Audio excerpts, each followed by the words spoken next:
The off-season is just a few days away, but a small matter of business left to decide. Just a matter of world champions being crowned here in Beijing. Welcome inside the Capital Indoor Stadium in Beijing for the second time this season. Last time it was for the World Tour back in December. This time it is for the 2025 ISU Short Track World Championships. Hello everybody, Gavin Day here, ready to cap off the season in style. Alongside me, Tyler Dara. You weren't here in December. How do you feel to be in Beijing for Worlds, our second World Championships together? Oh, fantastic to be here, Gavin. I mean, the World Championships is just such a special event each year. As you said, the off-season is on the horizon, but there's a lot of important racing to come. Huge implications for a lot of skaters this weekend, not only looking for those World Championship titles, but also potential Olympic qualifying spots on the line for their countries, depending on what their criteria or selection process is. However, a lot of skaters can qualify to their Olympic teams through this weekend. So just a little bit of added pressure and things to consider as skaters are racing this weekend. So it's going to be exciting to watch. And of course, this building, I would say, Gavin, unsuspecting from the outside, beautiful on the inside, just a fantastic facility. And the lights are up and the athletes are heading in. We're about to get started here. So ready to go. You mentioned the O word. The O word, The O word, that is around the corner. This is the season before the season. Next season is the Olympic season where everything will be building for February in Milan. And so all the skaters here want to go off with wind in their sails, momentum at their backs, and with potentially a World Championship medal or a World Championship title under their belts. Well, leading to the Olympics, this really is an opportunity for yourself to kind of make a statement here at the World Championships, go into the offseason with some confidence, but you don't want that to become a distraction in your racing this week. You don't want to be thinking 11 months ahead from now. You got to be staying focused on the racing today. You got to go one round at a time, not get too caught up in what's going to happen 11 months down the road, because it's all about the here and now today in Beijing. You're getting a look at the schedule on the screen right now. Qualifying day is a long one. Usually all this season we've been starting them in the morning. They are starting at 1 p.m. local time, and we are going all the way until 9 p.m. So if you are a brave soul sticking with us through the entire program, we'll try to keep you entertained along the way. It's 8 hours of racing with some breaks mixed in as well. But we are just about ready to go in Beijing. First event coming up will be the men's 1,500 meter quarterfinals. Well, we just had the officials list, so a big shout out to our officials. Thanks for all the work that they're doing on the ice. They're going to be rocking those skates for about 9 hours straight today, so they're getting their time in on the ice. Hopefully they don't, they're broken in and they won't have to worry about blisters at the end of it. We just get to sit or to stand for the next 9 hours, so we can't really complain. Well, I'm enjoying it here today because it's nice and warm in here. I'm rocking a t-shirt. It really is, and it's not, I mean, we expect the weekend to be quite full, and with everybody, all the breathing going on in here, the humidity to cramp up, or to pick up, and the temperature to pick up, it's already pretty toasty. Yeah, they might change the temperature as things go along, but you see heat number one getting going with the new Crystal Globe winner William Dongenew of Canada in what could be perceived as his premier event, the men's 1,500 meters. Also Maxime Laun, Rainis Berzins, Ben Jung, Mika Klevstuen, Tibor Komarichki, and that man, Liu Xiaowang, starting in position number 7. He has no world ranking in the 1,500 meters. Yeah, a bit more focus on the 500 meter, 1,000 meter this season, not competing in the 1,500. So here's a chance for him to kind of see if he can shine in the 1,500. And there is William Dongenew. He lugged that big Crystal Globe trophy back to Canada. I'm not sure if his luggage ever made it to the European swing, and so I'm not sure how it made it home, but he did the rounds, the media rounds with that trophy in Quebec, and they are being drawn to the line. If you've been watching the World Tour, no identities for an ISU Championships. It is strictly the nations, but don't worry, they'll be part of the World Tour back next season as well. First of 9 heats in the men's 1,500 meters. Go to the start. Ready. And so 9 heats, top 2, and a maximum of 1 fastest third place skater qualifies for the semis. And we did have the graphic in the arena showing the world record, and we were caught kind of off guard in December when The Canadian mixed relay team set a world record in the first round, and so try not to be caught off guard again this time. Well, it's effectively a 2+0 advancement. There's that one third place time. However, with 9 rounds, you have to anticipate there being an advancement. So skaters are strictly going to be racing for positions, those top 2. And again, there's some high-end skaters already out of the gate in these heats. Of course, William Danjou, the favorite here. But, oh, we got a skater down here. It's Ben Jung of Germany. I did not see any contact, but he spiraled off into the boards. Unfortunate for him.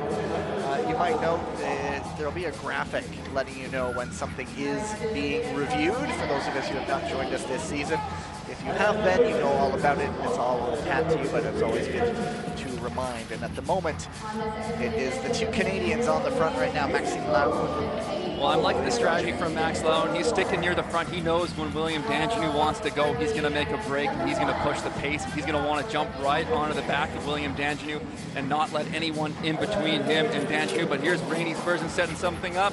2 guys with the same idea. Danjou forced out a little bit. Now he's got to work. Inside, 5 to go. Well, as we come up to these final 4 laps, it's really time to make your move. Max Laoun has a smart inside pass there on Burgess. William Danjou looking to set up. He's losing his footing. Whoops. And that allowed Lu Xiaoan to move up into third. And already, the unexpected is happening. Well, that costs you a lot of energy when you lose your speed. You got to rebuild with only a few laps to go. Suddenly, William Danjou at risk of getting frozen out here in heat number 1. It's Laoun on the front. Lu Xiaoan goes around the outside. Danjou does get up into third. He's battling his teammate, but Berzins is there. I think Danjou gets up for second. Wow, how about that for a first heat? We have a long way to go. Well, Lu Xiaoan, we haven't seen him this season in the 1500 meter, making a statement there. Great move towards the finish, and then just the sheer patience from Danjou not to panic. So few skaters could stay so calm with so few laps to go, sitting in 4th place on a bell lap with really a 2+0 advancement you're looking at. Unbelievable finish from Danjou on the outside. Even, well, see, we got the replay of Ben Jung there, but keep an eye on Danjou, just looking a little unstable. He was looking to set up a turn. He was cutting on the inside, kind of over-rotated his shoulders. That's where he was losing his footing. Let's see if we get a look right there. As you can see him turning his shoulders in, that's when he starts to twist out, saves it. Then that just has to rebuild his speed. And here we're looking at that bell lap. Well, this is 2 to go. Lu Xiaoan setting up wide, and Danjou just staying patient, biding his time, looking for that last lap on the outside. It is Lu and Danjou going through 1-2. Danjou here almost gets caught up on Max Laoun, loses his footing a bit. What a finish. And it was Jung going out on his own, so nothing getting looked at right there. Look at the photo for second. Danjou ahead of Reynes Berzins and Maxime Laoun. Of course, there is the repechage coming up this weekend as well. That will be the morning session, so just because you're not advancing does not mean that's the end of the line for you. But okay, that was the first race of the day. And here we go. I know, just if I can be analyst for a moment, I remember Catherine talking about this ice can get pretty quick, but it is warm in here, so I'm not sure how that might change things. But if I do remember, that corner that Jung went out on was, we always look for the problematic corner. It was that one last time around, and so we'll see how the story gets written here. You see heat number 2.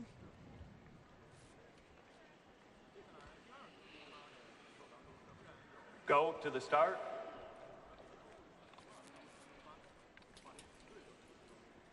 Ready. Park Ji-won enjoying that Crystal Globe helmet for one more weekend before it passes over with the new design with a little more red in the circle with the gold 1 to William Danjou, the new Crystal Globe winner. Others in the heat: Li Wenlong, Lu Zhanshuo, Watanabe Keita, Lucas Wareham, Luka Jasic of Serbia, and Jakub Karabin of Slovakia. And Slovakia is not someone we saw on the World Tour. Well, that's the great thing about World Championships, is getting to see some other skaters from other countries that we don't always get to see in the World Tour. So we get some new names, some new faces, athletes trying to make an opportunity for themselves to gain some experience here on the world stage. And of course, they'll be looking for their own Olympic berths next season. Jasic, 18 years of age, just turned it last month. I know Lu Jianchuo last month was in Calgary at the World Juniors, and so a number of these skaters have had these long travel ordeals going from Calgary to Beijing. Lucas Wareham, I think that's a new design for the Australian kit. It's the third one of the season. Australia, they started the year in the old navy blue. Then they had the new World Tour Racing Ruse kit, the gold and yellow. And now it's a whole new look for Australia. I like that design. It's a very nice color. Well, Park Ji-won here just opting to control this race from the lead, right from the get-go. Not wanting to take any chances getting caught in the back again. Those top two spots when you have a deep field are so valuable to be up near the front, not make too much work for yourself. But of course, it is more challenging to pull the race start to finish, as Park Ji-won's doing right now. But he knows his strength compared to the rest of the field here. Watanabe in third right there, veteran of the Japanese program. It's a 2018 Olympian, and Lu, never shy to make the move, gets up into third. Now he has to chase, though, with the front two in front. Well, Park Ji-won's just making this a textbook progression as the laps kick on. We see him, he was in the mid-9s for a while, dropping it down, sub-9, in those 8s. Little defensive track on the last corner here. And it is Park. A professional performance, staying away from danger and just dictating terms. Li Wenlong getting it for second. Lu in third. 2:14.06. That is slower than the time of Berzin's. And so looking at those third place times, just one potentially moving on. And it would not be that one. Well, I like that skate from Park Ji-won, and that's typically how he likes to execute, is from the lead, but just leaving nothing to chance, just saying, I'm going to put in the work. Sure, it's going to be a little bit more taxing on me, but stay clear, stay out of trouble, just go through. Don't want to find yourself in a situation like William Danjanu was in the last race where you're sitting fourth on the bell lap. So, veteran skate from Park Ji-won.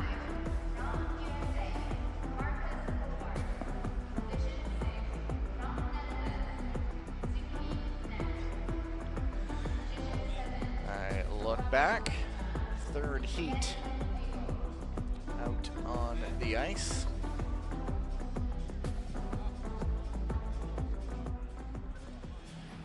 And it has our first look. As you just see, yeah, 2 qualifying spots. Lose time not fast enough to beat the third place time set by Renus Berzins. Heat number 3, Jens van 't Wout, the man who made it close in the Crystal Globe standings. Andrew Hio, Marcus Howard, Dan Koss, another Dutch skater, Oleg Hande, Shinky connects 3 Dutch skaters, and Daniil Ibog, our first look at a skater from Uzbekistan this season. Well, when you see that race draw and you're Niels Kerschel, the Dutch coach, you're probably thinking, come on, all 3 in the same race? It'll be interesting to see how the Dutch skate this one. Are they going to try to get all 3 in the front, push the pace, try to secure a 1-2 and maybe a third on a time advancement? Do wonder how often that serpentine format puts the 3 teammates entered together in the same heat. I wouldn't imagine it's very often. Go to the start. Ready. The Dutch skaters back in that familiar navy, white, red, and orange kit. When we were in Tilburg, there was a sponsor promotion where fans could essentially get that in a onesie, and it looked comfortable.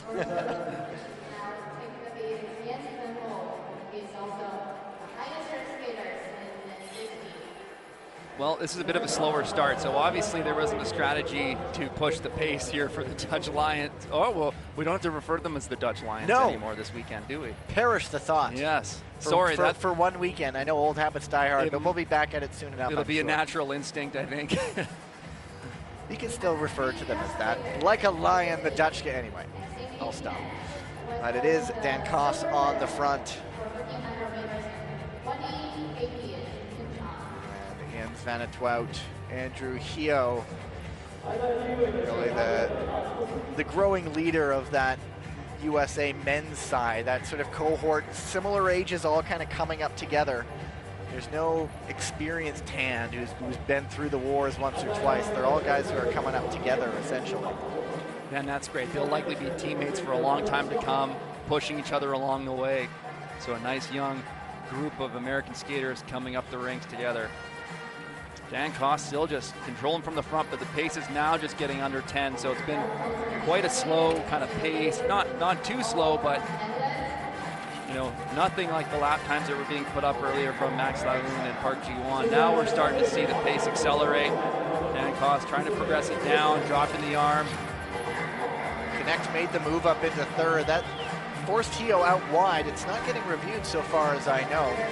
It's unfortunate for the American, but it is the three Dutch skaters on the front. Daniel Aibog of Uzbekistan putting up a pretty solid performance for a guy we have not seen on the senior international circuit this season, but it is Vanna Twout staying away from drama, and Howard goes inside on Aibog.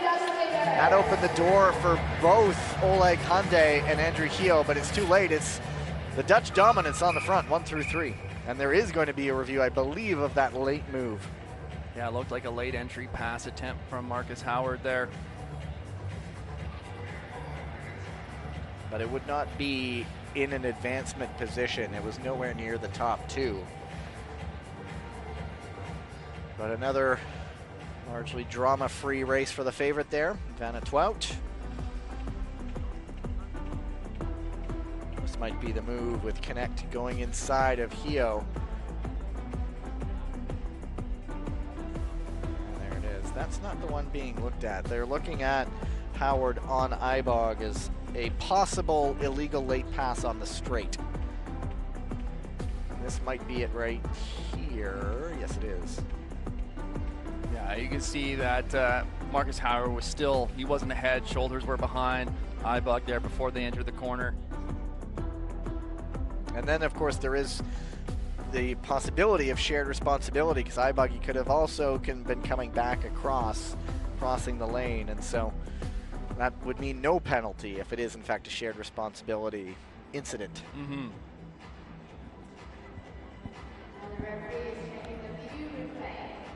And there is the review room. They get all the angles. And they are in contact with the officials on the ice. This is not the incident. This is the early one. That, I do not believe that was getting reviewed, but it might be reviewed. The way it works is the officials on the ice say, we're going to mark that for a later review. More on that. We're going to throw it actually down to the ice for the ruling. After review, penalty number 54 from the USA. There you go. And so it is a penalty for Marcus Howard for that incident, but no advancement because he was not in an advancing position. As I was saying, the officials on the ice radio in when they see an incident to review, but also the people in the review room can say, hey, we're going to look back at this one to the official on the ice. So they work together, and here is a look at it once again. As Tyler pointed out, did not give way there.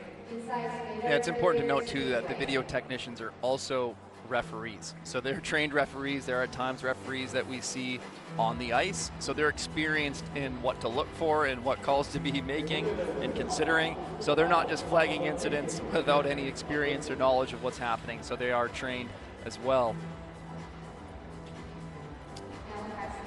And so with no advancement, that third place time is still a possibility. Fourth heat on the ice, there is a look at Pietro Siegel. He is the seated skater in this race. His family's actually sitting right next to us. Sister Ariana and the two parents right near us right now. Also in the heat, Mohamed Bozdag, Etienne Bastier of France, Felix Pigeon of Poland, that man right there, Peter Murphy of Luxembourg, and Munk Erdenbileg of Mongolia. Go to the start.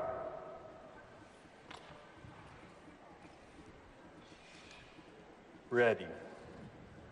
Now, so often, Siegel is something of a cardiac kid who, if he's behind, he will not give up the fight.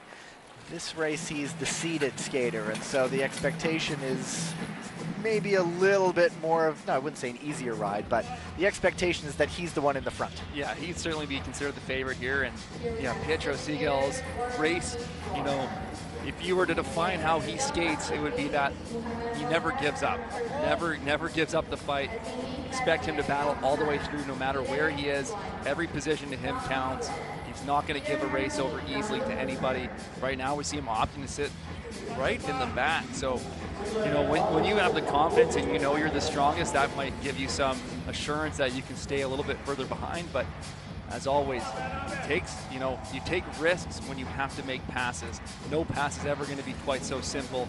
So even if you're a top skater in the back and you're waiting it out, like, there's still chances, things that can come up when you're making a pass that, you know, can cause you to make mistakes or make errors or make things difficult for you. I'm laughing because I think his family heard us saying his name because they were looking over at us, and so they're just a few meters. If you're imagining where we are, they're just a few meters off to our left, and so having a good laugh there. But at the front, it's Etienne Bastier, the young French skater who really put up some good results on that European swing, making it to a B final for the first time ever. And now Segal says, okay, enough with the games, my time to shine. Well, Pietro Segal, as soon as he was making that move on the outside, Etienne Bastier was kind of like, hey, here's a little deep track entry. I feel you coming. That pushed Pietro Segal quite wide in that first turn of that outside pass, but he was able to complete it. And now Bosdag tucks into second there. Starting to break up the field here, creating some gaps. Pigeon in third, lost his footing a little bit, regained it. And it's really now just showing the class right now, opening the gap, and it's a real battle for second. Well, Pigeon was able to make it stick. He lost some speed on the earlier corner as he was trying to make a move, got back on his heels, but he was able to get back into it. Bosdag's just really losing his legs right now. He's kind of blowing up, so he's falling off the back. Here's a battle for second. It is Segal, and I think Pigeon did hang on a 2:20.31. That's not going to challenge for the fastest third place time. And so Segal played possum early, but once he decided to take control, the class started to ooze from him as he pulled away. Well, one of the challenges for these 1,500 meters is, you know, the skaters, this is the first time they're touching the ice for the day. They, you know, traditionally there used to be an on-ice warm-up. Well, we don't have those anymore. The first time you're getting on the ice is for that race, and these races can go quickly. They can put a lot of stress on the legs, and if you haven't done a proper warm-up, your body's not ready to respond. And I wonder a little bit if Bosdag's there. We saw him suffering towards the end. He didn't quite have the legs. Was his warm-up on point today? Who knows what else is going on, but wasn't quite the finish I was expecting from him. So Segal goes through, as does Felix Pigeon in second. Pigeon, looking at the ranking, Bastier 34th, Pigeon 55th, so a good result for the Canadian-born skater representing Poland. Pigeon.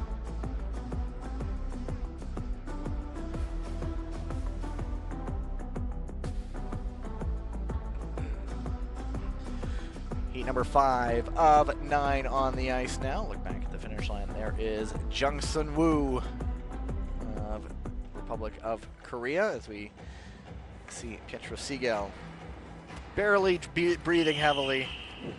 Workman-like performance for him. Also here, Niall Tracy, Moon Won-jun, as you see the results of the previous heat. Furkan Akar, another one of the Turkish skaters. Ivan Donchev of Bulgaria, and Martin Kolic of Croatia.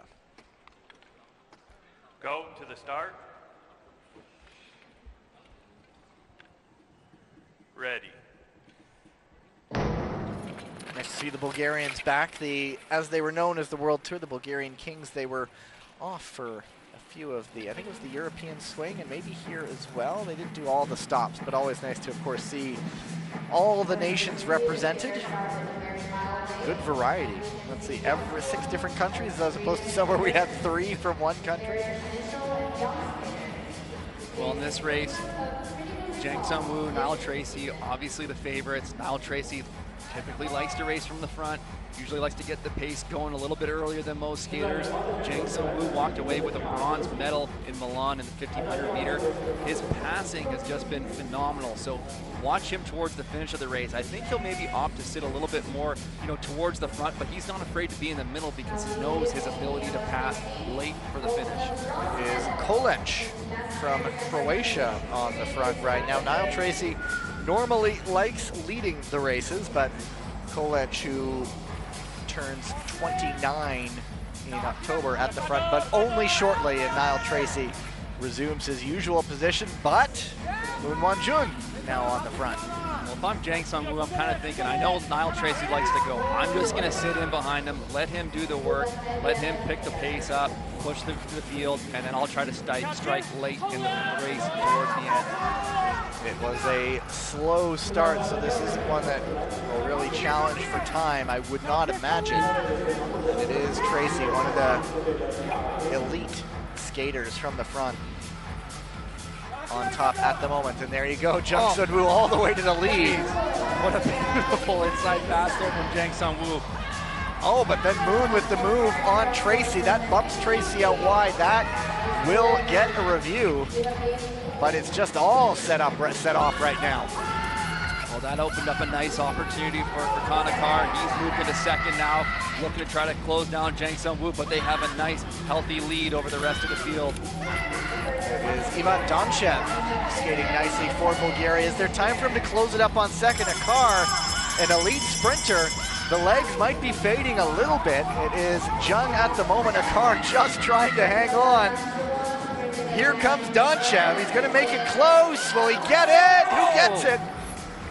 Well, we're going to have to look at that finish. You do need to have some control crossing the finish line. So we'll see there. Whew. I thought he initially stuck it out, briefly held it, and then it slipped out from under him after the line, but a car, one of those guys who knocks at the door in the 500 meters, the legs were just seeping out from him. Your leg, when you start pooling so much lactic acid, your legs are just fighting you. They're seizing up. It just feels like your legs are turning to concrete. You can't move the feet anymore. You're just hold on for dear life to get to that finish line. And there we'll see, get another look at the incident. It is Moon being reviewed for a possible failure to give way, and Tracy was sitting in second. Yeah. That would mean a possible advancement. There. I think Tracy still has the lead position there when he gets bumped out. It's the shoulders they like to look at, and the hips. And we might have missed the review of that beautiful double inside pass. Jang Sung-woo made that inside pass, and then all of a sudden he realized there was not much room. He jumped up into first there. Here's another look at the finish. Donchev. As he's going down there. Oh boy. It is 1,000th of a second. Donchev has it. He kept the heel of his blade on the ice. After review, penalty number 122 from Hungary and advancement number 27 from Great Britain. There you go. So Moon is penalized. Tracy is advanced. Third place time thrown right out the window. And a good race for Ivan Donchev. Fantastic finish there. One of the things they're looking for is the heat, like the blade still in contact with the ice. We saw as he finished, he was falling out of control a little bit, but he managed to maintain contact with his blade on the ice as he hit that finish line. And here is the incident. So Tracy was still in front at the end of the straight, and there's the bump. Tracy goes wide, has nowhere to go. Nowhere to go except into the semifinals.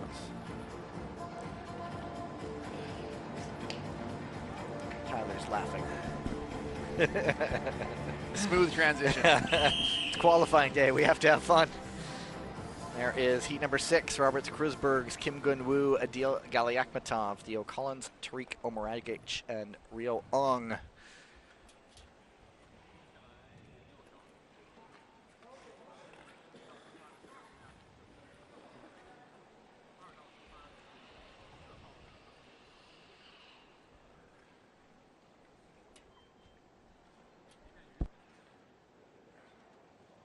Skater number 4, sign out. Go to the start.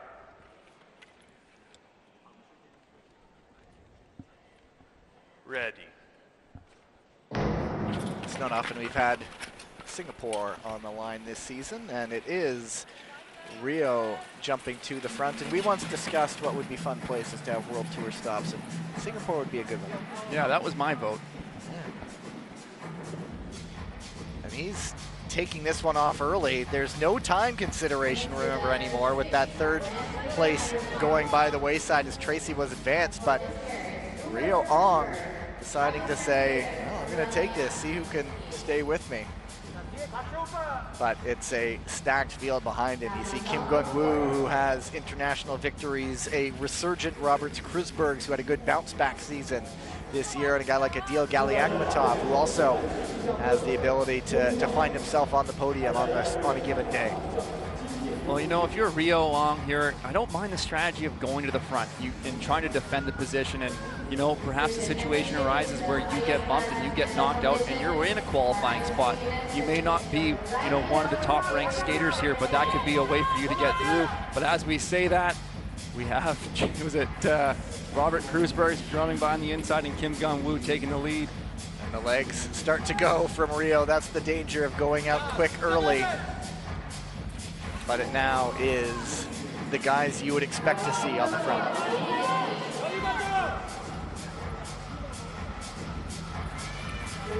Well, something that we've heard from some of the skaters leading this weekend is the ice is feeling really good. It's feeling really grippy. The skaters get a lot of good pressure in the ice on the turns. However, when you're starting to get too much pressure, that can really build in the legs. And we've been seeing some skaters kind of, you know, blowing up, if you will, or losing their legs towards the finish. And I wonder if that's playing a factor as well in their stamina towards the end of the race, feeling just that little bit more heavy of a push and stress on the legs.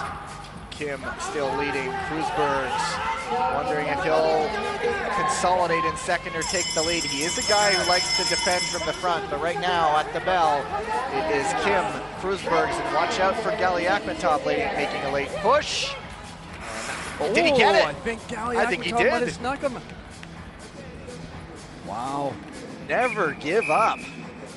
Well, a couple things happening there. Kim Gun-woo just doing a terrific job from the lead of that race, progressing the speed, you know, making it difficult for anyone to try to challenge him. Roberts Krusberg was doing a terrific job in second, defending that position. However, you just always got to watch that inside lane or outside potentially if you hug it too tight on the exit. But we're going to have to look at the photo finish. They didn't even give it a photo. They just, oh wait, they say Krusbergs by 0.04 of a second. Whoa. But things do get changed based on how, they didn't, the graphic didn't even say a photo, but I think we're going to see something different. Well, I think from our vantage point, it looked like Galiakhmatov, but can we be proven wrong?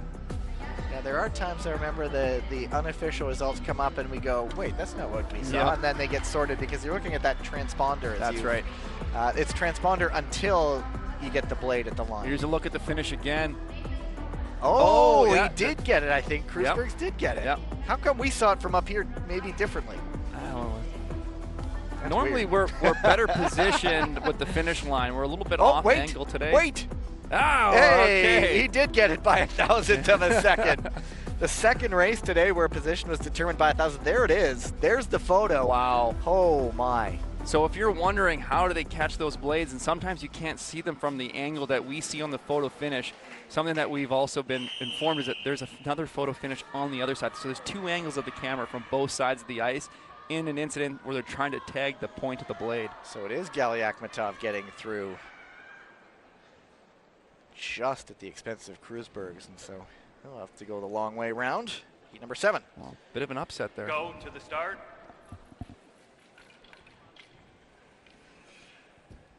Ready. Heat number 7, Hayashi Kosei, one of the rising stars this season. I was talking to Tyler. His trajectory on World Tour was pretty much just straight up, ultimately getting the Japanese Ninjas' only medal individually of the World Tour season. Also here, Sun Long, another guy who's, I'll say, pretty darn good.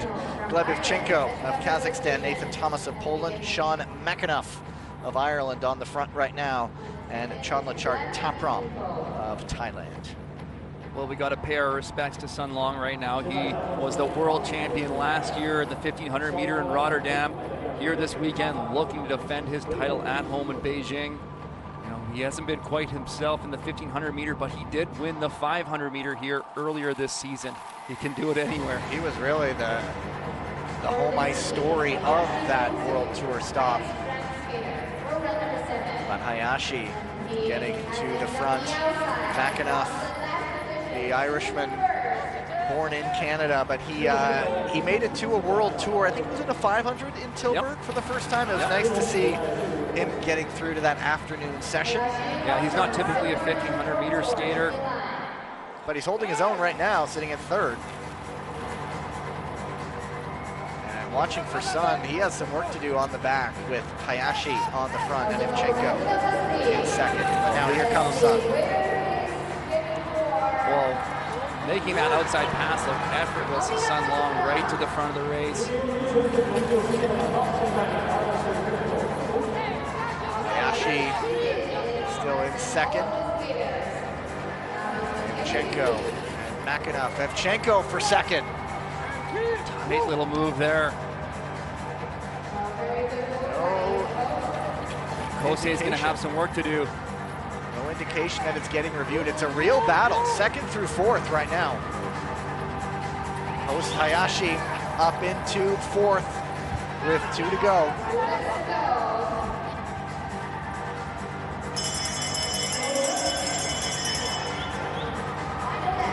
There's the setup from Hayashi, looking for this last half lap. Surges to third, going to get to second at the expense of Ivchenko. I don't know if Ivchenko was off balance for trying to shoot it at the line. That one might also be decided by a thousandth or a tiny amount of time, because I didn't see a winner there for second. Sun Long won the race, by the way. Well, I think we got caught up watching that that battle for second position there. Sun Long really had a grip on that race once he got to the lead of it, but Hayashi Kosei, very much, you know, similar to how William Danjanu stayed patient despite being in fourth with a lap to go. You know, this is one of those strategies where when the pace is high, it's hard to make passes. So, you know, if the pace has been pushed throughout the race, the speed's going to slow down a little bit as skaters are fatiguing in that last lap, and you make that push. You just wait to have your move on the final lap. And Hayashi Kosei did just that. It was a beautiful setup after that bell, super wide speed track, carried his speed wide on the outside, kept it going, and drove to the finish. And that's our 7th race of the day. It's the 3rd race where second place was decided by a thousandth of a second. Well, do you want to announce the finish? Has it been posted yet? It has been. Hayashi got it by a thousandth over Ivchenko. I'd like to see the photo of that one too. Yeah. There's the bump that... Well, you know what I liked from Hayashi Kosei there was, I'm sure that's frustrating when you get that bump in the race and you kind of get sent back, but he didn't panic whatsoever. He stayed calm and he waited it out, and he struck right at the perfect moment. And Ivchenko, as you mentioned, Gavin, just kind of losing his balance there. Another one by a thousandth of a second, and look at that. Incredible. Oh my. And that Hayashi's a guy who, he's 21, long way to go. He's just gone leaps and bounds this season. Heat number 8. Already on the ice. So he's out of position, so it leaves the chance to read through Brendan Corey, Felix Roussel, Zdenek Sepal, Nico Anderman, Yaroslav Morozov, and Su Jun Peng. There is a look at the defending bronze medalist at the World Championships. He was 10th in the 1500 meter standings on World Tour. Another one of those guys who's making those steps, that World Championship medal. Not number 5, slide this way, 4, this way, 4. Go to the start.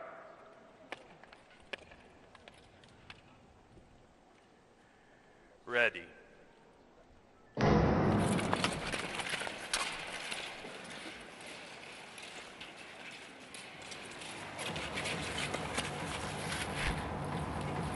And it is Corey who has a pretty darn good Canadian skater right behind him as well, Felix Roussel. And if you're looking to handicap this one, it's those two guys race to lose.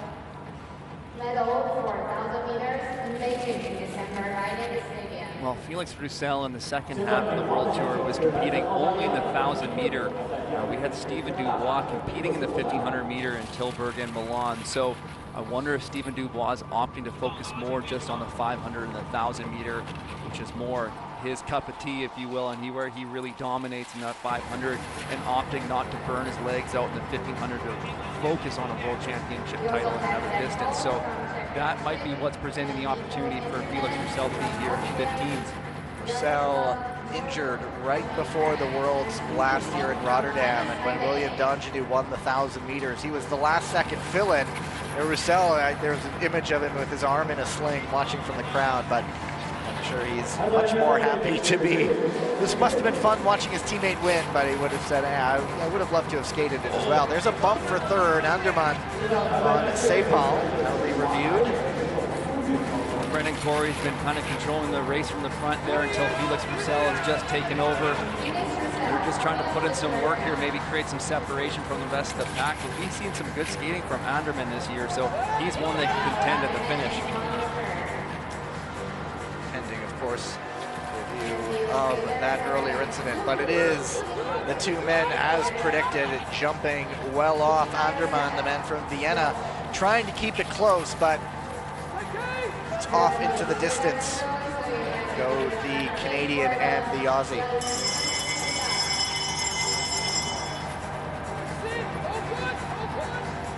Roussel and Corey deciding not to risk anything and just saying, all right, off we go, together we go into the semifinals.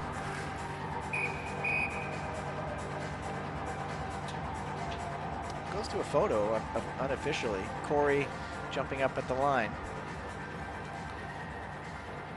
But yeah, what is being looked at for Anderman is a possible late pass on Zdeněk Sepal.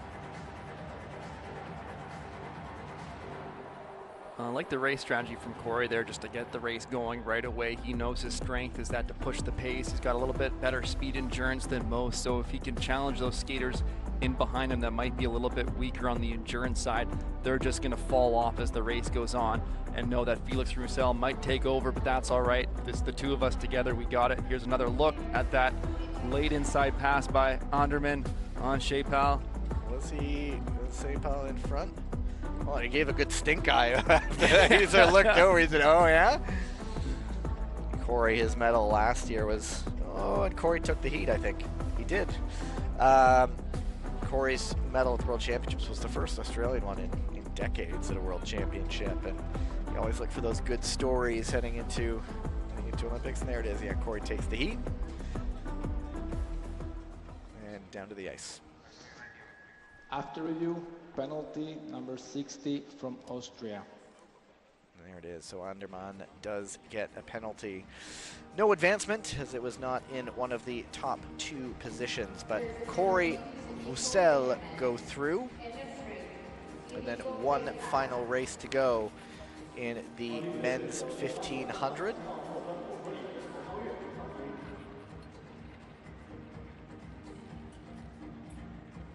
Oh yeah. There is the illegal leg pass. One more heat to go, and then we get our first resurface of the day. The women's 1500 meter will come out. And there you go, Stan de Smet, Luca Speckenhauser for Italy, Tobias Wolf, Quentin Vercoq, Wara Noiron, and Josh Ka of New Zealand.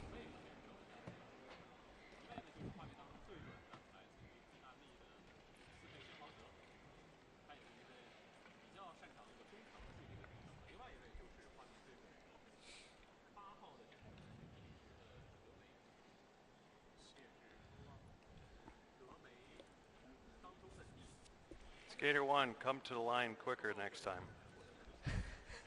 Go to the start.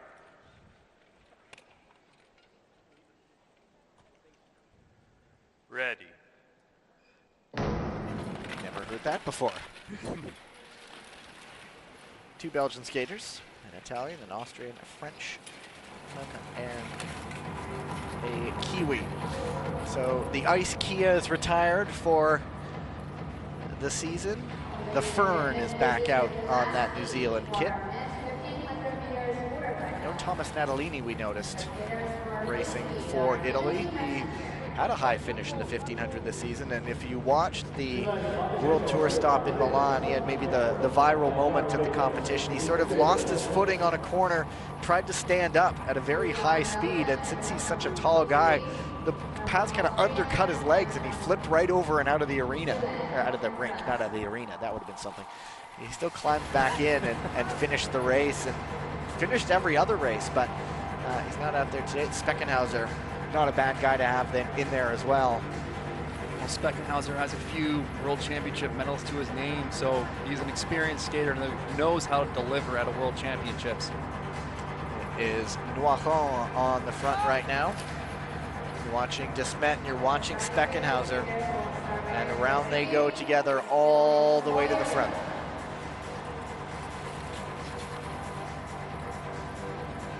Stan Desmet just making that outside pass look so smooth. He's looking really strong right now. I like the way he's skating, nice and relaxed. 9.3 lap times there. It's because he took too long to get to the line. No. And it's Falcock, the man who he has some top end speed of the 500. It's a long way to go for him now. Inside 5 to go. Well, Speckenhauser's doing a great job reacting to the outside pass of Furcault, keeping him trapped on the outside. Stan's not letting the door open to let him move into second, so Furcault finds his way back to third. That'll sap the energy a little bit too when you're caught out wide that long. Absolutely, those outside passes you have to try to make stick because they can cost you if you don't complete them. Inside move puts Desmet to the lead. Falcock, is there going to be one more attempt on Speckenhauser? It's Desmet, it's Speckenhauser 1 and 2, and down goes Wolf on his own. And Falcock just runs out of room, runs out of legs. And it's the top 2 seeded skaters moving on. Nothing getting reviewed there.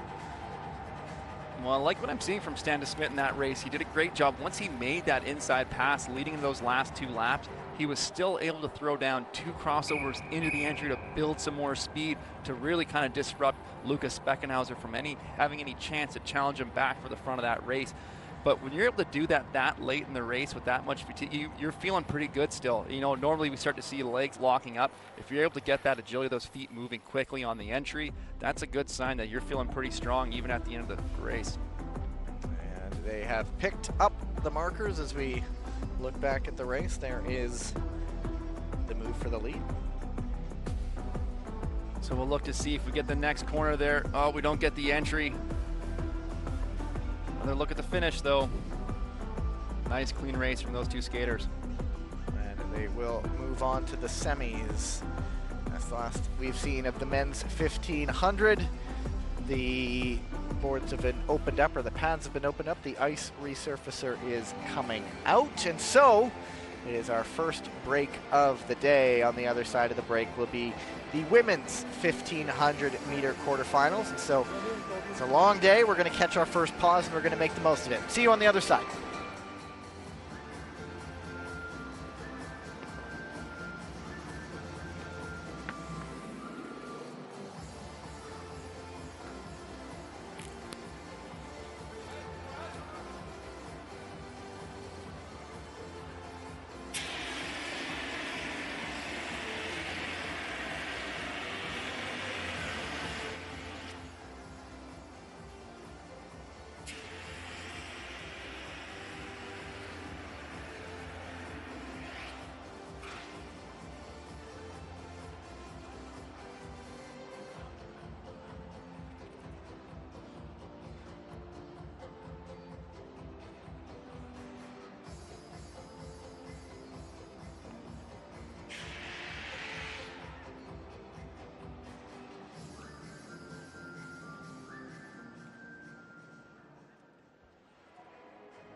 穿着适合冲锋衣，在流水途中温和风的条件，在山林里徒步，探寻山障，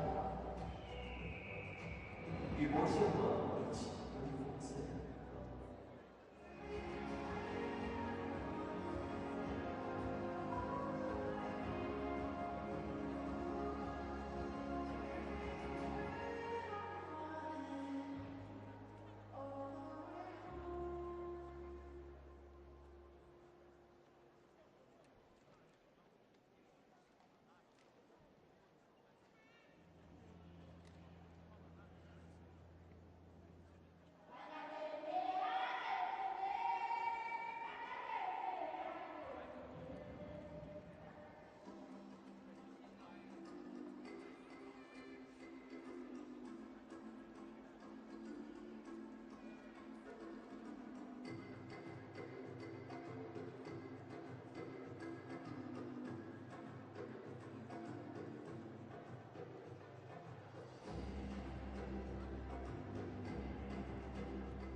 The racing lights are back on here at the Capitol Indoor Stadium in Beijing. Women's 1500 meter quarterfinals coming up. This one has 7 heats in all. Top 2 skaters from each race and up to 5 fastest third place skaters qualify for the semifinals. So different complexion, Tyler, compared to the men, where there was 1 and that was discarded as soon as there was an advancement. Well, that changed the number of advancements for the third place finisher. Really will impact a bit the strategy of how these races will play out versus the men's side. So I anticipate seeing a few more races where skaters are going to push the speed a little bit earlier, trying to secure a time advancement position, rather when they know they may not be competitive for those top 2 finishing spots. Heat number 1 out on the ice right now. There's a look at Katarina Budic of Croatia. Also the seeded skater in this race. You saw world rank number 1 Hannah de Smet in her preferred event, much like her brother. There's Yang Jingru of China, Rebecca Shilice-Nemeth of Hungary, Louisiana Stahl of the United States, Buric, as I mentioned, and Chung Xiao-Ying of Chinese Taipei. Go to the start.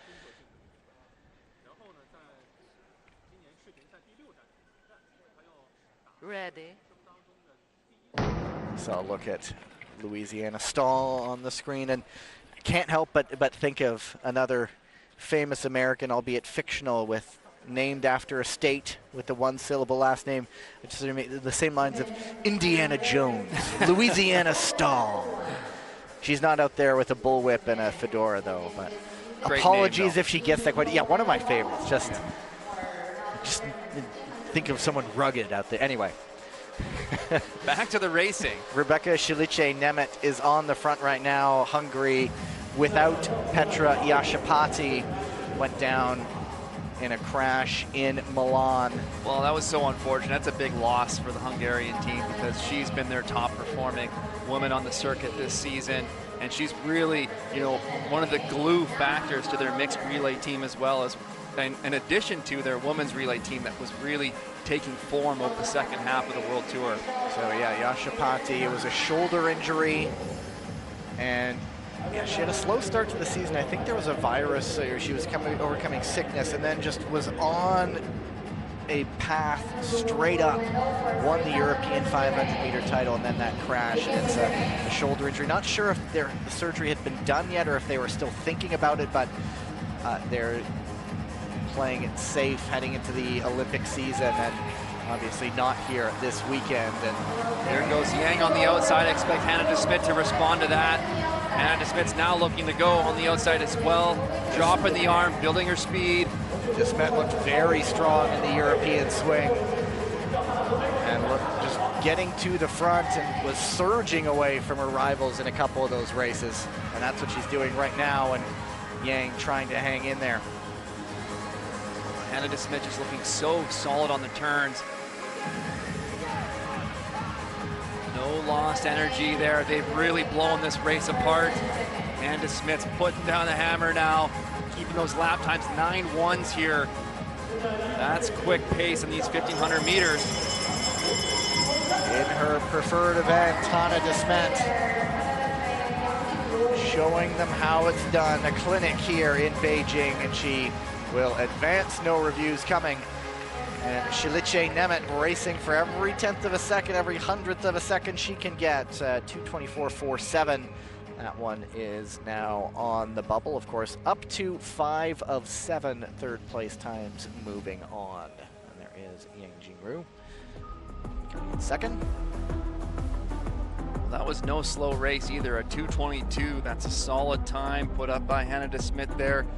Shilice-Nemeth's going to be watching that 2:24.4. I think that could potentially hold. We got a total of 7 heats with maximum of 5 thirds. So that one, I think, could do it. I've learned to believe you, because we saw a lot of this in Europe, but there were a lot of those time races, and often it was the early heats. Yep. Going forward, advancing, of course, 5 of 7 maximum. So, and part of that is to do with the third-ranked skater in the early rounds is the fastest third-ranked skater. So they're the ones who are going to probably push that pace a little bit more. You see that Salice Nemet's ranked 24th behind Yang, who's 23rd. So those are two tightly ranked skaters that are going to push the pace a little bit more because they know they're going to be battling for that second or third spot. Heat number 2 has the new Crystal Globe winner, Kristen Santos Griswold of the United States. 2 skaters from Japan, Hirayami Nakashima Mide. There is a look at Santos Griswold. Petra Vankova of Czechia, Lam Qingyan of Hong Kong, China, and Emma Himpanova, there she is, of Slovakia. Go to the start. Ready. 2 Japanese skaters. Hirai, 23rd overall in the Crystal Globe standings, and that is her on the front. Here comes Nakashima Mide, who was 30th overall in the World Tour standings this year, 26th in the 1500. Well, I think Nakashima getting to the front here, putting in some effort to keep that pace a little bit higher. She's that third-ranked skater that we talked about that might be a little bit more on the bubble, so she's wanting to keep that pace a little bit quicker just to give her a little bit of a buffer if she doesn't get in those top 2 positions. And when you have the likes of Kristen Santos, you're in for a challenge. Santos Griswold, intense on the ice, just such a relaxed person off the ice. Soft-spoken individual, but it's a ferocious competitor on the ice, of course representative with that Crystal Globe trophy. This year it's the 2 Japanese skaters on the front.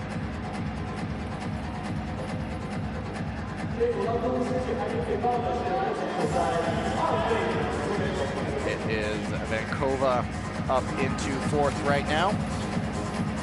The 25-year-old from Prague, Petra Vankova, dislocated her shoulder right before the European Championships in January. I guess they just popped it back in and off she went.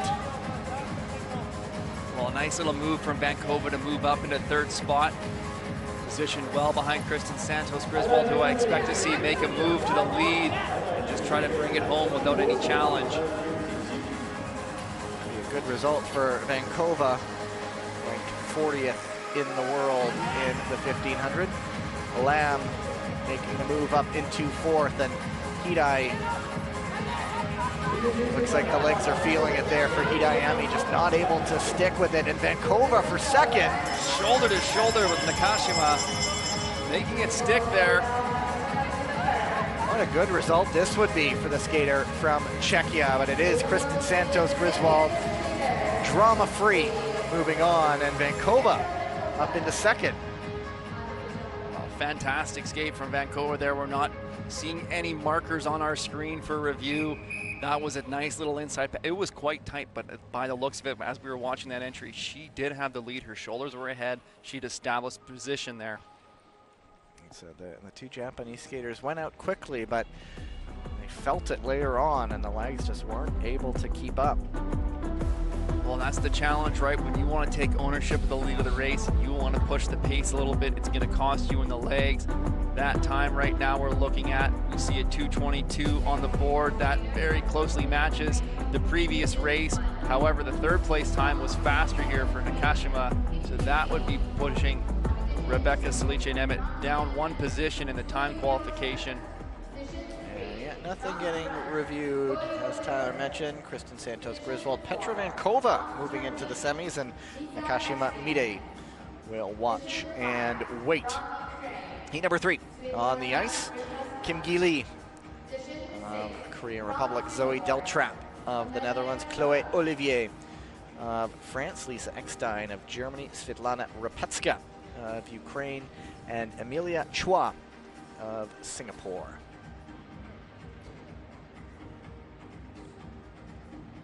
There is Kim, one more weekend with that Crystal Globe trophy, the Itzhak Dalat design trophy. I mentioned it earlier. The next year's edition, there's a little more red in that circle to really highlight the one as the Crystal Globe winner.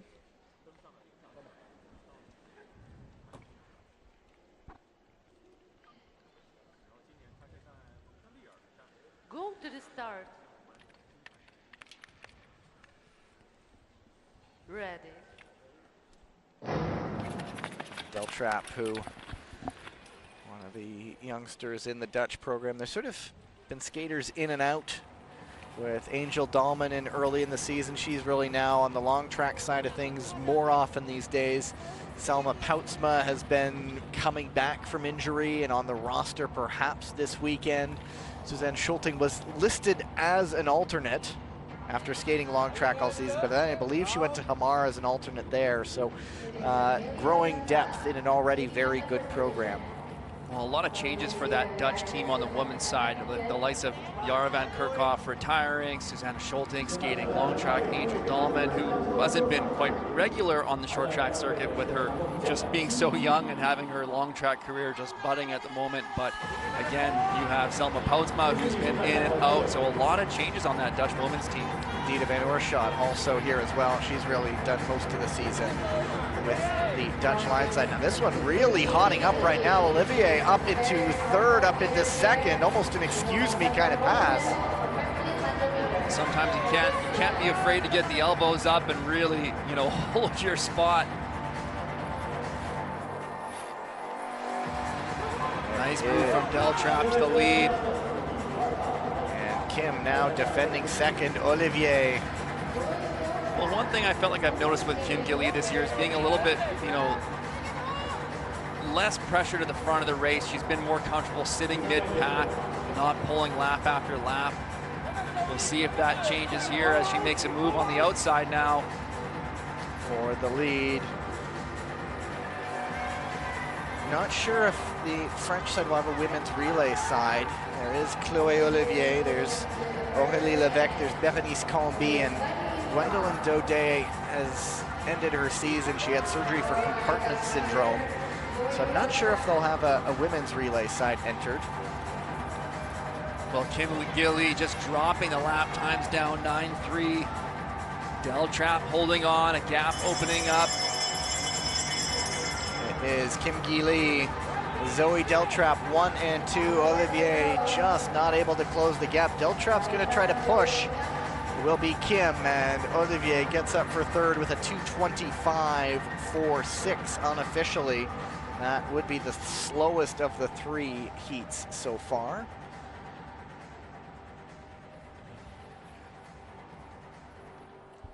Well, strong performance from Kim Gilly there. What we expected to see in this round. I like Zoe Deltrap's race there. Even at the end, you know, she was solid in second position. Chloé Olivier was falling off the back a little bit, but I like that she was still looking, adjusting the track pattern. That's going to be good practice to say, hey, you know, the next round I'm feeling it, maybe I'm going to look, because you're going to be in more of a desperate position to make a move late to the finish line.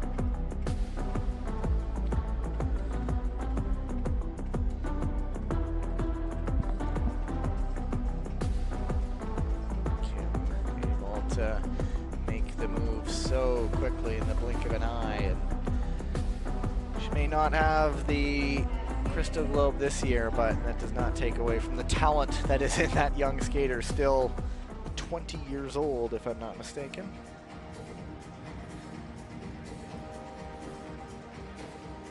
Gonna have to reshuffle those helmet numbers for next season as well. Deltrap, I think, is in the 90s, and I don't think it's gonna be that high anymore.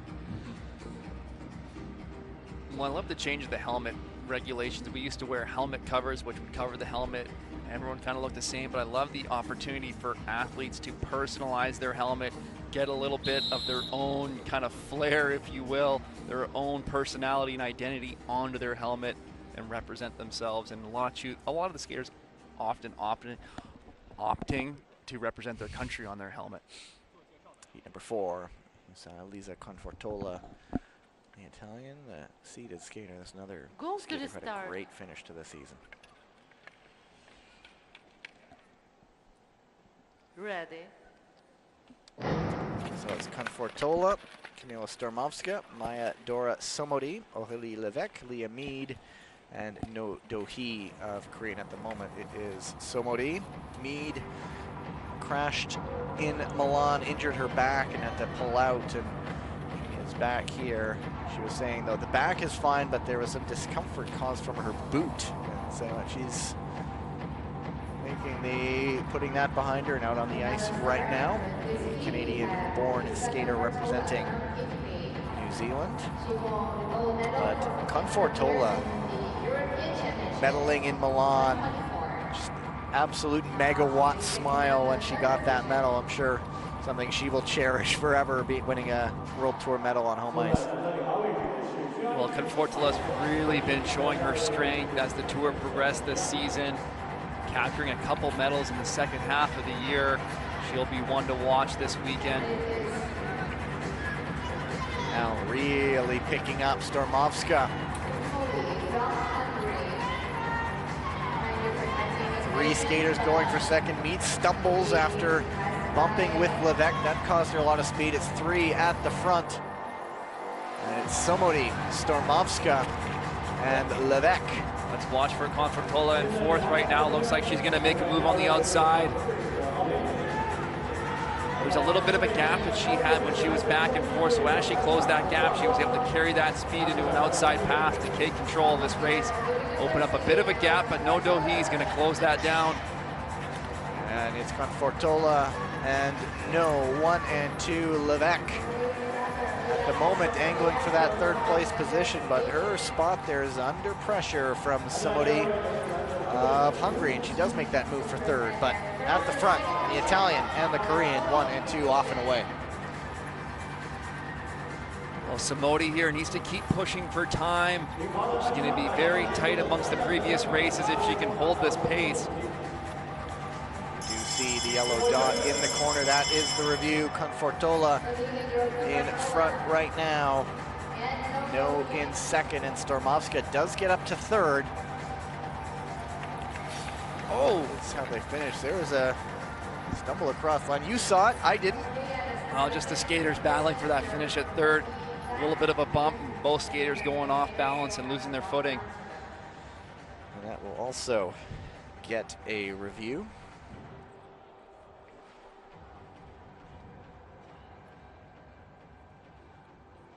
But Confortola staying away from the danger.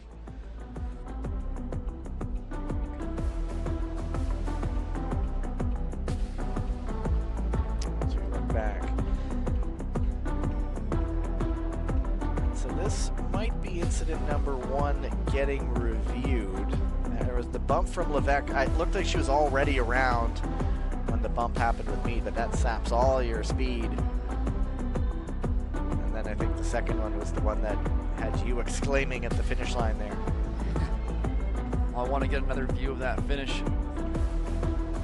Here's a look right now. Somodi looking to make a move, loses her footing, bumps Stormovska, that sends her down. Stormovska, though, was able to stay on her feet and get across the line to get a time, which could be critical as we're keeping an eye on those 3rd place finishers. 2:25.63 unofficially. That's a little bit slower. That would be the slowest heat so far, behind the time of Chloé Olivier.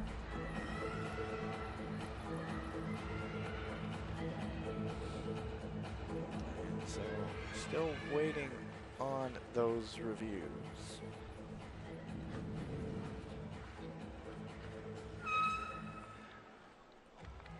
And also the start-finish lines there, or the start line is getting patched up as well. So yeah, nothing doing on the reviews. Confortola and no 1 and 2 Stormovska very much on the bubble right now, as that is the slowest of the 4 heats so far. 3 to go.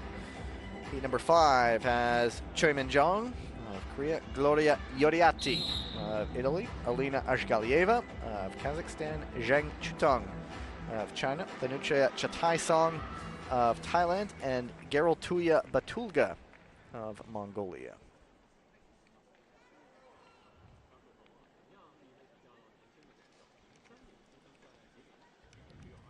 Go to the start.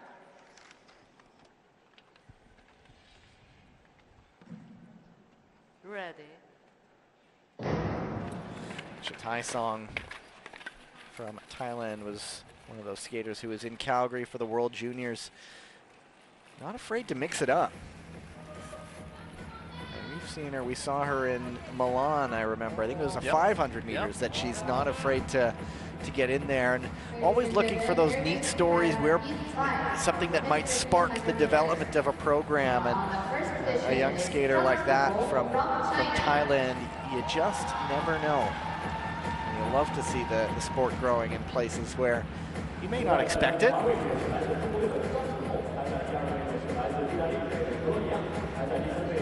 At the moment, it is Zhang on the front right now.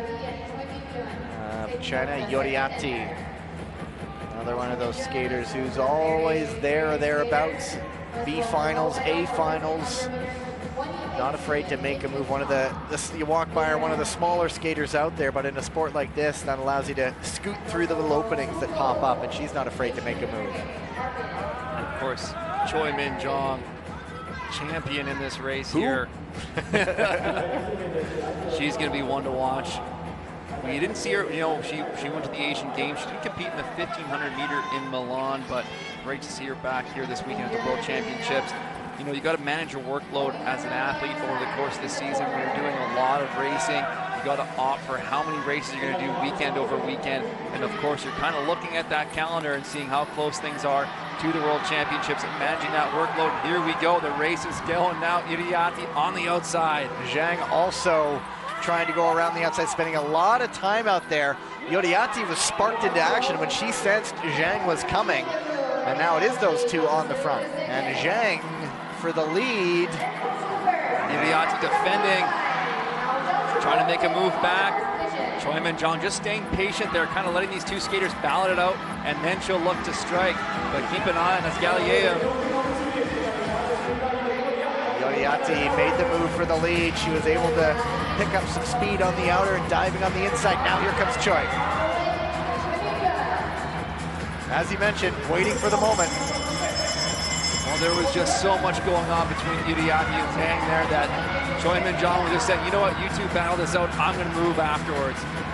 And it will be Choi making it look easy. Yoriati also moving on a 2:32.15 for Zhang Chutong.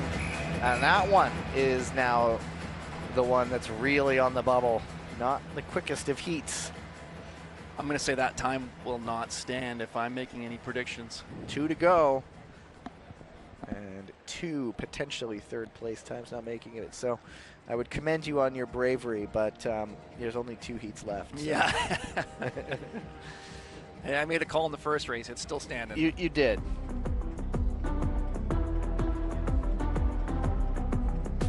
It may not be a bold call, but I think it's the right one. But you are here to analyze, and analyze is what you shall do.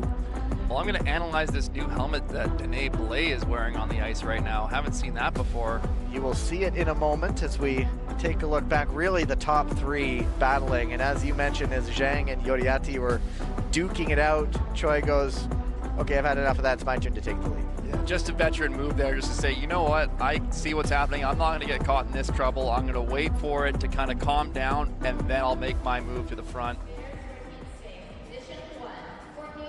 And not even really breathing that heavily, confident from her. So yes, you mentioned it, Danae Blais, she is in position number 2, one of 2 Canadians in this race. As you see the results of the previous heat, it's Courtney Sereau, Danae Blais, Kim Hyo-jin, Gabriela Topolska, Betty Muska of Germany, and Sarah Luka Baksky of Hungary. And Kim, I believe it was the 1500 here that she advanced into the World Tour portion, and so she back on some ice where she achieved some good results. There is Sereau, who we will always fondly remember as having been stuck up with us back in Montreal. Overcame concussion, back on the ice, and really starting to grow into next season. Go to the start.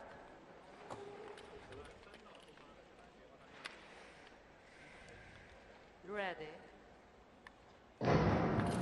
If I'm not mistaken, Danae Blais, it's Venom, the cartoon anti-hero, but pink. With a Canadian maple leaf on the back. Interesting. And yeah, I mean, I don't know much about the comic, but I think there are many of those types of character, and so maybe it's not actually Venom, but something to ask her about if we did see her, or maybe one of her teammates will offer it up at some point. But at the moment, it's Sereau and Muska on the front. Blay did pick up her first senior individual gold medal a couple weeks ago.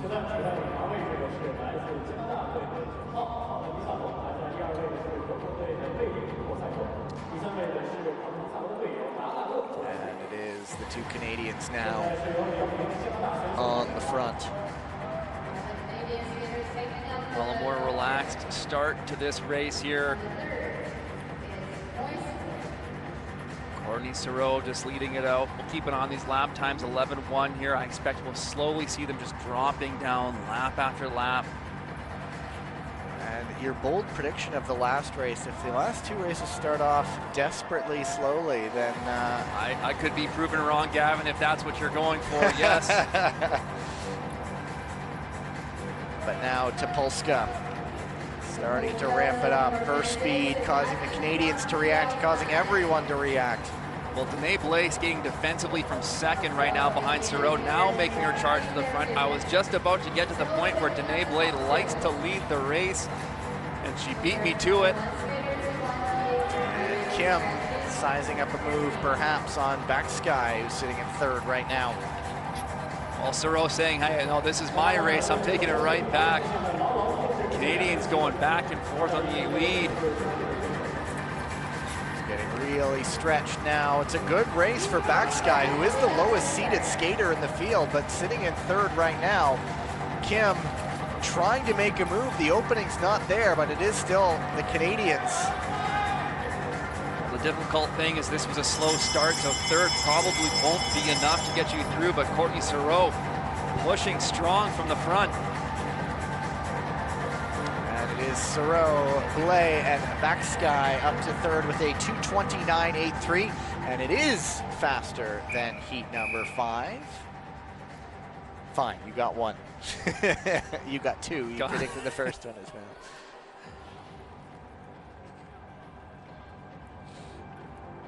Not a bad race for Sarah Luca Backsky, world ranking 69, the lowest seeded skater, but she tucked right in behind the Canadians and picked up a creditable third place result.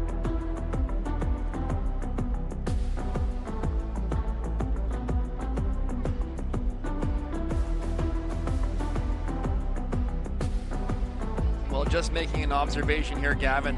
A lot of these races, we've seen very few incidents of falls. There's been maybe one or two on the men's earlier that I'm coming to mind right now, but you know, I think it's a sign that the ice is really holding up well for these skaters, not breaking out on them. They're very solid on their feet right now. We saw a little bit of issues in Tilburg where there's a lot of breaking out of corners. The ice was maybe a little bit dirty, but not seeing that today, so that's a good sign.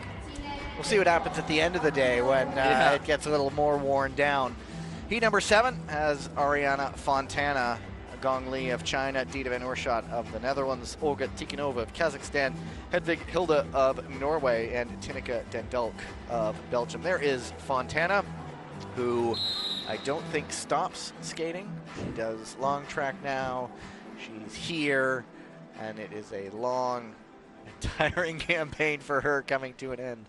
I don't want to know how many miles she's put in on an airplane this year.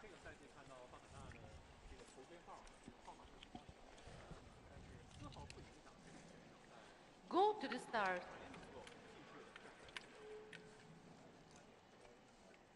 Ready. The frequent flyer miles indeed for the great Ariana Fontana.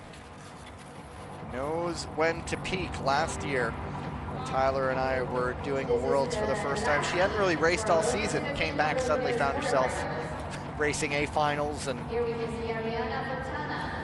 knows when to rise to the occasion. At the moment, it is Tineke Dendalk of Belgium on the front. Well, a bit of an interesting start here. Oorschot, we know, likes to go from the front. She went to the race early. She got the speed going, and then once the pace had picked up and the other skiers had responded, she just moved wide, opened the door, and let everyone kind of go by her. So I'm wondering if that was an attempt to kind of get the pace going a little bit quicker, but let someone else take over, maybe do some work for her so she can sit in and try to get the time quicker so that they know they can secure a top 3, and then know that she's going to be a little bit more tactical through the remainder of the race to battle it out for those 3 positions. And as I say that, Oorschot's looking like she's building it up on the outside again, behind Ariana Fontana.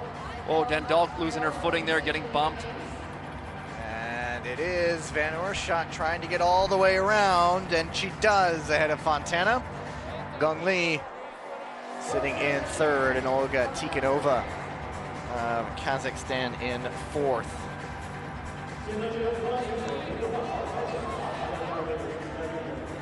Tikhonova from Kustanai, turning 28 this year. At the front it is Dita Van Oorschot. Well, I think Ariana Fontana is happy to let Oorschot do some work right now through these middle laps. But now we're getting down to 4 to go. This is when you're starting to set up and look for your move to get to the lead. Here comes Gong Li up the inside. Ariana Fontana is going to respond on the outside. Oorschot getting a little bit of a bump and going down. And Oorschot into the pads. It is Gong Li on the front, Fontana in 2nd, Tikhonova in 3rd, and that incident will get looked at. It was Van Oorschot getting squeezed. But at the bell, now Fontana gets the front. It's 3 skaters really going for it here at the end. And it is Fontana.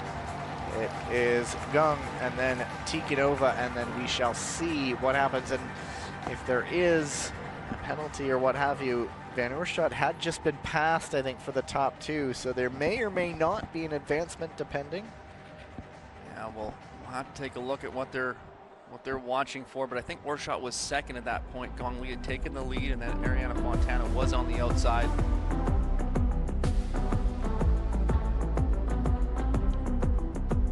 Here's a look at the inside pass from Gong Li.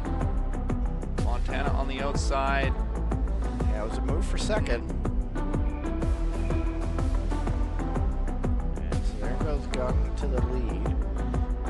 And what gets clipped there, watching that?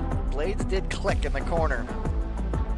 Well, Fontana was very relaxed on the outside. She didn't bring that left arm down at all, so sometimes the officials are looking to see if there's a bit of an arm block or a contact. I didn't see anything that jumped out to me there. Nice clean outside pass from Fontana. They're still taking a look.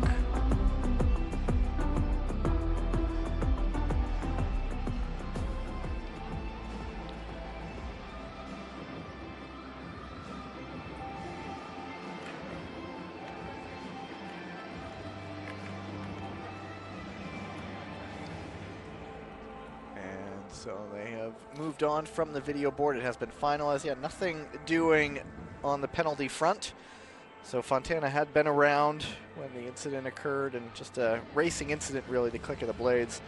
So Fontana, Gung moving through. Tikhonova's time is fast enough, a 2:22, and so the 2 third-place times that were frozen out were Zhang Chutang and Sarah Luca Beksky in heats number 5 and 6. Otherwise, no advancements. And 5 third-place times will move into the semifinals. That will be taken up this weekend, and so ends the 1500s for the day. And you see as the lights go down, that means it's ice resurfacing time on the other side of the break. We get into the sprints, men's 500 meters preliminaries coming up.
OK， 接下来跟着音乐的节奏，让我们一起动起来好吗 ？DJ 转了 B。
DJ Jojo，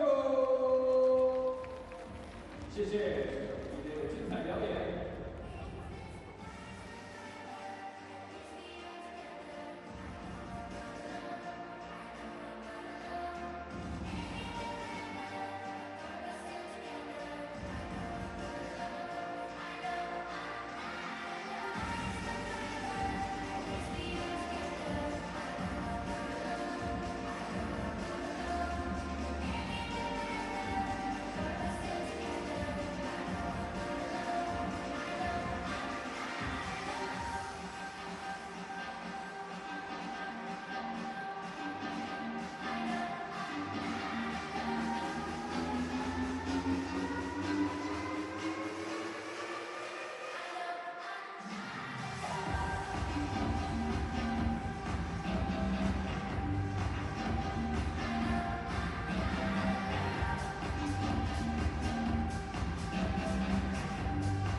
lights back up here at the Capitol Indoor Stadium. Gavin Day, Tyler Dara on qualifying day at the 2025 ISU Short Track World Championships. You got to look inside there of it's a very nice sort of weight/warm-up room. Of course, teams bring their own bikes, but we took a look down there yesterday, kind of going downstairs, and it's a pretty nice little warm-up area. Yeah, it's a great facility for the athletes to prepare for their races.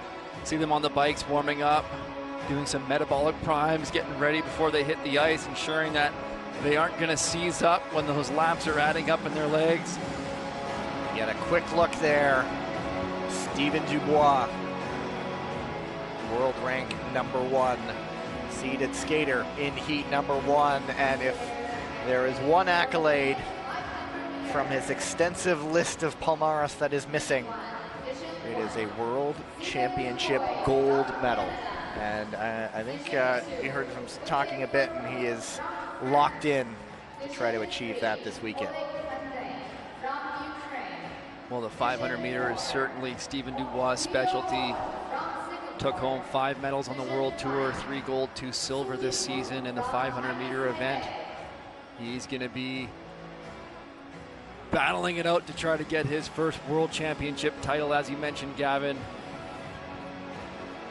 Quentin Vercock, Oleg Hyundai, Rioong, and Su Junpeng entered. Vercock has some hardware, not this season though. He's not quite been at the level that we saw him previously, but he is always dangerous in what is probably his preferred event. But we'll go through the top qualifiers likely after this heat. This one will be over in a hurry. First of 12. Go to the start.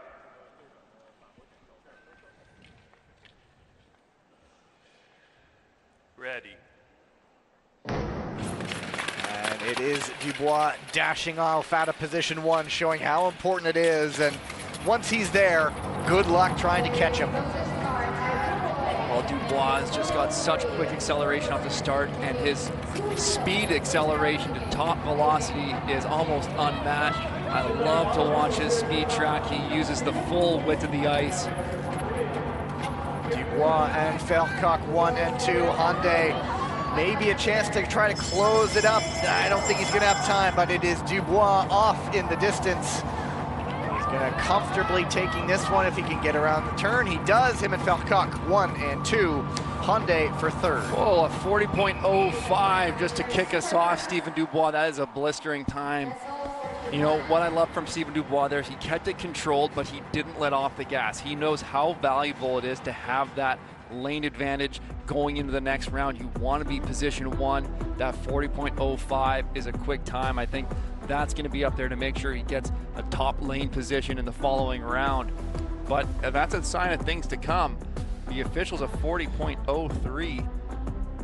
We'll be seeing some 39s coming up this weekend. Of course, as you mentioned, the time does matter in this for positioning. That position 1 on the start line, ever more important in the 500 meters. Vercock hung with him, goes second, qualifies. Third place time, 40.841 for Oleg Hyundai. Now we can sort of say, now we have a moment to say 12 heats, top 2 from each race, and up to 11 fastest third place skaters qualify for the heats. And the heats is a quick turnaround. There's the women's heats, and then the men's heats. So they'll get a workout today. And Gavin, you were pointing it out on the break, some of these skaters we're not used to seeing in the preliminary rounds in the top 20 on the World Tour, as they are exempt from the preliminaries. However, this weekend at the World Championships, every skater's got to earn their right to get through to the main event. Heat number 2, William Dongenou, ranked number 2 in the world, really coming into his own in this distance, where coming into the season we would have thought the 15 and the 1,000 would have been his preferred events, but he has shown magnificent top-end speed. He'll be challenged by that man, Liu Shaolin. Reynes Berzins also in, Etienne Bastier of France, and Mongolia's Munk Erdenbeleg.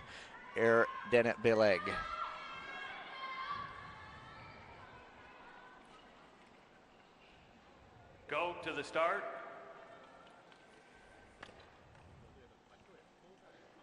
Ready.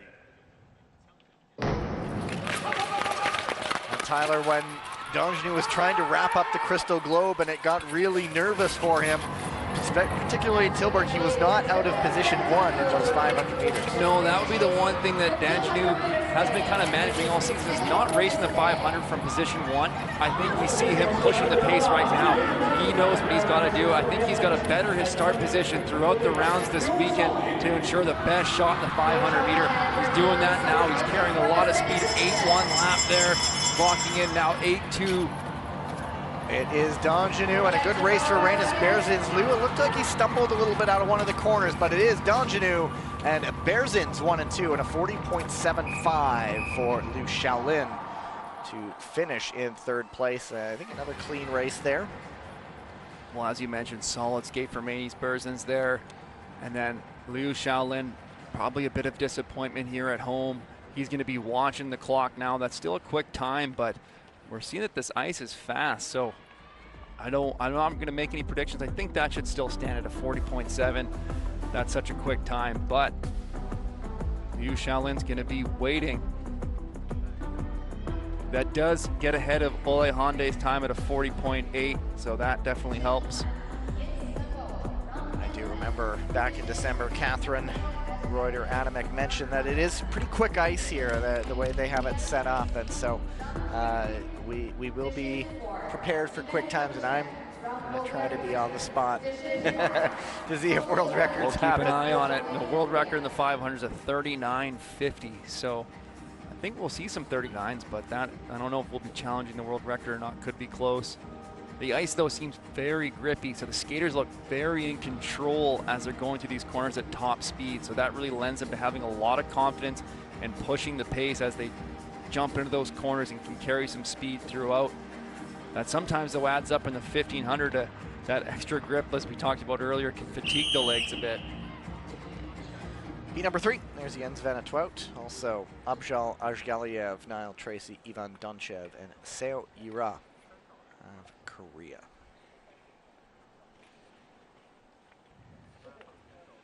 Center of your dot, skaters. 4 this way. Go to the start.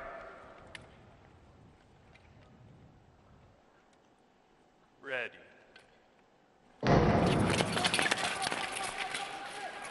Out of position 1, again, it is Jens Van Twout. Ajgaliev behind him, and Tracy 1 through 3.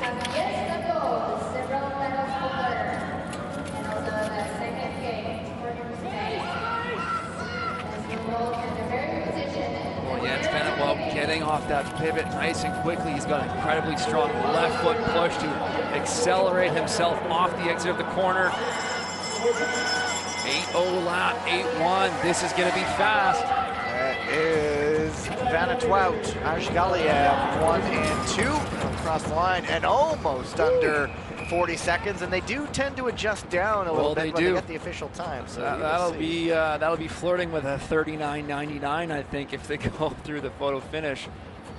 Unofficially 40.02. Ajgaliev behind him. Solid time for Niall Tracy in 3rd with a 40.4. That will be quick enough.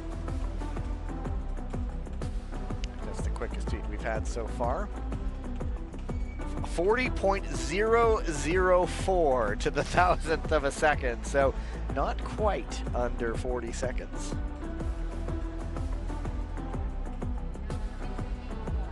But it was fast. It was blistering.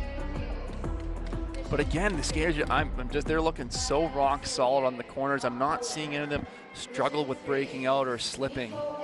So that's a sign of that. When the races are going to get a little bit tighter, that they're going to have the confidence in the ice to try to make passes, which is fantastic.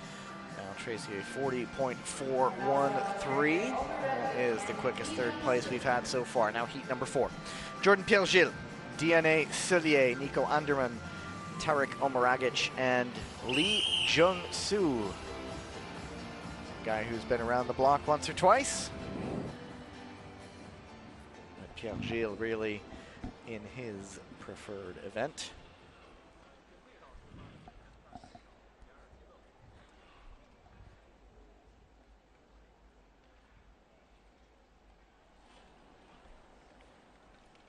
Go to the start.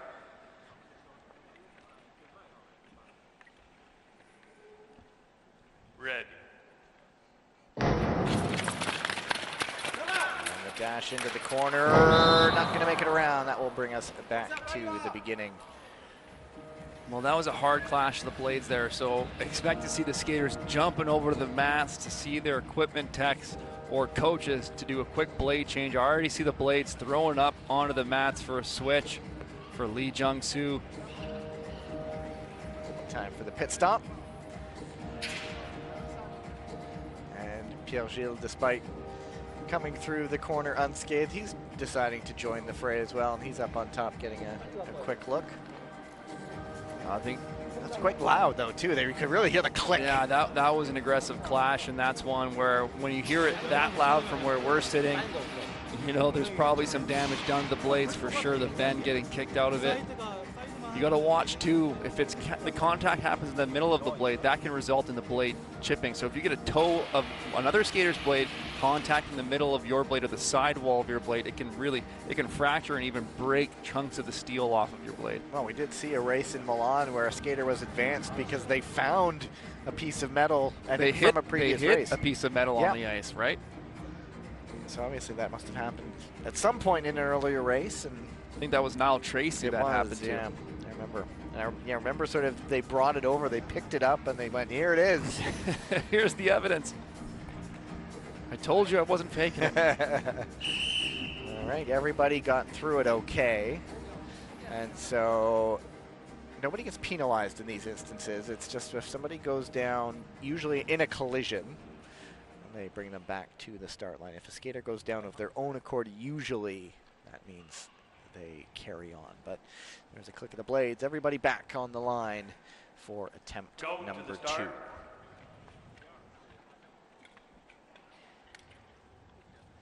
Red. There you go. Saw the world record, 39.505. In case you were wondering, everybody gets through the first corner this time, and it's Pierre-Gilles in front. Well, Jordan Pierre-Gilles, just such a consistent 500-meter skater over the past few years. He has that quick start. He's got the speed. DNA Cellier tucking into second here. Looking like he's setting up on the outside. We'll see if he tries to make a pass, but this pace is quick. 8 1-second laps right now. It is Pierre-Gilles and Cellier, and then a gap before Anderman. And so Cellier, I think, realizing discretion is the better part of valor here. Happy enough to go into second. With Pierre-Gilles, another clean race. And Pierre-Gilles, just chatted with him the other day. Canadians got in on Sunday, and sleep has not been his friend, but I asked him today how he's feeling, and he went, c'est correct. It's all good. And he showed it right there. Well, we know the challenge ourselves going through the time change, and Gavin, you know it all too well on this trip to Beijing. Only because I'm weird. And I slept for most of a 12-hour flight and then paid the price with my first night here and didn't really sleep. I'm just backwards. Well, you were up at 3:30 a.m. this morning, and now we're at 3 p.m. today with 6 hours to go. I will be forced to have a normal night's sleep this evening, and that's only because yesterday I went to bed at 4:30 in the afternoon. But big jump. Anyway, Pierre-Gilles looking just fine. Well, despite the sleep deprivation, Jordan Pierre-Gilles just making it clockwork out there, doing what he does best. Pierre-Gilles, a 40.775. Cellier and Anderman, a 41.144. That's the first third place time in the 41 range. Heat number 5, Petro Sigel, out for his second race, as is Martin Kolench. Yoshinaga Kazuki, Joshua Ka, Alejandro Rivero Meyerschalk, a name we've not seen this year from Belgium. Like the stickers on that helmet.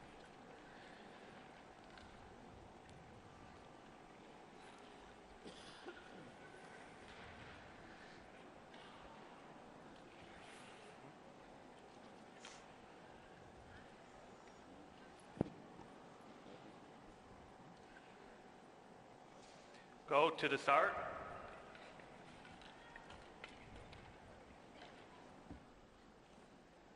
Red. And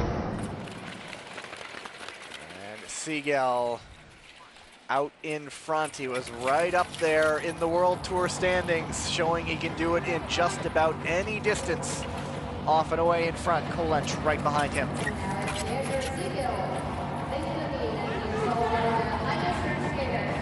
Pietro Segal looking nice and smooth in this 500 meter. Just relaxing the straightaways, working those exits, 8-1. We're seeing that quite consistently, that 8:08.1 lap time in each race. Oh, inside pass coming up. Can he make it stick? Kolench is forced out wide. So Segal wins, Yoshinaga in second, and it will get a review as Martin Kolench was forced out wide there. So we'll see what happens with Yoshinaga Kazuki. But 2 for 2 for that man.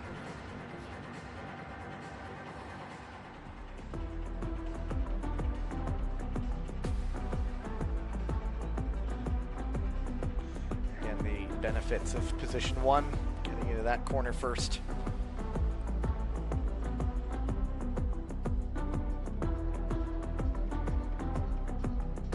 The bump on Kolench.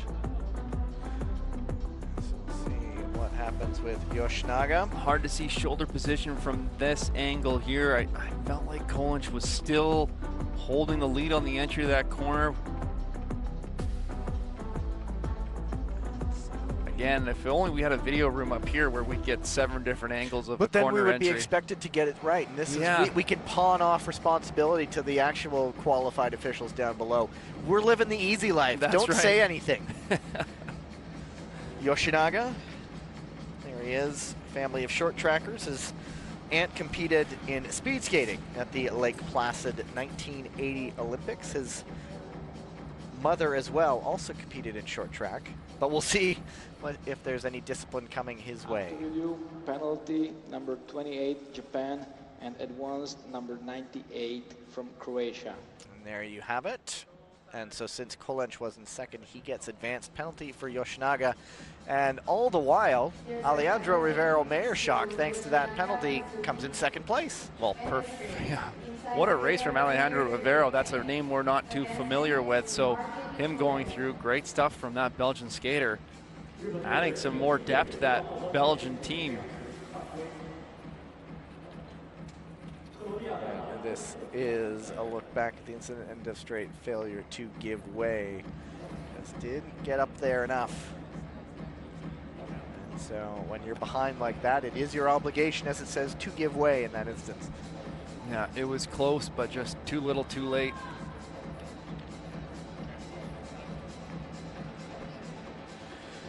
Heat number 6, Miyata Shogo of Japan. One of the most consistent skaters on the circuit. Stan Desmet, Sean McAnuff, Sean Lachart Taprom, and Daniel Ibog. Desmet through earlier in the 1500.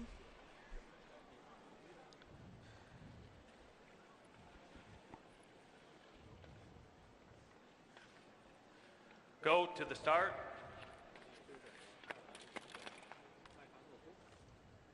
Ready.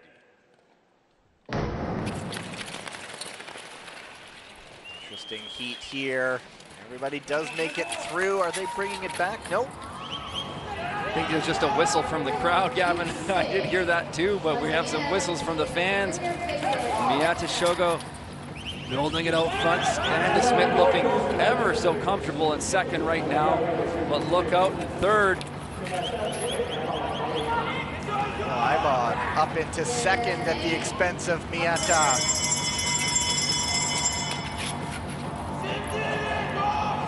And it is still Desmet out in front, Ibog in second, Miyata relegated to third, a 40.65, and so remember with the one advancement, that knocks out one of those third place positions.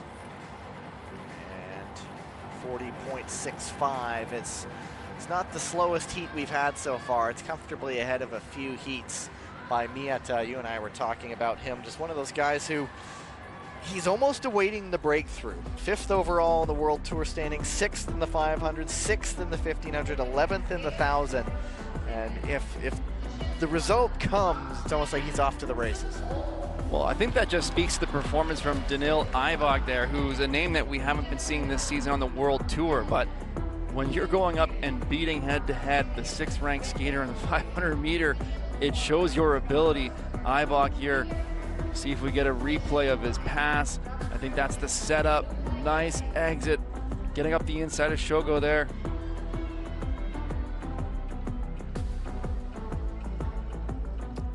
Good result for him. Smet though, 2 for 2.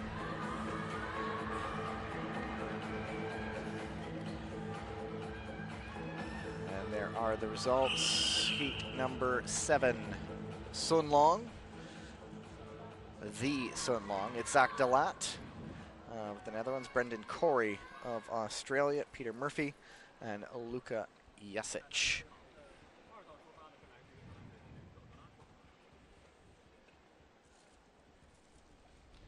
Go to the start.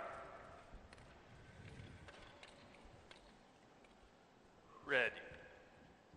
And it is Sun off to the big start. Corey almost had to jump into second, but he is now behind Delat. I think Delat wore that helmet at the World Championships last year, the pink with the tiara on the front. It is quite the helmet. Glimmering from here. Oh, down in that corner we have Peter Murphy. It is Sun in front. Corey. And a good race for Jasic getting right up there in fourth. That's a balance. Sun. Delat takes a look. And down goes Delat. Now, could this be for Jasic? Tries the move. He's going to try again, but no, a good move by Brendan Corey. Throwing the weight around a little bit. The former wrestler bodying Luka Jasic just behind him. Well, Corey was able to defend that position on that last turn, which was critical for him to get that second place position to qualify through. We've got to wait for the official, of course. Now, I talked earlier today about, a lot of these, the ice conditions seeming to hold up, and on that one we had 2 skaters going down in different incidents.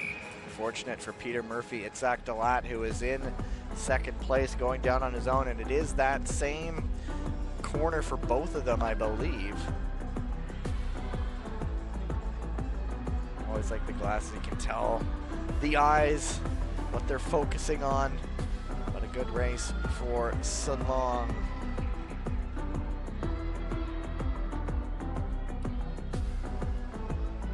And this, I believe, might be Delat going down. Well, Delat there was getting 2 crossovers in. He was really trying to build some speed, and I think it was just a little bit too much there. Yeah. Left foot just booting out, catches the right. That's always frustrating when you're sitting in one of those qualifying spots and you just go down on your own. And Jasic was coming forward. Corey just shifted that weight over. Yeah, just a little track pattern change there from Corey to close that gap. Said he bodied him off. It wasn't really a full-on. He just blocked him away, and there was no way to go. I just wanted to drop Using in that wrestling body position, eh? I just wanted to drop in that he was a former wrestler. Always appreciate when people message us with little facts that we can add to the commentary here. Heat number 8, Liu Xiaoang, Furkan Akar, Ben Jung, Frederick Pedersen, Tibor Komarichki. Back up, skaters.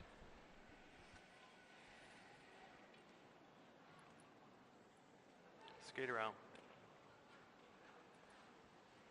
And they have been told to skate around. Pedersen, another one of the skaters who was just at the World Junior Championships in Calgary, and I spoke to him and I went, how are you feeling? Because he did the last 2 World Tour stops, Tilburg, Milan.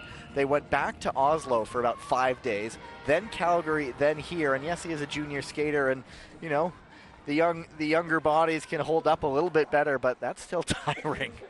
Well, he's racking up the experience, that's for sure. All this racing is really going to benefit him going to next season, looking for an Olympic debut. Start. Ready. Liu Xiaoang, Furkan Akar, Ben Jung, Frederick Pedersen, and Tibor Komarichki, and it's Liu out in front. But Akar also has a very, very good top speed. cars just breathing down the neck of Liu Xiaowang at the front of this race. Ben Jung also making a race of things as they're going to come up to get the bell. It is still Liu in front, a car tucked right up into that slipstream, but here comes Jung. He's going to push it late to the line.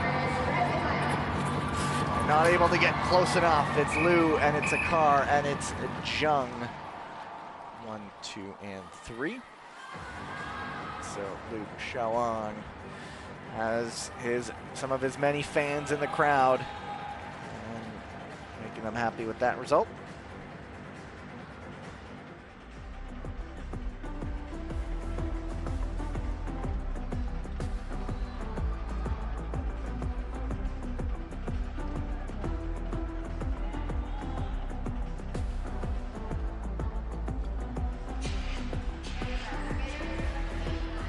Car made it to the quarterfinals, I remember, in Rotterdam last year. A real statement of intent of this burgeoning Turkish program.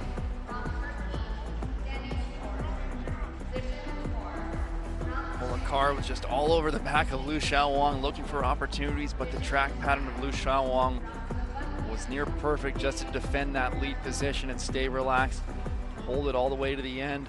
But that gave the opportunity for Ben Jung to kind of jump back into the race when there was a little bit of a gap that had opened up from the start.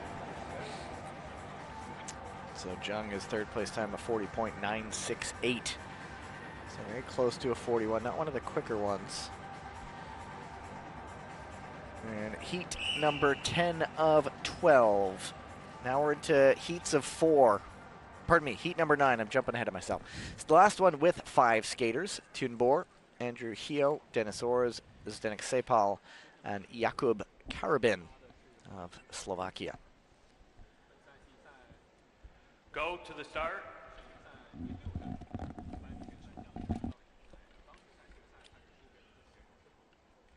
Ready. Tunbor jumped up, if I'm not mistaken, onto the podium in Milan, but what a start by Denis Orz. Well, we saw the speed of Denis Orz in Milan. He's showing it again here, going from third position on the line right to the front. That's a blistering opener. And then down in that corner, it was that Sepal who's gone down. I think what you were waiting for with Orz to see what would happen if he's leading, because so often he was following behind quicker skaters, but now we see Bor in the front, and Hio does not give up either. Hio setting up wide, always patient. A little bit of a deep track from Orz, but he doesn't have it on the exit. Hio's able to jump up the inside. Hio jumped out of the corner into second place before Orz really kind of knew what was going on. Hio, quick reaction, but Tunbor takes the heat, and that one, not one of the quicker ones either, as they were both second and third into the 41 second range. Well, we've seen some impressive skating from Denis Orz, showing his ability in the 500. I think he still has some maturing to do to figure out the racing and how he controls a race from the lead. We've seen that he can follow that speed and he has that quick start. He's just kind of got to put it all together, but that Turkish team is really building, and especially in the 500 meter side, they have some fantastic skaters that are making their way through. Turkey, really eastern part of the country is where sort of the winter sports is, and that was Sepal, I think, going down on his own. Look at that inside right out pass. of the corner. Quick reaction.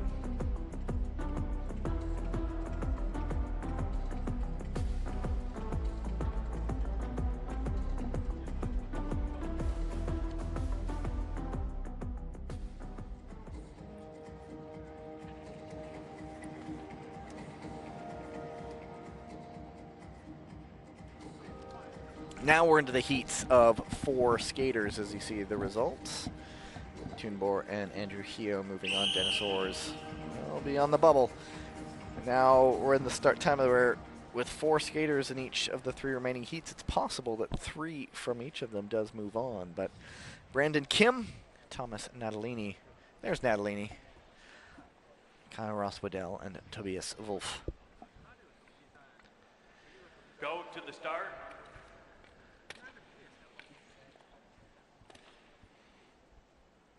Ready. Oh, I be saw here. Natalini leaning there quite heavily on the start. That might, I might be saying I think Natalini was the culprit there, but we got to wait to see what the starters saw. But Natalini didn't skate to 1500. Maybe trying to keep some energy for this 5, but let's watch. It's so slight. Yeah, I don't know, and I was just watching him there, but I just saw him leaning over, kind of. It did look like a lean rather than a push off the line. But did anyone else move that little bit ahead of him? The camera is trained on him at the moment, but here we go. And he did know it too. Just went right back to the line and turned around, and unfortunate for him. One strike, as we know these days. Well, there's Natalini's coach, Maggie.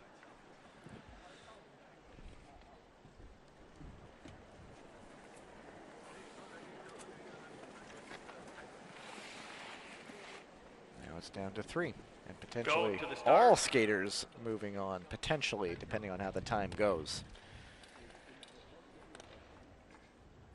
Ready. The ice is that little bit less congested now. 3 skaters in a 500 meters. Well, that really opens things up. You know that whatever position you're in, you have a chance to qualify through. But Wolf has some work to do because he's got to try to still secure a time that would be fast enough to qualify through. He's closing up, I believe, a little bit on Kyle Ross-Waddell. But it is Brandon Kim far and away right now. Ranked number 10 in the world in the 500 meters and showing why right now. And he will take that one, 40.88, and yeah, I believe that is the slowest heat so far. Well, Kyle Ross-Waddell finishing second there, and that will qualify him through. You know, I was talking with Richard Shoebridge, coach of the Great Britain team, and you know these competitions, the World Championships, and looking at the World Tour in the next season are events which will help qualify athletes to their Olympic team. So these results can be absolutely critical for them to qualify through to the games.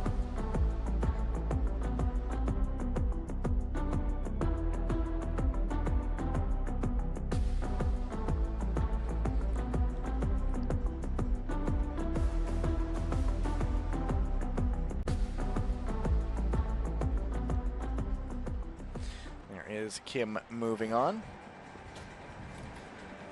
No review necessary there. No incidents to speak of. It all just got split apart early on. And now 11 of 12. This will see Denis Nikisha, podium last year at the World Championships. Roberts Krusbergs, Lujan Shuo, and Lucas Wareham. I mentioned that new Aussie kit earlier, and there's sort of there's yellow on the shoulders, and it's the golden wattle, the informal floral emblem of Australia. So a very nice design there. I think did we see that his mom designed his helmet too? I believe so. That's what we were informed. We get these sources that pop up with bits of information that we love. Here we go, to the line. Inspired by Indigenous Aboriginal art. Ready. I do remember seeing that helmet in Europe and liking it. Anyway, yeah. Nikisha. We do know he can win races. Hasn't really done it so much this year, but he is certainly the favorite in this one alongside Roberts Krusbergs. It's those two right now, but Lujan Shuo, there's always that possibility, but yeah, there's a gap right now. He's got some work to do. That gap's opening up quite big. I think it's going to be too much to overcome now, but we have Denis Nikisha taking it from the lead with Krusbergs tracking him down. At the bell, it is still Denis Nikisha. These two guys are ranked 11th and 14th in the world.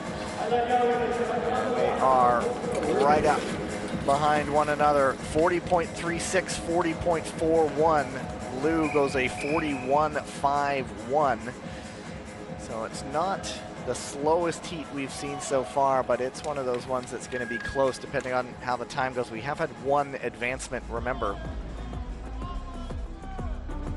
I think a tough race for Lucas Wareham there. Unfortunately, I know he was dealing with some stomach issues over the course of this week leading into today, so I think that's maybe zapped some energy from his legs.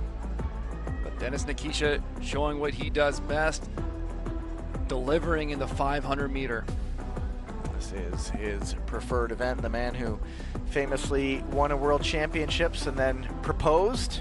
World Cup. World Cup, back in the old World Cup, right? That was a couple years ago, wasn't it? World Championships. Won at home in Kazakhstan and then proposed, and she said yes.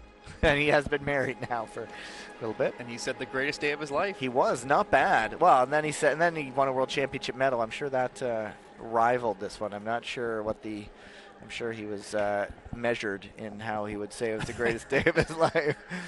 There you have it. Nikisha Krusberg's 1 and 2 lose time 41.494. One more heat still to go.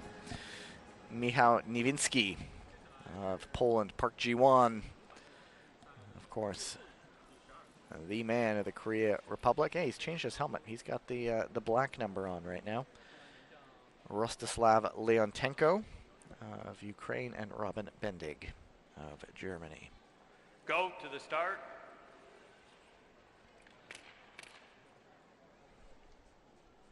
Ready.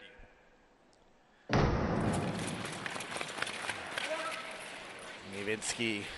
I always say, so figure the 500 is his bread and butter, but he's winning medals in the thousands now, but he still just has that top end speed.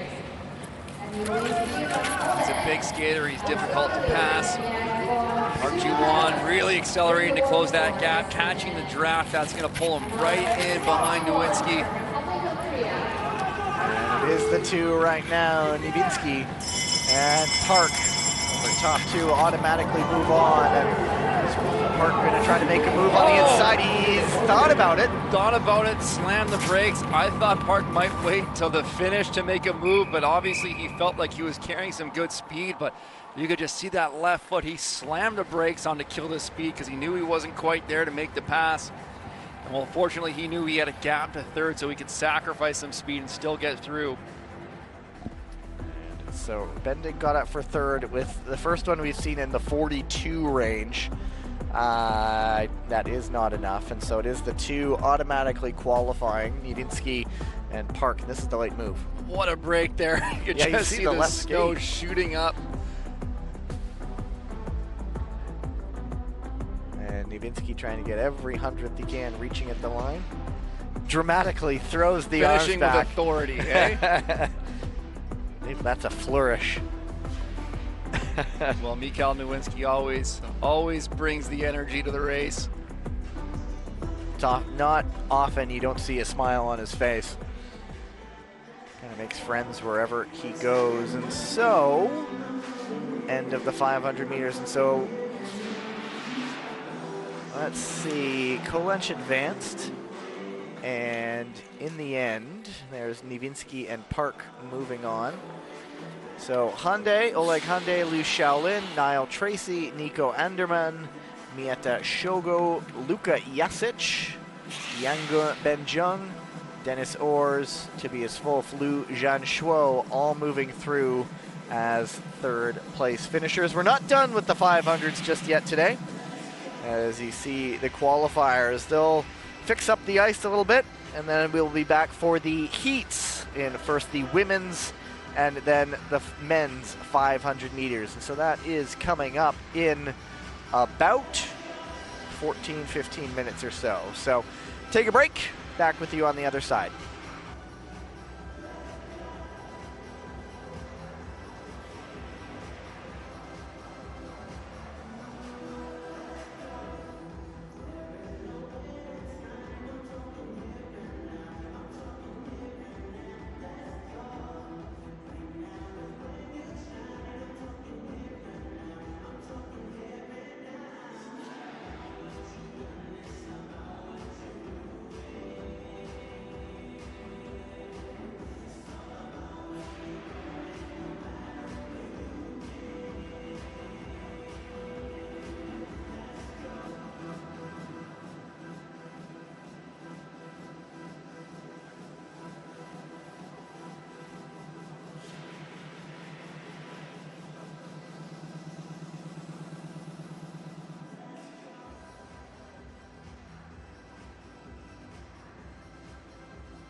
交臂环节中，接下来让我们来欣赏一段音乐表演 Victory， 让我们来感受中国传统乐器的魅力。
The next race is the heat of the women's 500 meters. 女士们、先生们，即将进行的是女子500米预赛。接下来让我为这场比赛的运动员们来点儿掌声欢呼。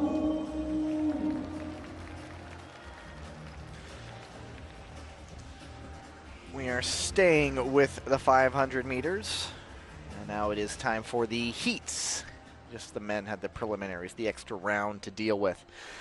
You see start list number 1, and there are 9 heats for the women in the 500 meters. Top 2 automatically moving on. No worries about times, but they will. It's a 500, so they'll be going like gangbusters anyway. So the start list for heat number 1, Kristen Santos Griswold, Ariana Siegel, Sophia Konya, Leah Mead, and Kim Hyo Jin. Well, like we talked about earlier, Gavin, of course, those times will impact the lane seeding for the following round, so still ever important to get a quick time in this race to better your position in the following. And so you might have, if you were with us earlier, when Pietro Siegel was racing, I mentioned the family was sitting right near us, so we'll gauge their reaction with their daughter about to skate. There is the new reigning Crystal Globe winner, Kristen Santos Griswold. I'll let people in. It's been kind of a struggle to say Kristen and Crystal Globe. You flip, you stumble over the words. Are you referring to my multiple takes yesterday of trying to say Kristen Crystal Globe? It's behind the scenes stuff that people won't get to see. But yeah, a bit of a tongue twister. But she is the seated skater here. Top 2 automatically moving on.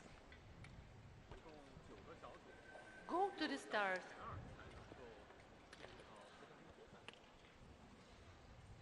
Ready. And it is a great start for Siegel out of position 2, jumping into the lead. Well, so important for Siegel to jump out front the lead, because that creates some separation between her and Konya, who you would think would be battling against her to try to claim that second spot. But Siegel looking dominant in this race as Kristen Santos Griswold works her way up the inside. And now it is Santos Griswold in the front, and there is the real battle for second. Konya and Siegel are ranked 25th and 26th. So little separating them, and it is going to be Siegel now trying the inside. Nope, deciding against it. It's Santos Griswold going to take it. It will be Siegel moving on. Just a quick glance over at the parents. They appreciate it. They like that one. Applause from them. Well, just a great defensive track from Ariana Siegel on that final lap, blocking the inside lane. It's so difficult to go the long way around when you're at top speed and your legs are starting to fatigue. So Konya's best bet is to try to look up the inside lane, but Siegel doing a terrific job shutting that lane down, or that option, taking it away to hold on to that second place position behind Kristen. I think she will go into the quarterfinals. And just talking about the family members of skaters, and if there's one thing we've picked up over the course of the season is that the athletes might not know who we are, but it's family and friends who do, and they've messaged us throughout the year. We really appreciate it. We get the little nuggets that add to our commentary, little stories, little anecdotes, and so for those of you watching at home, we have appreciated you all season long, and when it comes to the little bits of information, well, keep them coming. Yeah, I need all the help I can get, so don't hesitate. You need all the help you can get. Well, you're doing a fantastic job there, Gavin. Well, so, right back at you there, partner. But, you know, we're on air for how many hours a weekend, week over week, so all that information just adds to, our old stories get tired really quickly. You're probably thinking that at home, we've heard this one already. So yeah, if you like the little bits you share, if you're a family or friend of the athletes, we always appreciate it. Heat number 2, Sandra Velsborg, Yana Khan, Kurokawa Ki, Louisiana Stahl, and Anucha Chatai Song.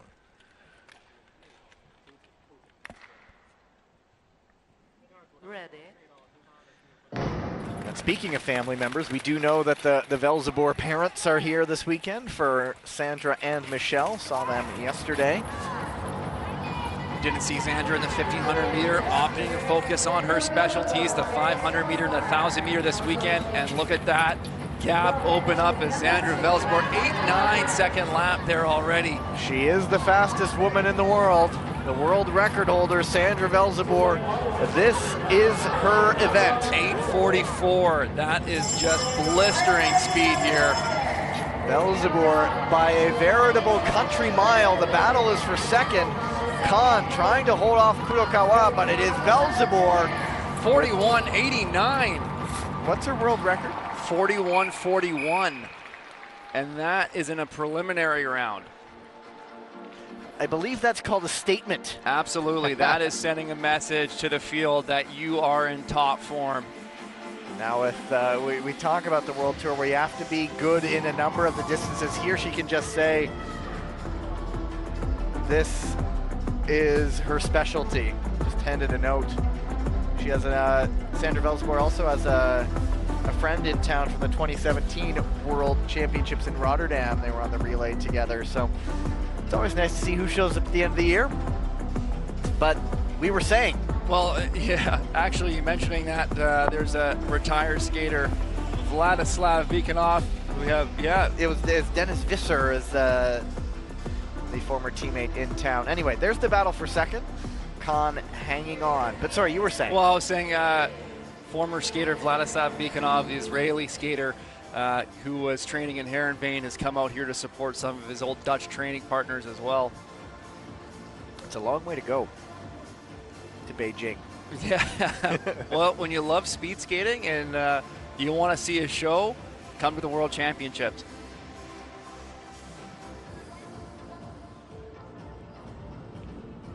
Number 3, Florence Brunel, Zoe Deltrap, Annabelle Green, Petra Vankova, and Hedvig Hilda. If there's a skater with a pretty good finish to the season, it's Annabelle Green of Great Britain. Go to the start.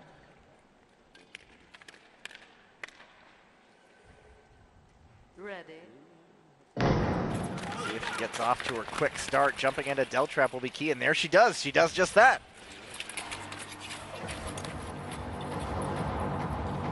Brunel, Green, and Deltrap. Florence Brunel really building well, 9-1 there. That's where we saw Velzeboer already at the 8.9 second lap times.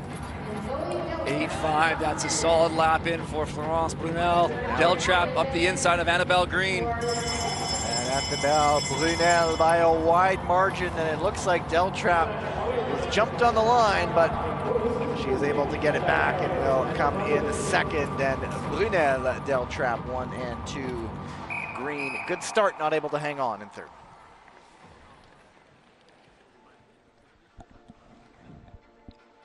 Well, a 42.6 from Florence Brunel, a solid skate, but that puts into perspective how fast that 41.8 time was from Sandra Velzeboer in the previous race.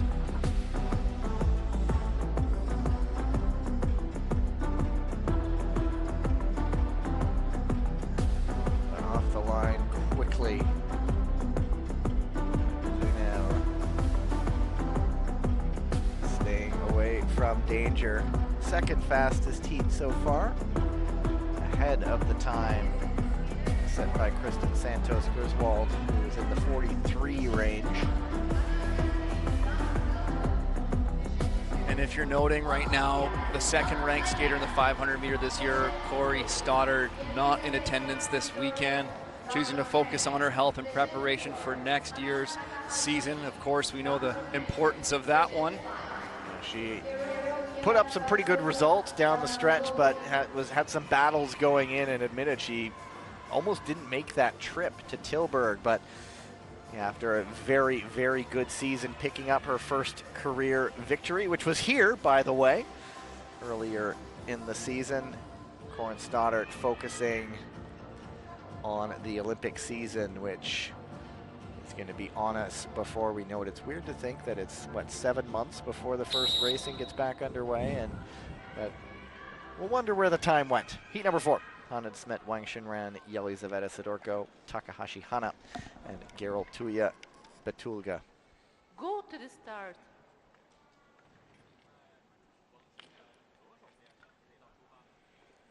Ready. And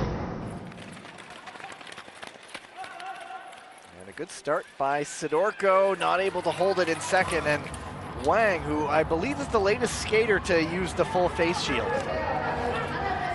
Well, great job from Yang to hold off on that start there. Wang's tracking down Hannah Smith. We saw her strength already in the 1500 meter. She's cruising here 9.2.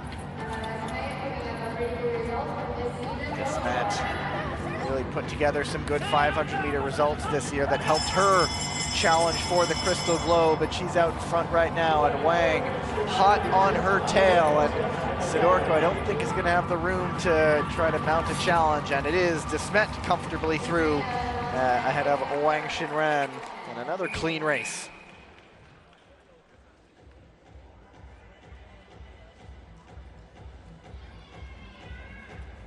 I'm still just blown away that 41.86 from Xandra Velzebar. I know I said it again previously, but at this point in time, you would count as being gobsmacked by if you say so. It's taken this long, and you're still talking about that one. That was a tremendous skate there.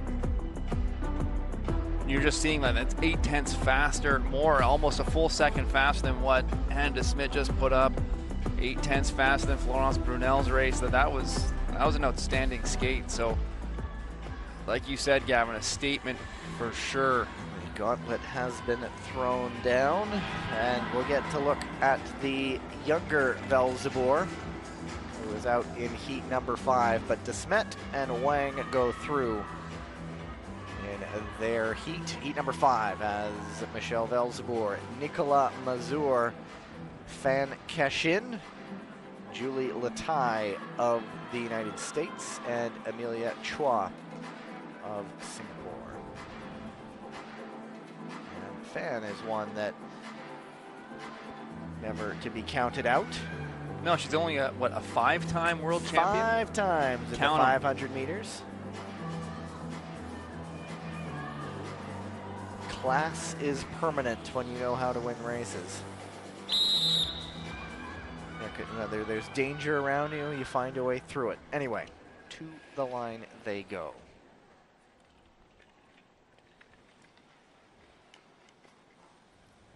Go to the start.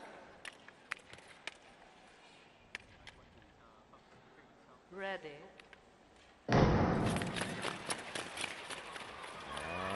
Do they get through the corner? They do. Some bumping. Mazur really cost her there, but it is Michelle Velzeboer and Fan Latai up into 3rd. Well, great start from Fan from 3rd position on the line.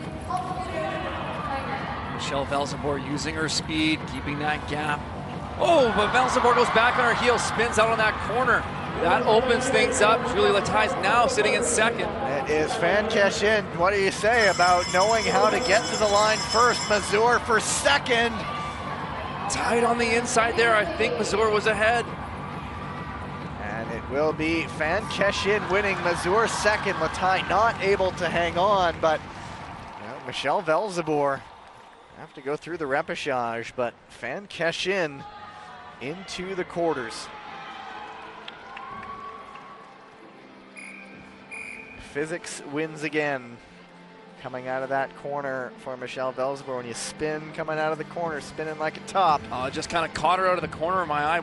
She had such a lead there. I wasn't too focused on it, so I'd like to see a replay of what exactly happened there. But I think you're going to be right, Gavin. Just that spinning out, kind of losing the hip position, and those G-forces just spinning you around on the exit. There was the start. There was the bump that was not brought back. Mazur stayed on her feet.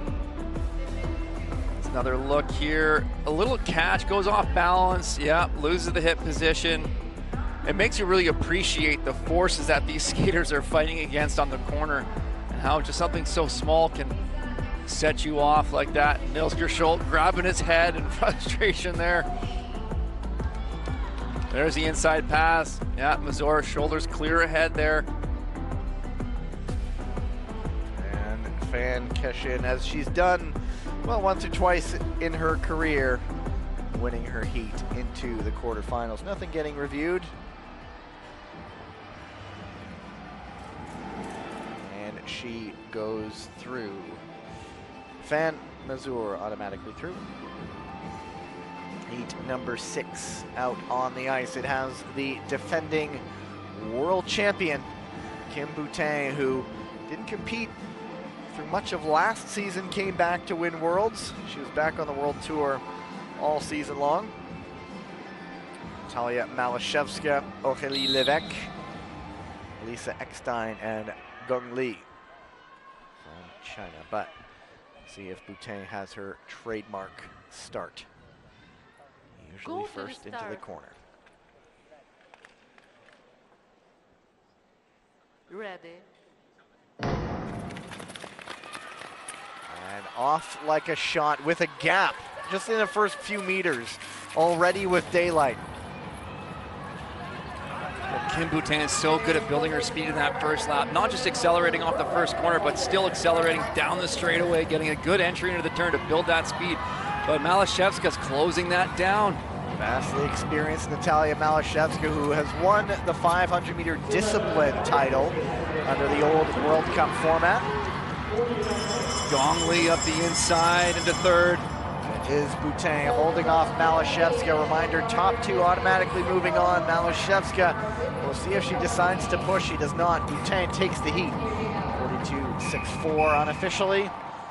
Winning time for the defending world champion.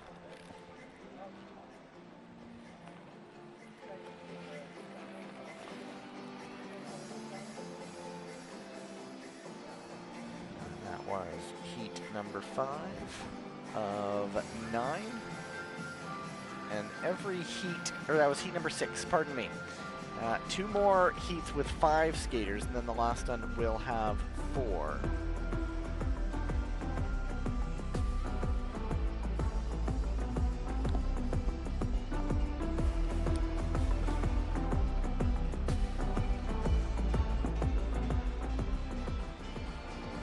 Well, Kim Boutin, as you said, Gavin, world champion last year in the 500 meter.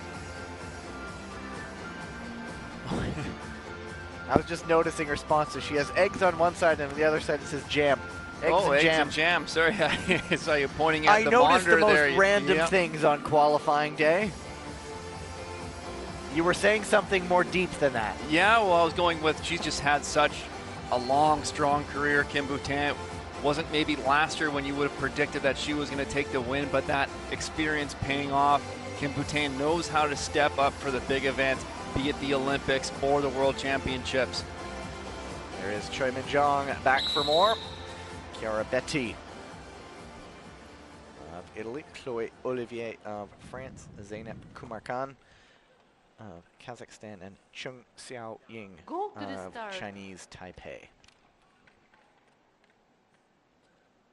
Ready.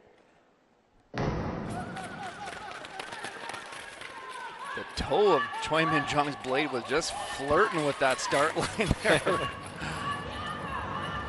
We get a close-up look at that to see how close it is, and it's Choi in front. As they were on the start line, so they are in the race right now. Betti closing up. Will she attempt to move, or is she happy with just 1 and 2 going on? Well, it's not going to be easy to get by Choi Min-jong here. Betti might be settling for that second place position now. Real battle for third right now, but it's Choi and Betti more than happy in 1 and 2, and we'll see if Betti pushes late, and she takes the heat. What a finish. Timed the move well, dove up the inside, and I think she got it. We've already seen a couple of races decided by a thousandth of a second. Well, I like the patience from Betti there, just not taking any chances earlier in the race. You're already in a qualifying position, so don't cause yourself any trouble, but look for it at the finish line. Brother skates on the oval. There's another Betti at the World Juniors in Calgary. So it's becoming the family business. Look at that shot of the blades going through the water on the ice. Here we go, here's the move. Just a great exit, carrying her speed even though she's so tight there. And she's one of the taller skaters too, and so she's able to get that reach at the line. And there you go. 1100ths of a second. Of course, the time helps for seeding as well. She wins the heat into the quarters. 2 to go. Another Italian. And it's one of some renown, as you see the results of heat number 7. Heat number 8. Ariana Fontana of Italy, Kamila Stormovska of Poland, Barbara Samogi of Hungary, Lam Qingyan of Hong Kong, China, and Emma Himpanova of Slovakia. Fontana trying to make it 3 for 3 for Italian skaters moving into the quarterfinals in the women's 500 meters.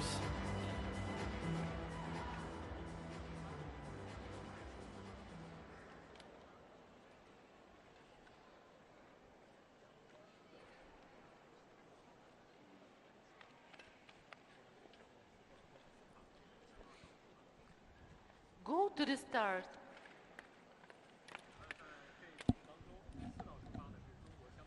Ready. And the dash into the corner once again. The benefits of position 1. Well, Fontana and Stormowska already separating themselves from the rest of the field. They are ranked 9th and 13th in the world coming in. Samogi 34th, and so that serpentine ranking format makes for that a bit of a gap there. And Stormovska swarming all around the back of Fontana, but I think she's just deciding to consolidate and maybe try for a late push. Not going to get it. It's Fontana taking the heat. But, the two favored skaters following the form book. Well, just a nice clean skate there. Not much to analyze other than what we just saw. Fontana putting on a clinic from the front, owning it all the way. That's when the race was over, pretty much right Yep. there. From the start lane position, actually. Yeah, pretty much. Both off quickly, they opened up a gap, and that was all she wrote. 4 skaters in heat number 9. Kim Gi-lee of Korea, Ricky Doak returning for Canada, Ksenia Adamenko of Hungary, and Tunika Dendel of Belgium.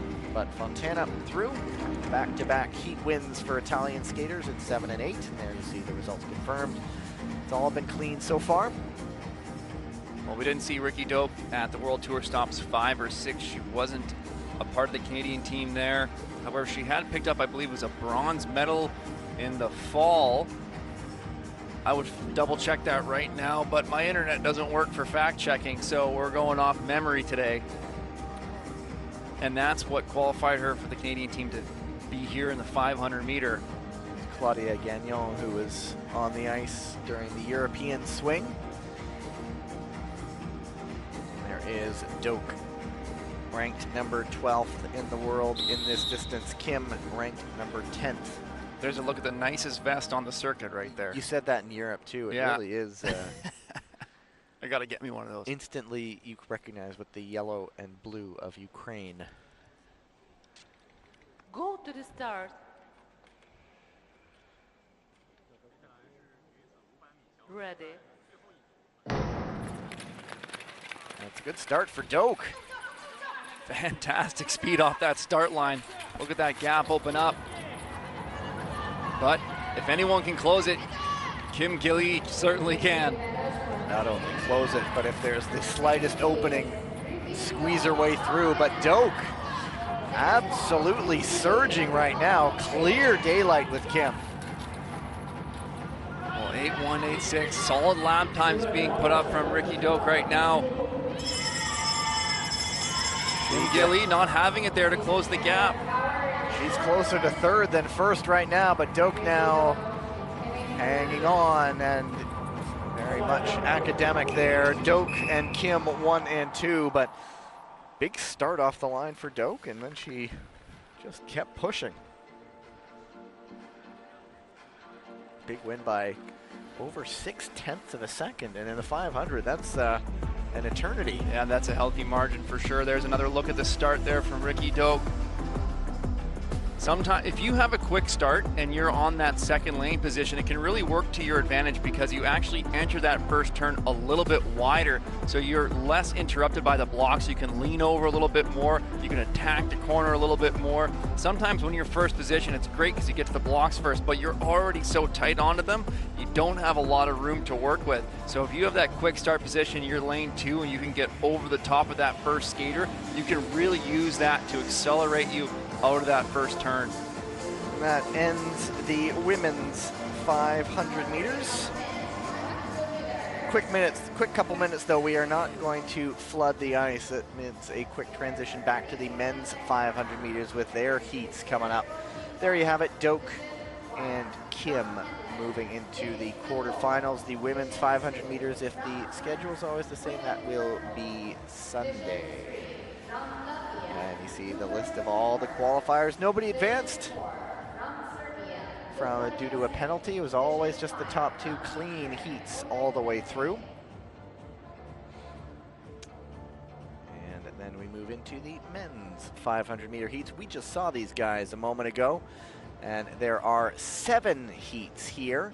Top 2 from each race, and up to 4 fastest third place skaters qualify for the quarterfinals. There's the list. Jens Van het Wout, Quentin Verkock, Robert Kruisbergs, Luka Jasic, and Oleg Hyundai. And already we're starting to see some big concentrations of talent in this 500 meter race.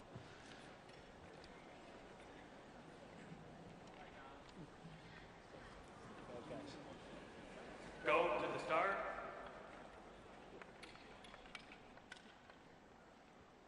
Ready. Look at Jasic, the youngster, showing no fear, jumping up to 3rd around Roberts Kruisbergs, but it is Van het Wout and Verkock 1 and 2. Well, Jens Van het Wout just flying out here 8.6 already. See where this lap time puts him up.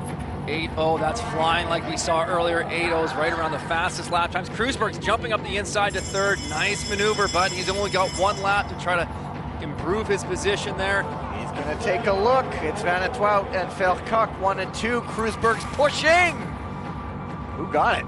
I'm not going to hazard a guess there. I think Quentin Verkock still had that at the line. Again, though, there's still opportunity for the 3rd fastest times to move on.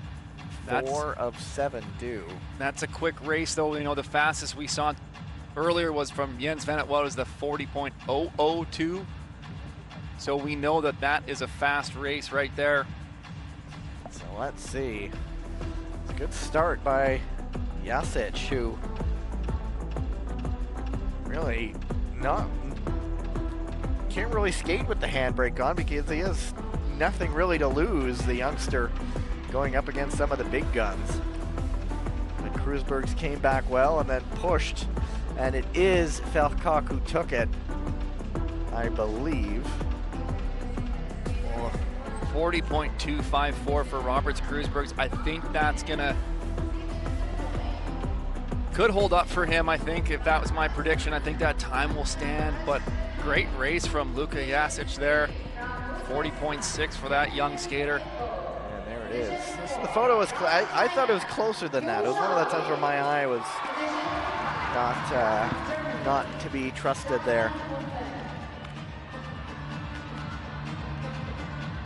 And there you have it. Van het Wout, Verkock moving into the quarterfinals. Heat number 2 as Steven Dubois, Abzal Ajgaliev, Daniel Ibog, Liu Shaolin, and Ben Jung. I believe this is the same Daniel Ibog who competed in 2022 here in Beijing for ROC.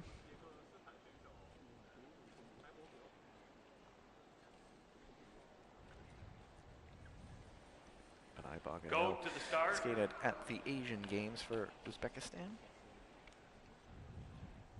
Ready. And Dubois quick off the line. Another fast start for Ibog. Well, that puts Ibog into a great positioning behind Stephen Dubois. If he can hold that gap, he's doing that right now. And it is Dubois doing what he does best in his favorite event, but now he's under pressure.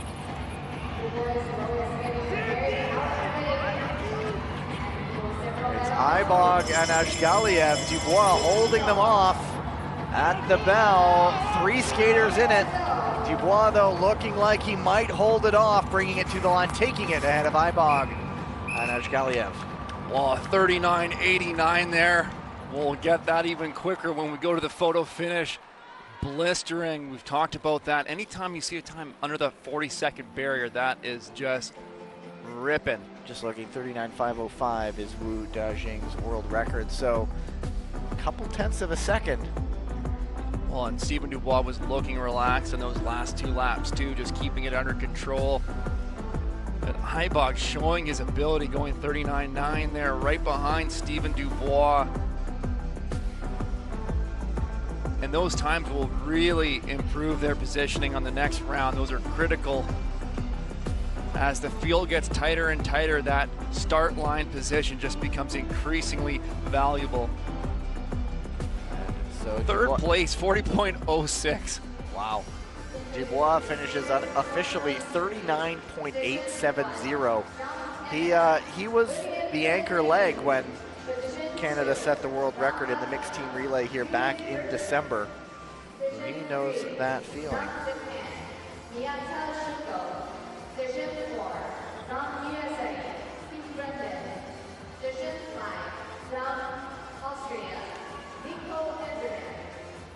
Heat number 3, William Donjanu, Rainis Berzins, Miyata Shogo, Brandon Kim, and Nico Anderman. The seeding in this one came through their times in the preliminary round.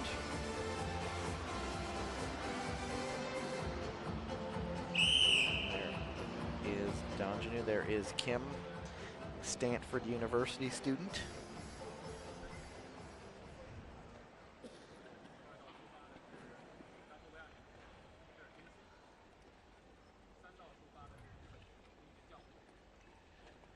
Go to the start.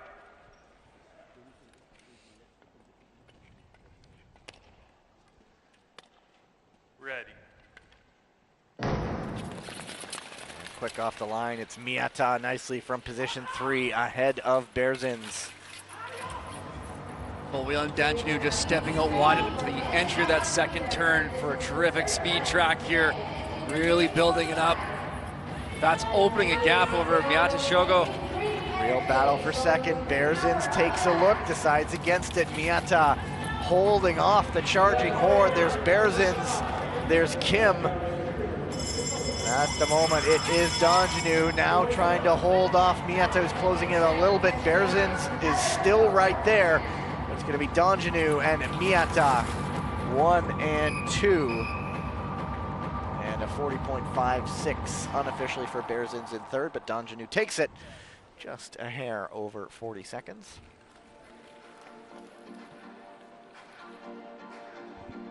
Well, it's just unbelievable, the depth of the field and the speed that we're seeing from these skaters heat after heat. We're still in these early rounds and everybody's just flying. We're seeing low 40s and even 39-second lap times all over the board. Could they go much faster if once we get further on, or is this just right now they have open ice and a chance to fly? Yeah, you know, I think they'll go a little bit faster because they're going to feel a little bit pressure, but they're certainly clipping right near their top speed. They know how important those times are to better their position, so they're not really holding back too much in these rounds. You know, and then again, like, they're not taking too many chances, you know, at getting too crazy because they got to stay on their feet, but it's just blistering. What I'm just so impressed with is how many skaters are right there knocking at the door across every country here.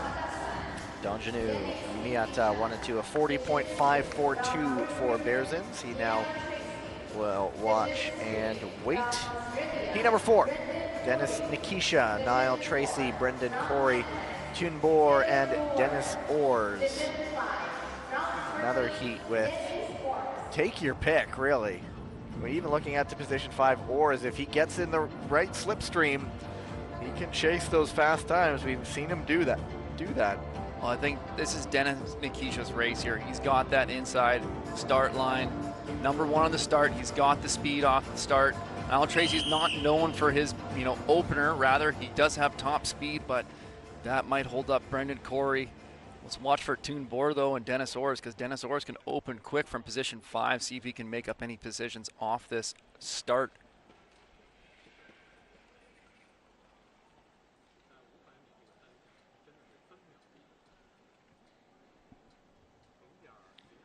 Go to the start.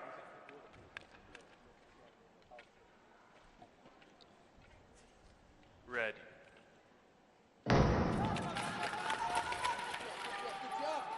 And nobody's able to move up a position on that. I was looking at Orrs, and he was almost angled straight to the center of the track, and he is now ahead of Bohr, but Bohr battles back for 4th. But that means good stuff only for Dennis Nikisha on the front with the battles behind him.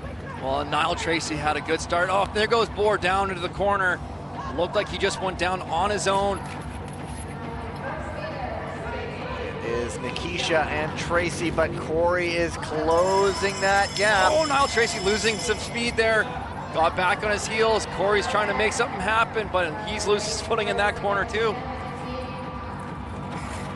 And it is Nikisha. Tracy hanging on, and correct me if I'm wrong, but when there's a situation like that and you're closing up, you almost have to make the pass immediately or you miss the opportunity. Yeah, you want to try to jump on that opportunity as quick as you can. I think Brendan Corey saw Niall Tracy lose some speed, so then he knew he'd be decelerating still into that next corner. Brendan Corey could try to take advantage of that. But then, when you're trying to make that move and cut that turn, sometimes you yourself lose your footing if you're trying to jump on it too quickly. So, tight battle there. 40.691 is Corey's time. And that is the slowest of the heats we have so far. So if everything stays clean, we're going to start to see some third place times knocked out, and that is the one that's on the bubble right now, because it's 4 of 7, maximum 4 of 7. See if you get a look. This is a finish line again. But Nikisha looking very, very good.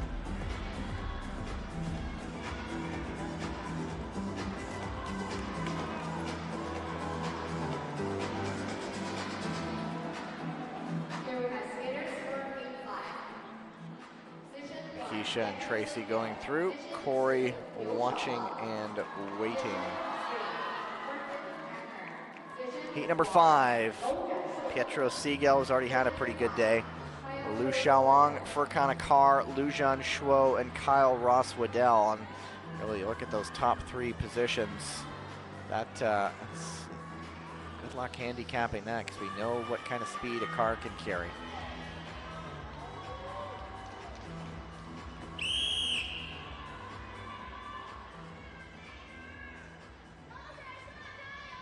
Well, whenever there's a Liu brother on the ice, we hear the fans going. Is their own supporter section, really. Go to the start.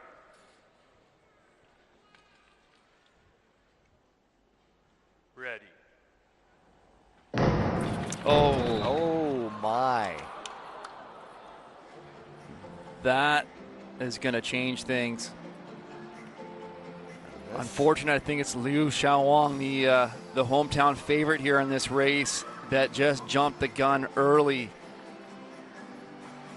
That will be disappointment for the hometown crowd. Wait for confirmation, of course, but when the camera's locked on you, it usually means one thing, and there it is it's not even that close. Position 2, false start, penalty. Unfortunate for him. The groans, those supporters, it's now turned to groans, the cheers. And so now we have 4 skaters on the line. And the door gets thrown wide open here. That's really a benefit for Furkan Akar there, now moving to 2nd position on the line. We know his speed, but then he doesn't have the challenge of having to get around or past Liu Xiaowang.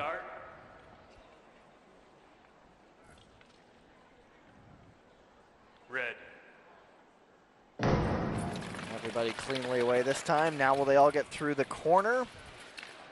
Ross Waddell jumps up into third ahead of Lou, but it is Siegel and a car off and away.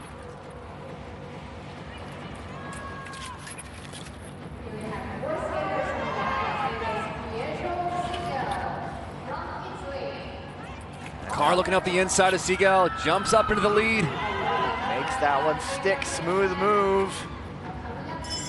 And just in time to get the bell, but it is still those two.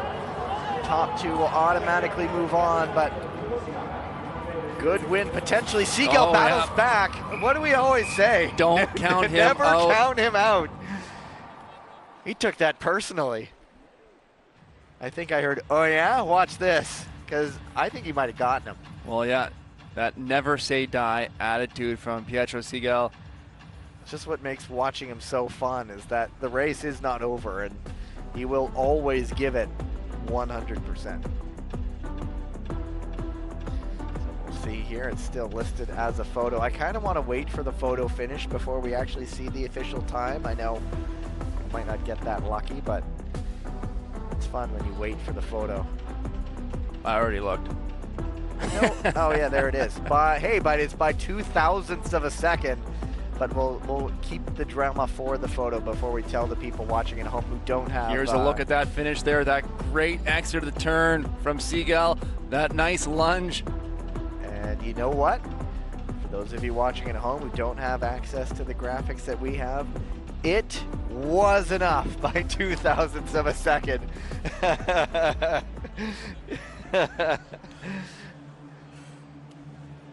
His parents looking over at us.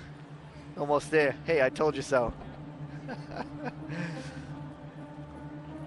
2 heats to go. Siegel winning. Is that the second? Was he in one of the races that was decided by 1,000th of a second? Well, Ariana just snuck through in the previous round. His sister.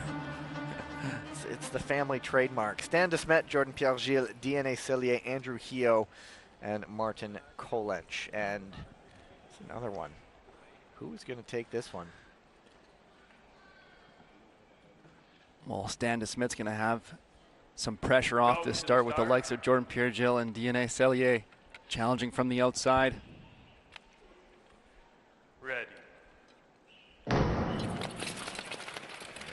he holds them off into the corner, but Pierre-Gilles can go like a bat out of hell when he's up to speed in the 500 meters. Watch Jordan here jumping up the inside. Great setup for that pass on Stan de Smet. Perfectly executed. Cellier almost losing it out of the corner, almost caught on the back foot, but it is Pierre-Gilles ahead of de Smet. Cellier trying to build back some speed. At the bell, it's Pierre-Gilles. Cellier up the inside with a nice move. And it is going to be Jordan Pierre-Gilles, DNA Cellier,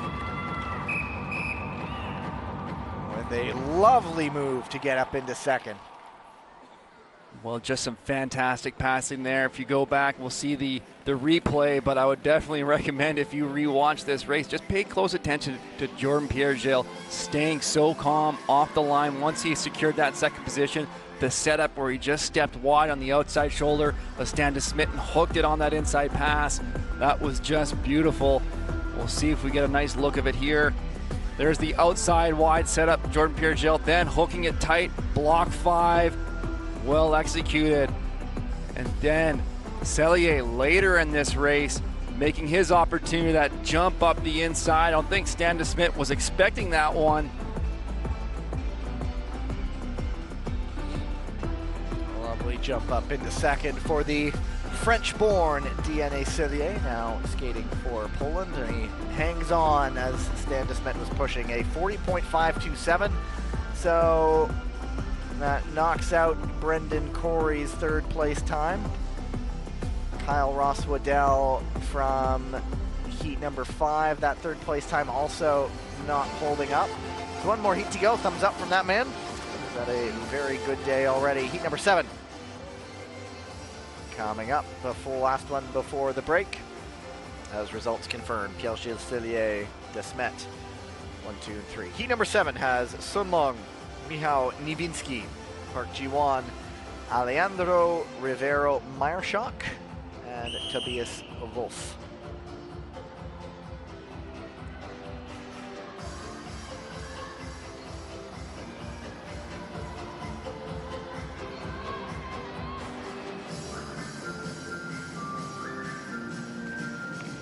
Young man from Belgium.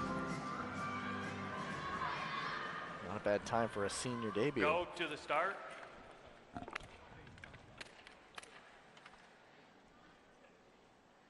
Ready. And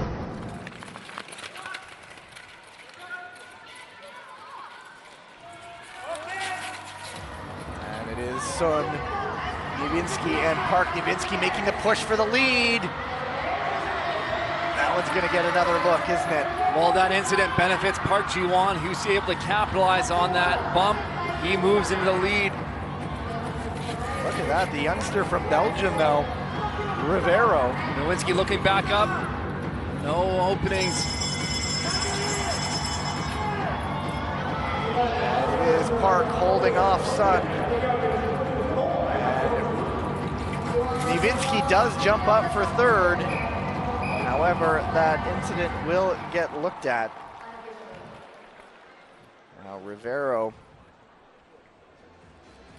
does skate at the junior level. He did some World Cups at the juniors. Well, that pass attempt from Niewinski on Sun Long there, I think was just, you know, a little underthought, if you will. I think he could have been a little bit more patient, waited for a better opportunity. It was just a little bit not well set up. It was too late to make that move there, I feel. Yeah, So but did he tight jump on the ahead of entry. him? Yeah. I mean, it's one of those ones where the old share responsibility, maybe? Yeah, and they're both getting looked at, potentially.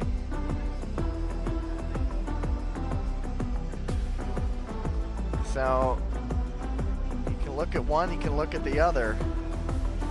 They were almost shoulder to shoulder in the corner, but you do say it was pushed late. So, but they are both getting looked at in this sort of situation. But Park Ji-won taking full advantage of that. Down to the ice. After you, penalty number 18, full length. So there you have it. It is Niewinski punished, penalized. Sun Long and Park Ji-won 1 and 2. No advancements from that one. The third place time for Rivero not good enough to advance him. And so that ends the men's 500 meters. We'll get another look at the incident here. So yeah, inside skater failure to give way is the ruling at the end of the straight. So yeah, he was not really in front there at that time, or even level. Yeah, I felt Niewinski, he could see, he felt he was carrying speed, but then he went for that pass, and I think it was just a little bit late to make that execution. I would have liked to see him just be a little bit more patient. You only get so many opportunities at 500 meter to try to make a pass, and you got to make sure it's well thought out. List of qualifiers from the men's 500 meters. Nobody advanced. And so that takes us to the next ice resurfacing break. Grab it wherever you are around the world watching. Take a pause. We'll see you on the other side. This one in about 15, 16 minutes. As always, on the other side, we have preliminaries for both the men's and the women's 1,000 meters. Stay with us.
北京的华迷朋友们，大家下午好！欢迎各位来到我们首都体育馆观看短道速滑世锦赛啊。那么，很多观众朋友，我相信啊，应该是从今天的12点半左右啊，到现在下午4点30分啊，大家也坐了很长的时间了，也可以站起来活动一下自己的身体，然后我们来玩一个小游戏。接下来，我们的主办方将会给大家送一些礼品出去。那么我不知道在场的哪位观众想要获得我们的奖品？如果想要的话，请让我看到你们的双手或者站起来，向我招手好吗？我走到了这位女士的身边。那么我们来玩一个小游戏。我们这个游戏呢叫做有奖问答，规则非常的简单，只要能够回答待会儿我们大屏幕上给出的题目就可以了。那么这个题目呢是和我们短道速滑相关的知识，相当于是一个知识问答题，有信心吗？尝试一下。那么我们来看一下大屏幕上的题目是什么。本届短道速滑世锦赛中，男子、女子共有多少个项目的比赛 ？A 2项 ，B 5项 ，C 7项 ，D 9项。做出你的回答。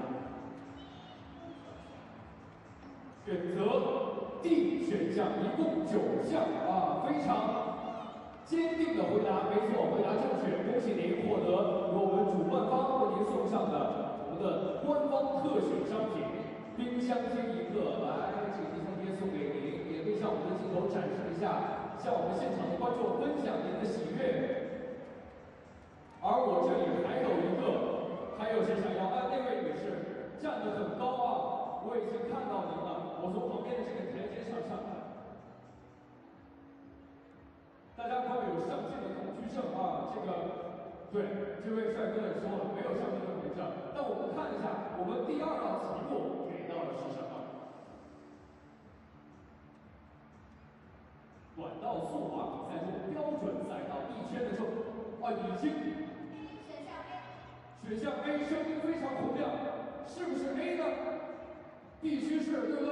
那我们官方特选商品。主办方送出的冰箱贴就送给您了啊！恭喜以上2位幸运观众获得我们主办方送出的精美礼品。那么接下来我们的比赛也在继续，我们的奖品依旧不断。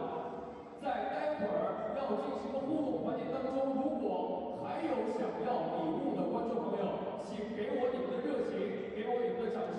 那么这个环节马上就要结束，让我听到你们的声音好吗？3、2、1，尖叫声！希望各位能够享受这次短道速滑之旅，我们稍后见，拜拜。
穿着适合冲锋衣，在流水途中奔赴风雨当中，在山林里徒步，看出名山丈量，与薄星河一起恢复自由。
Ladies and gentlemen, the next race is the preliminaries of the women's 1,000 meters.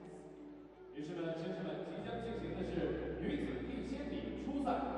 接下来，让我们为这场比赛的运动员们来点掌声欢呼 ！Let's go！So for the 1,000 meters, the women also have a preliminary round before we get to the heats. So we'll do preliminaries for the women, then the men, and then actually we're going to do a resurface after the women's races, then after the men's preliminaries, and then we get into the heats, and that will be the end of the individual distances. And it'll be relay time. But women's 1,000-meter preliminaries up first. 10 heats in all. Top 2 from each race, and up to 10 of the fastest third-place skaters qualify for the heats. So potentially, if they skate clean, the top 3 in each heat will move on. But once advancements, if there are advancements and penalties, then things start to get a little bit more confusing. There you see heat number 1, Sandra Velzebor, who made a pretty strong statement in her 500-meter.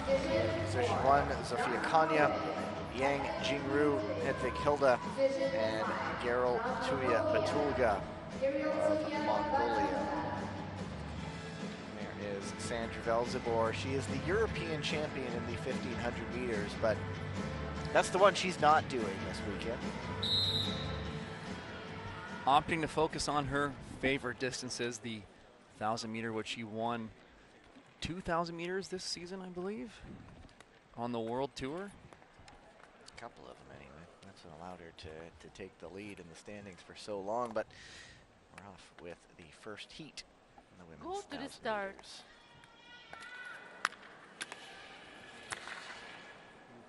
Ready.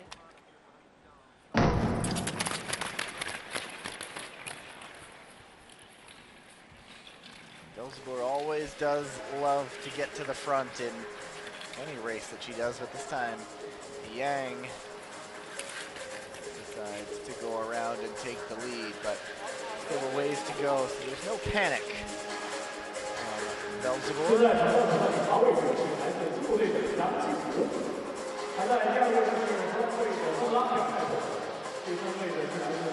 Well, times can still hold up here, as we know. If there are no advancements, which might be a stretch, the top 3 of every race could go through. I've seen a lot of clean skating, not many penalties so far today. Usually when we say that, that's when everything changes, but I'm not a superstitious person, so I'm going to keep saying it anyway.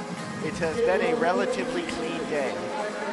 Sandra Velzebor taking the lead, and a correction from earlier. Sandra Velzebor won the first 1,000-meter of the season in Montreal, but that was her only victory in the 1,000-meter this season on the World Tour. 500's aplenty for her.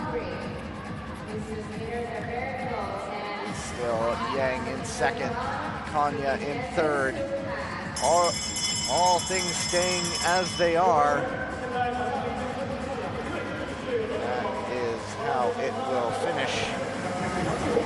Velzebor, Yang, and Konya, and if the rest of them skate clean, then all 3 of those will move on. But if we start to see penalties and the like, then things might start to change. But Velzebor does it again, winning another race. Well, I'll go out on a limb again and say that time from Konya is going to stand at a 1:31.6. That's a solid time to put up in the first round with 10 potential third fastest going through. I believe that's going to be one of them.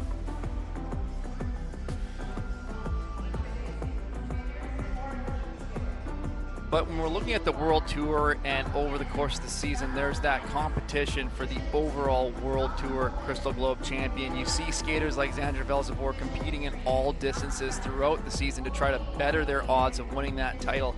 However, when we come to that World Championships, opting to really focus on the distances where they can bring home that victory. So it kind of changes some of the dynamics in some of these events as skaters are kind of balancing that workload for the events that they really want to focus on. Results confirmed. One clean race. Heat number 2 as Danae Blais in a rich vein of form in this distance, to be sure. Gabriela Topolska of Poland, Chloé Olivier of France, Betty Muska of Germany, and Lee So-yun of Korea.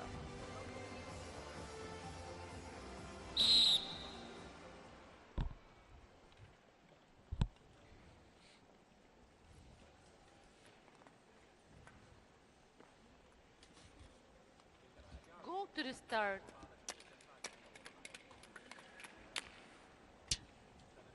Ready. Blay with a World Tour victory. I believe it was in the 1,000. It was in the 1,000. Showing that depth. A whole lot of race winners on that Canadian program. It was here in Beijing. I remember that race. I was trying to replace it. Was that here or was that one of the European ones? But it's a lot of races we call over the season. They all kind of blend together. I just knew there was a victory there at some point. It is Lee at the front. The battle is heating up behind her. Miska trying to go a long way around. It's a long time to be outside. Now she has to tuck in all the way further back as Blay gets back to the front. Well, Lee got this race off to a good pace, so they're moving quickly already. 9-2 lap there from Danae Blay. Not even like she's overly working to get that speed. This will be another quick race though, so time will be important here. Topolska up into third. Blay, 1.5 to go. It's 4 skaters really there, potentially 3 going on. Topolska looks for a moment at Lee. Looking again, Olivier just trying to hang on there, but it's Blay, it's Lee, it's Topolska, and it's Olivier.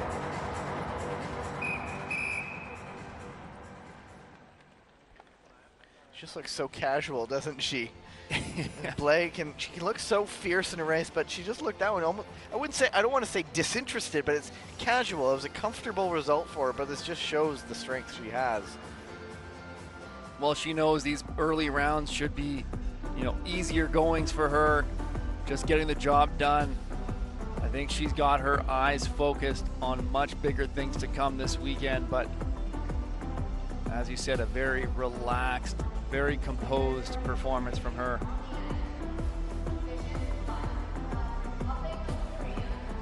Here's a look at the inside pass from Danae Blay. Just a nice little hook on the exit. You can see just shifted her track a little bit wide to cut in, give her some room. She just held them off the rest of the way.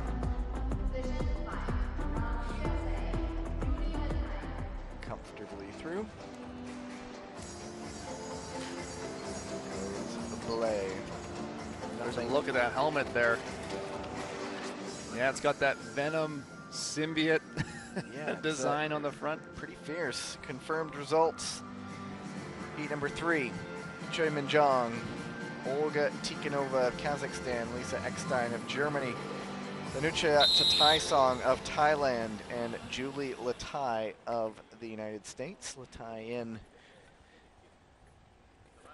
position 5. This would likely be a spot that usually would go to Corin Stoddart. With her out, Latai gets the opportunity to show what she can do here. Ready. Latai missed the first chunk of the season through injury. Needed surgery, came back in the new year, but Tyler, you might know better than how an injury can just set things off. There's the injury, of course, but then the recovery and getting back to that level where you want to be. Well, just getting back into racing form, getting used to being again on the ice competing, getting your tactics, your strategy, figuring out where you're at. It takes time for sure, especially in short track when you want to be skating a lot. Short trackers spend a lot more time on ice than long trackers because that feel is so important.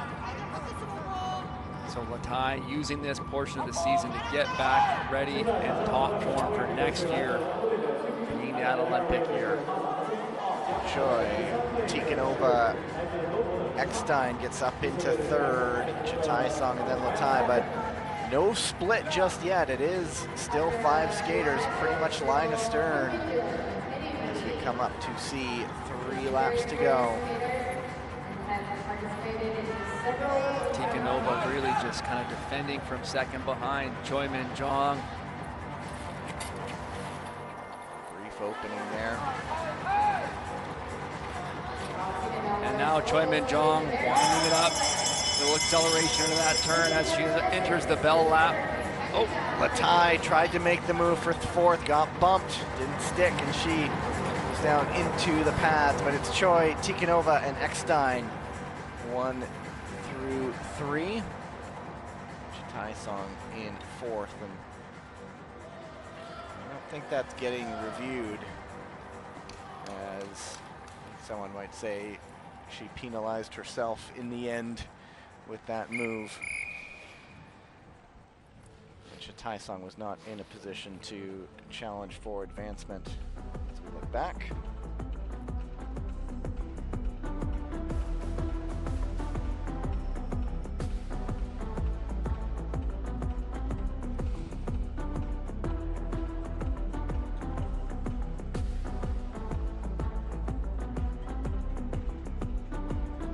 But comfortable for Choi on the front.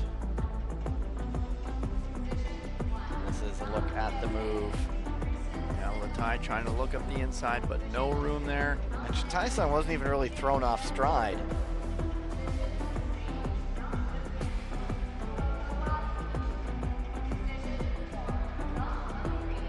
Many of those results are official.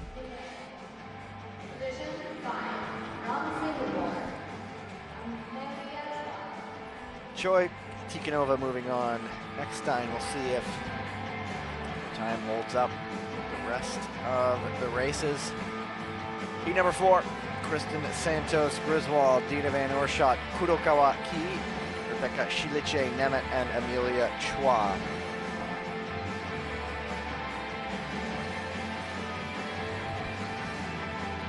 Santos Griswold is the world champion in this distance. That memorable race a year ago that needed a restart after a collision with 3 skaters, herself among them, Go to the on start. the final lap.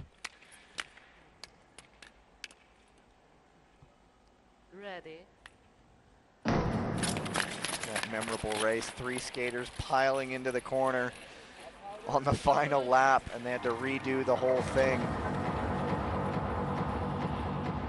Was it Schulting, Santos Griswold, and Kim Gilly, I believe, that went down. Yeah. And that was where Schulting fractured, it was a fracture of the ankle. Yep. Which helped spur the move over more to the 400-meter oval. She couldn't handle, the ankle couldn't handle the banking or the turns of this race. But she gave it a shot, just couldn't finish it. This is probably the race I'm going to remember most. Literally the last lap, and they had to redo the whole thing. Imagine the fatigue in the legs. Van Oorschot on the front right now. Kurokawa, but here comes the world champion.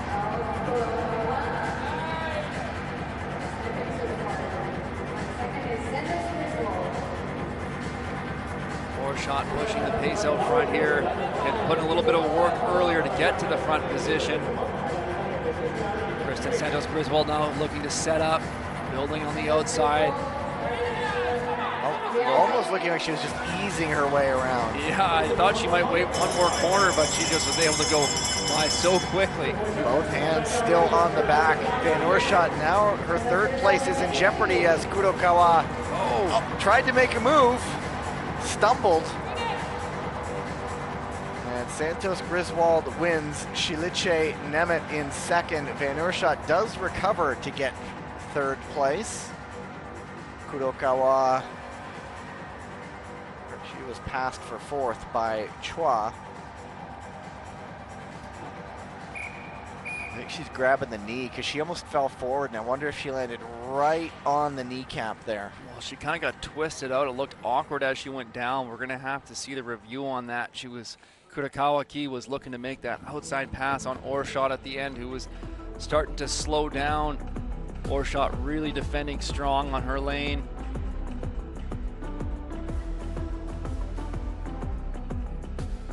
So, review of the start. Probably get a look at the outside pass from Oorschot. No, we'll jump right ahead. Here's the inside pass from Kristen Santos. Was tight, but Santos had the shoulders ahead. That was her lane. They are saying a possible arm block around the corner. That was not the pass. That was earlier. That was Oorschot moving her way around to the front. Outside pass from Kristen Santos. Just kept both arms on the back. Orshot was scrapping to hang on at this point. Lee Nemeth able to stay on Christian Santos there. This is it Here's right a here. look. Interesting. We are not the ones making that decision, fortunately, but we will throw it down to the ice.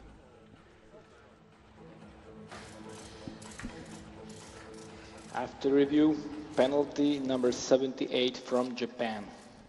So Kurokawa gets the penalty. There's no advancement. Van Oorschot still got up to finish third. But it's it's a difficult situation for her because if future races are penalized, she's the time that's on the bubble. That's right. But it's always sort of a reminder that, hey, if you're in the top 2 positions, you get that advancement. But here's the incident. Looking for an arm block. Watch the left arm there. Contact with the knee of Oorschot. Trying to see where the sting might have come for Kurokawa. Heat number 5, Kim Geely, Nakashima Mide, Petra Vankova, Yelizaveta Sidorko, and Emma Himpanova.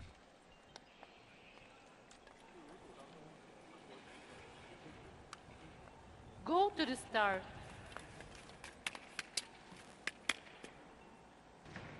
Ready.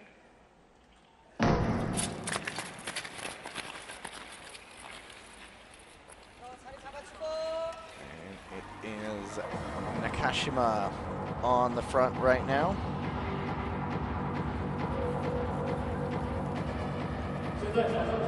The 21-year-old member of the Japanese mixed team relay bronze medalist from the World Cup stop or World Tour stop, pardon me, in Montreal earlier this season. Nakashima 24th in the 1,000-meter distance rankings on World Tour. 30th overall on the World Tour. And behind her, a woman who needs, well, little to no introduction, Kim Geely.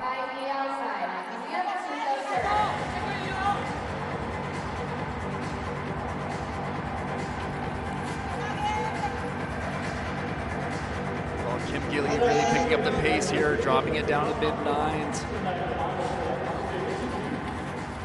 Vankova has already put up a pretty fair day today. Well, we'll see if Vankova can challenge for that second place position. The time though is quite quick, so the third is probably safe. You don't want to take too many risks, but you're always a little bit holding your breath if you're waiting for that time advancement. You also do have that bubble of the third place time that had someone crashing. But it is Kim, Nakashima, and Vankova. 134 and change. And that is, yeah, it's the second slowest third place time. So if we race clear the rest of the way, that's no problem. But if there is one advancement, then suddenly that time is the one that's at risk.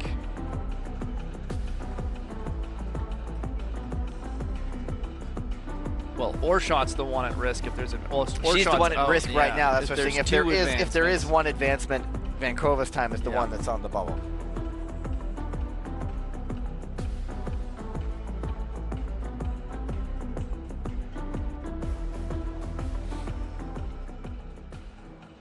And Kim Geely picks up another race victory. And results confirmed. Vankova now on the clock. Heat number 6 has Hanna Desmet, Kamila Stormovska, Katarina Buric, Leah Mead, and Chung Xiaoying.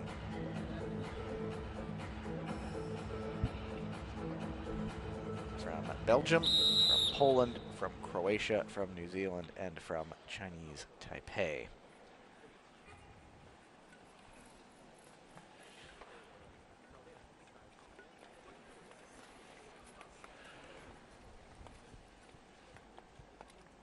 Go to the start.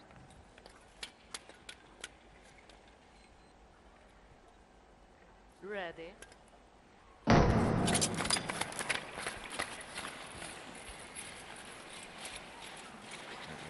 Desmet off first. And Buric. So often this year it was Katarina Buric and Valentina Askic, the two skaters representing Croatia. They just had one spot, so it's Buric here. The Worlds here in Beijing. Desmet not really pushing things, Tyler, at the moment. Well, I think Hannah Desmet just knows that at any time she could just drop the foot on the gas pedal and skate away from the field right now. She's been showing her strength in the 1,000 to 1,500 meter. Starmowska's happily positioned in second behind her. I think as Hannah Desmet brings the lap times down, Starmowska will just be defending from second. She's in a great spot right now, but let's watch for Vera, who's going to be looking to try to get in behind Hannah Desmet. Getting to wind it up a little bit more. We just wait for it to release. Well, Desmet's really accelerating it now. 9.6, we're going to see this pick up again. What are we at now? 9.1s. There's the acceleration. That opens up the field. Starmowska is still content, just holding that second. Buric trying to hang on, but she's not winning that battle. It's Desmet and Starmowska just easing away at the front, making it look smooth and simple to go 1 and 2. And Buric third with a 1:34.56.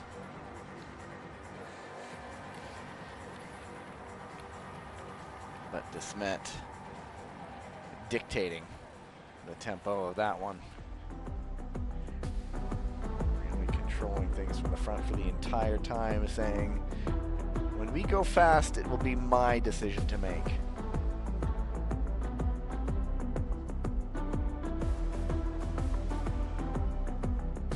And no matter the round, you're always kind of sending a message to your competitors. You're trying to make it look easy, trying to make it look like, you know what, I'm not even trying yet, you know? Trying to get in the heads of your competitors. And we kind of commented earlier how Danae Blake kind of finished her race and just looked like she wasn't even putting in the effort yet. You know, Hannah Desmet doing that here too, just kind of saying, yep, no problem. It's a face right now that says ho-hum. Yep. On I go. It's a quick turnaround because they'll do this, they'll do the men's preliminaries, and then they'll do the heats in the 1,000 meters. So Desmet, Starmowska through Buric. We'll watch and wait. Now the remaining 4 heats have 4 skaters, so a little more space out there. Elisa Confortola, Zhang Chutong, Louisiana Stahl, and Aurélie Levesque. Well, when you have 4 skaters, you can be a little bit more relaxed in that 4th position, knowing you just don't have anyone pushing from behind you. You're just looking to move up to one spot, because that's probably all it's going to take, is being in those top 3 positions. Go to the start.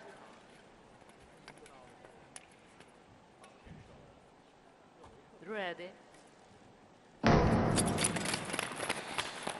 Confortola was the 2024 European champion in the 1500, and then came back this year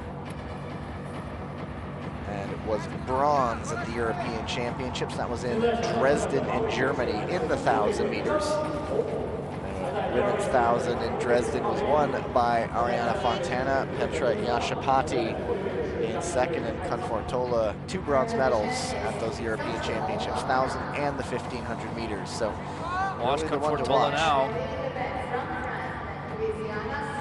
Working it on the outside. And the Azzurri blur going around the outside, trying to get around to the front. Zhang trying to hold her off, but in vain. That acceleration from Confortola really picked up the pace. She put down a 9.1 lap there. 3 laps to go. It's not really split the field just yet. Louisiana Stahl in with a fight, in with a shout.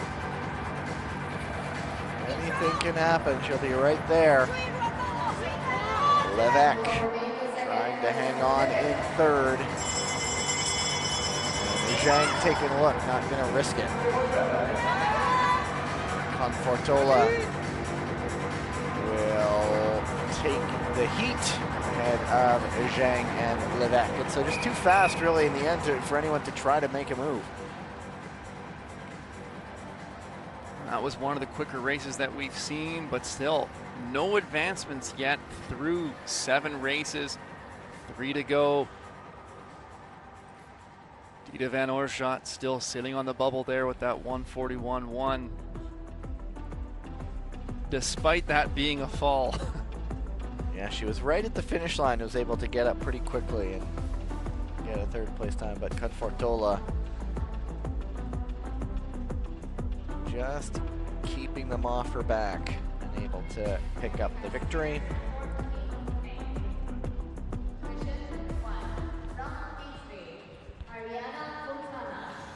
And 3 heats still to go. The next one will have the European champion. As you see, the results confirm Confortola and Zheng moving on. Heat number 8, Ariana Fontana, Gong Li, Malika Yermak, and Lam Qingyan. As we're now into all the heats with 4 skaters remaining. Potentially 75% of them moving on if they remain clear. And when there's more space like this, it does lend to the likelihood of clean racing through to the end. Yeah, absolutely. You get a little bit more room on the ice. Also the advancement of knowing that, seeing the time skate now, that top 3 can go through. It takes a little bit less pressure off having to be that 1 or 2, as long as you get off to a decent pace from the start.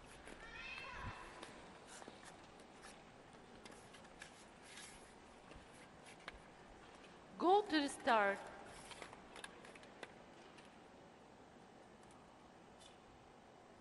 Ready.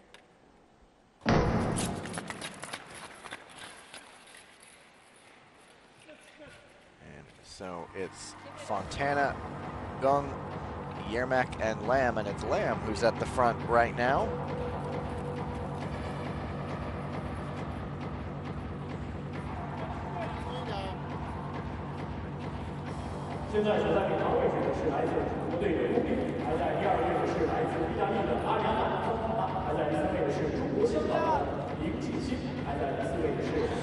Lam, who just turned 19 about 12 days ago.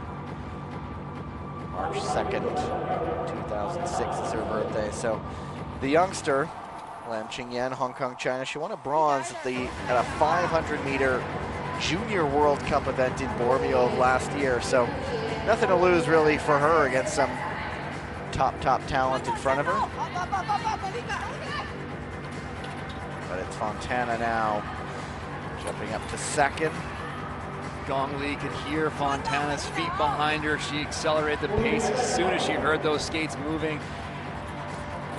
Now Fontana going to the front on the outside. Nice clean pass. Yermak's going to be looking around. You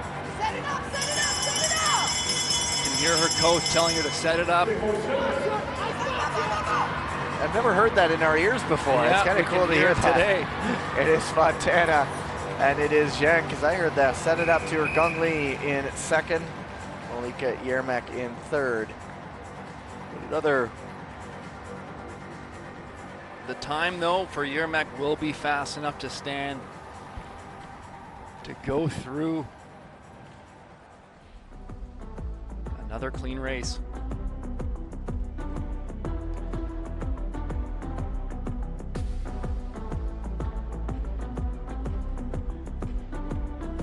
I don't know, that's actually I think the 2nd slowest one right now with 2 heats still to go. Well, just you wait and see, Gavin. I don't know, Tyler. It's already been a long day. Don't play games with me, sir. She's got the cushioning of the Oorschot 141 there. Yeah, but if 2 races to go. If there's 2, one could go to Van Oorschot, the other could be her. Yeah. If it's possible. There are 2 penalties. You're probably right. It's give us 5 minutes and we will know definitively. Good. I'm making the call though. There you go, Fontana and Gong through 4 now. Yermak won't have to wait long. Heat number 9, as Michelle Velzeboer, Florence Brunel, Annabelle Green, and Kim Hyuk Jin of Australia Michelle Velzeboer had that unfortunate fall in the 500 meter. She's going to want to get some of her confidence back in the ice with a nice clean skate here. Florence Brunel, I'm sure, already has plenty of confidence right now.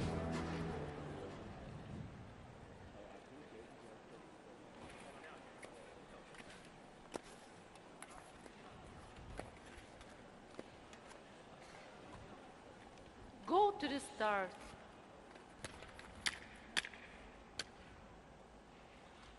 Ready.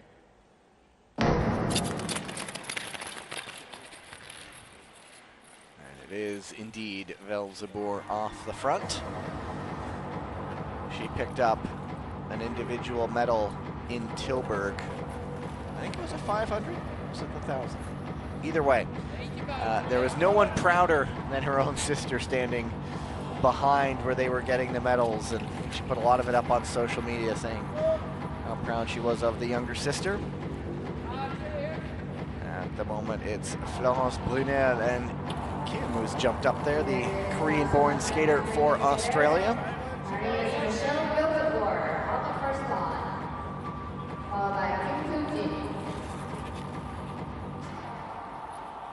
Velzeboer moving back up into second position. Annabelle Green looking up the inside. That's a tight entry. Hyojin Kim goes down. Down goes Kim, and there is the little yellow graphic going up.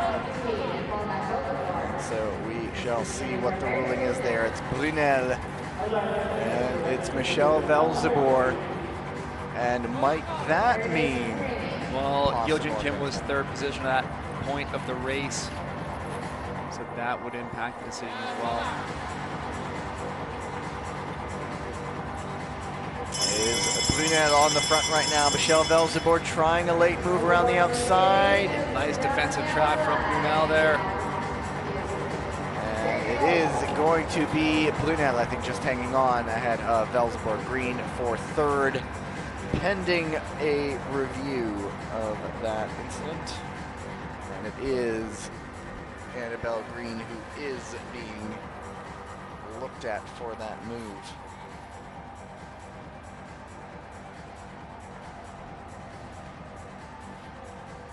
Could possibly be a decision to what we saw earlier where there's a penalty but no advancement. But yeah, because well, what would happen then is that would move Kim up into third place. And with one race to go, she would really be the one on the bubble. This is the incident. So is she beyond, or is there a, another kind of failure to give way incident?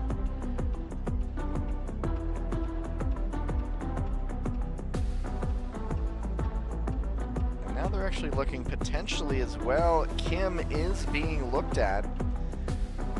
We'll see if we get another angle of Kim's track there. We do often get that angle where you can sort of see if there's a lane change. And then, of course, we also noted it here, possible shared responsibility. One going out, one going in.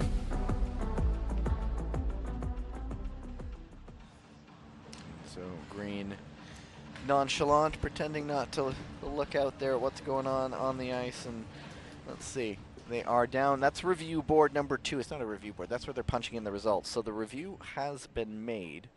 The results are being punched in. And it's going to be a shared responsibility, I believe. We will let them make the results official. And that's when this happens, the announcement.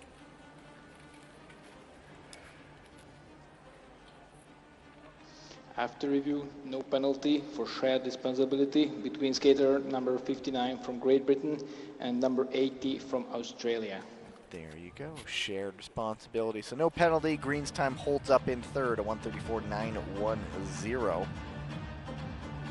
So I think that means Mr. Smart Guy here next to me making his prediction after heat number 8 does mean Yermak should be confident of going through, barring the unforeseen, but here it is. Well, it's a bit of a late entry pass from Annabelle Green, but you also see Hyojin Kim shifting the track outside to inside there, so that's a bit of a block, but late entry from Annabelle's, that's the shared responsibility factor. as the name indicates. Both of them had a say in the matter there. Heat number 10, Courtney Siro, Gloria Yoriati, Tinika Dendulk, and Svetlana Repetska. Go to the start.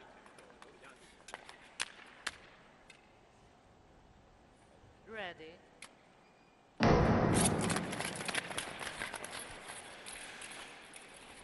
So Yoriati and Siro have already advanced in their respective distances earlier. Ladies and gentlemen, this is the last heat for women's Siro, 1,000 meters. On the second spot is from Grand Rapids in Michigan, her father a hockey player. for 1,500 meters and world tour this season. Siro, patient in second, keeping vigilant, shoulder checking, seeing who's around her. Dendulk moving up, watch Siro respond, I imagine, fairly quickly from this to move up. It's not quite like a 1,500, Tyler, where there's time to let things play out. The laps really tick down quicker. Well, I think in these preliminary rounds, when you're one of the stronger skaters, you can be a little bit more patient, but you certainly don't want to get caught back when things pick up. Is Yoriati still above the fray in first place, Siro in second, Dendulk third, Repetska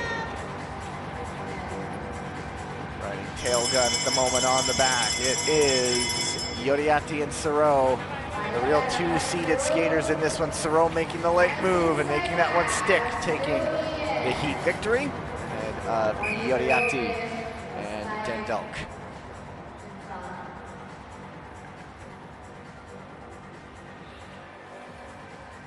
Well, a nice clean skate there. So I believe no advancements through all of that. Everybody getting through as they 10 finished. heats, no advancements, that's pretty clean racing. Take that, fate. I told you I wasn't risking anything.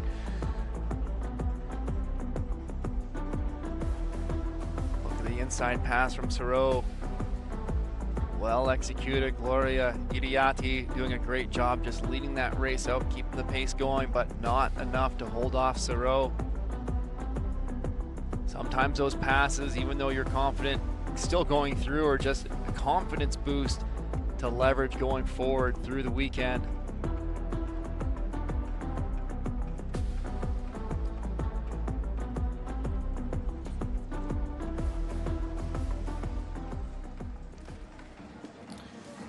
So those results have been made official. Dendulk qualifies in third place along with all of the third place finishers.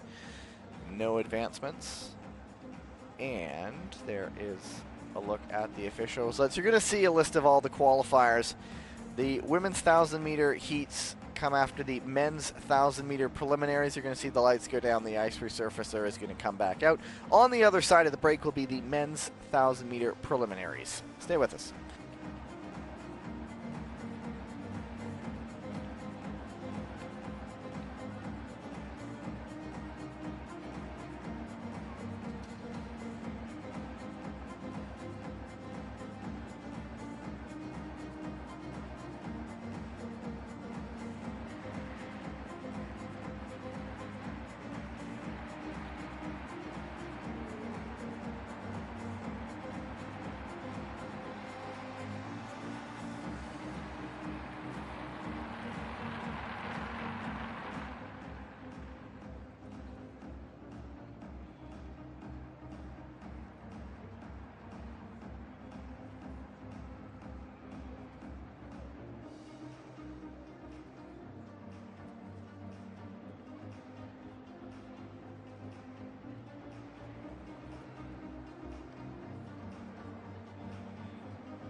交给民乐表演团队，他们来为我们带来一段非常精彩的民乐表演。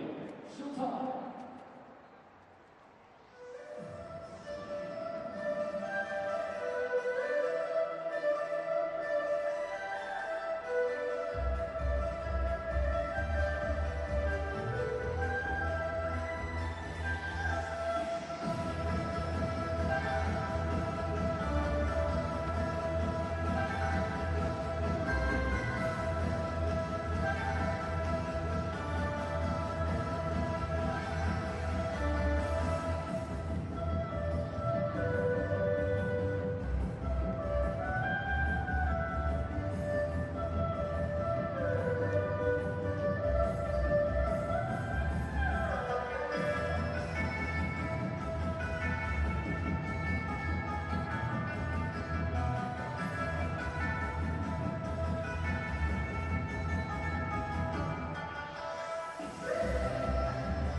好的，谢谢，我们再次把掌声送给我们的民乐表演团队，谢谢你们，我感受到了我们中国传统乐器琵琶和二胡与国际赛场之间的碰撞，再次谢谢你们。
the preliminaries of the men's 1,000 meters. 女士们、先生们，接下来要进行的是男子1000米初赛。所有的观众朋友，让我们来为这场比赛的运动员们来点掌声欢呼！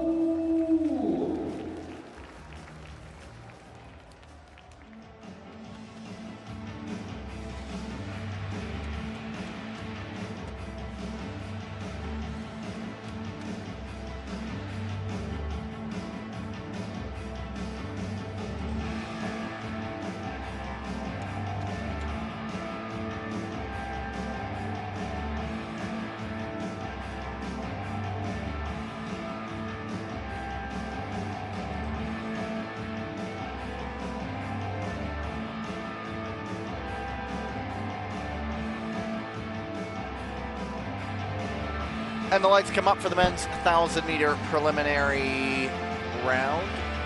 12 heats in all. Top 2 from each race, and up to 11 fastest third-place skaters qualify for heats. So it's possible one poor fella who finishes third will find himself frozen out. You almost, if you're that guy, you almost hope someone gets penalized. So another person that gets, advanced and a third-place time doesn't make it in. Either way, let's get it going. William Donjanu, Watanabe Keita, Martin Kolench, Tariq Omaragic, and Su Junpeng. Canada, Japan, Croatia, Bosnia-Herzegovina, and Chinese Taipei. A look at William Donjanu. Everything going as planned for him today. Well, a couple challenges in that 1,500 meter to kick things off, but ever since he's recovered well and showing he's in great form in those 500 meters today. He did get through though, right? He did. That was with a that long shoot at the time ago. line, Right. fourth with 1 lap to go to jump to second. That's exactly how he planned it. Go to the start.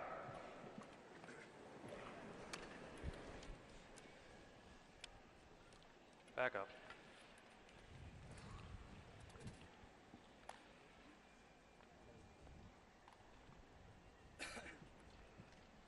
Being held up for something. And now they're being told to circulate. So just looking at in a sport where a lot of skaters are in their early 20s, Watanabe, never mind the rare skater born in 1990, he was born in 1992. It was a simpler time. Age is only a number. Oh, Watanabe, originally from Kawagoe, now lives in Matsubara, which is just outside of Tokyo. Let's see if we can get this one going this time. Go to the start. Ready. Safety up on. Just interesting quickly about that Japanese program. In the oval, in the long track, a lot are from Hokkaido, around that Obihito oval, or from the Nagano area where another one is. But with short track, they're kind of from all over. Obviously, you don't need to be from near an oval to get into short track. And one great part of the Japanese skating system is their high school team programs, that the sport of speed skating is very integrated with the school system. So a lot of competitions between high schools and skaters there, having teams to work with. And it is, in fact, Watanabe on the front right now. Bit of that serpentine ranking format has Donjanu as the seeded skater ranked #1. Watanabe is the second seeded skater ranked 33rd, and then Kolench is 34th. So on paper, there is a bit of a gulf between these skaters, but there's an incident there. That was Omaragic on Su. That's getting looked at. Su lost all his speed there.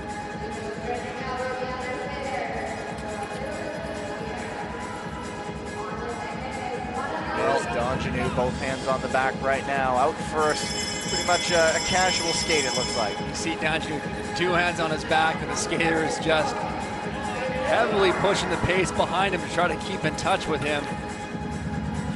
All going to plan as predicted for Donjanu. Watanabe in second, and Kolench in third. And that incident with Omeragic and Su is the one getting looked at.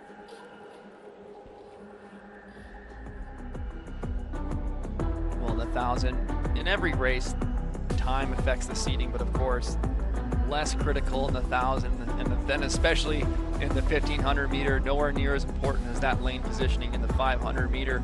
So skaters will often try to manage that energy load through the day. You want to expend as little energy as possible or as necessary to go through the next round.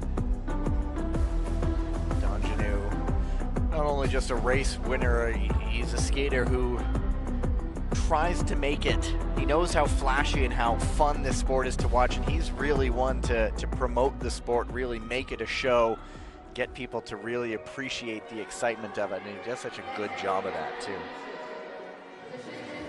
Now looking at possible straight contact from behind on the straight for Tariq Omeragic. Su was sitting in third at the time. So look at the incident here. So he was not in a spot that would have merited automatic advancement, you would think. And you saw the hands coming up.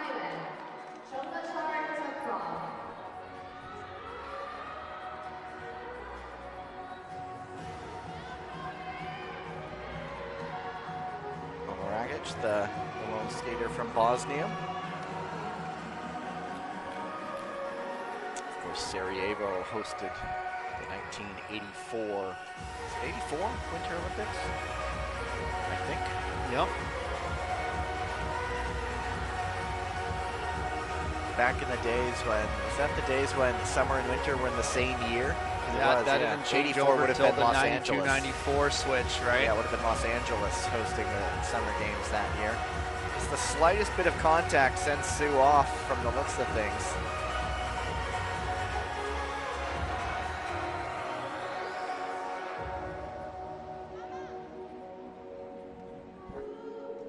So there is no penalty given from that.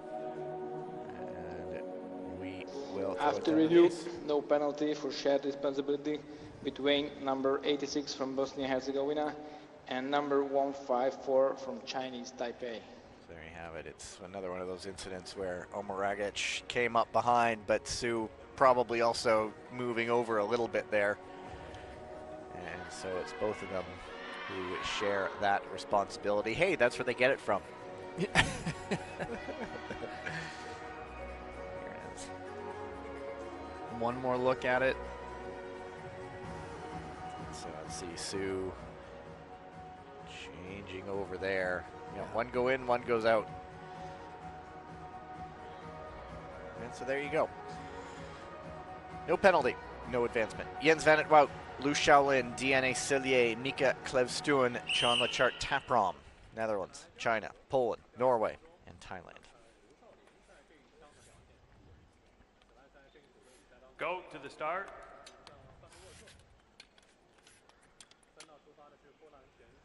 Ready.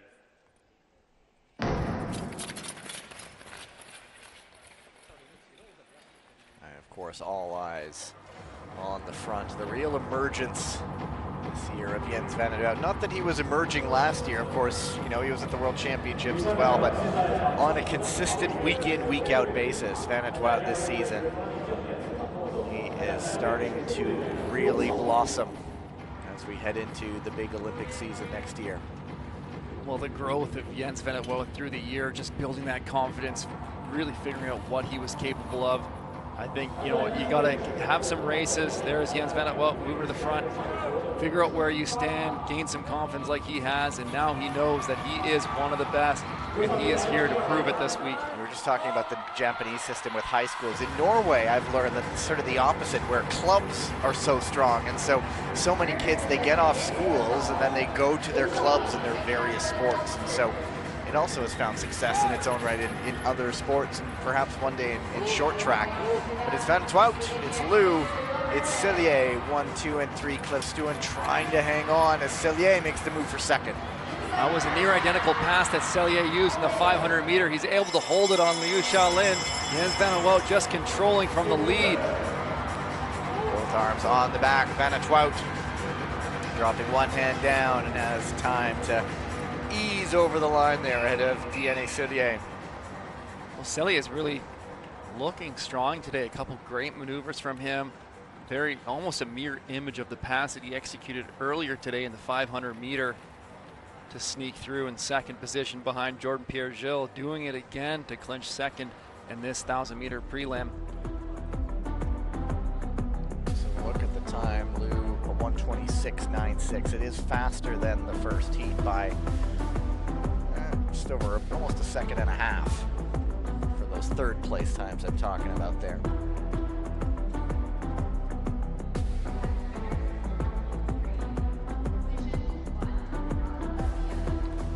Another clean race though, Tyler? Well, yes, Jens van Wout was just in full control. He wasn't taking any chances. He knew where he stood here. He was just going to control it from the front, push the pace, let everyone scrap it out behind him. I like the way that he's been skating from the front too, making the other competitors have to try to challenge him rather than sticking near the back.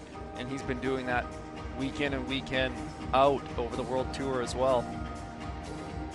Results confirmed.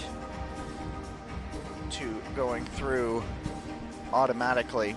Third will wait. Heat number 3, Roberts Krusbergs, Gleb Ivchenko, Tobias Wolf, Peter Murphy, and Rio Ong.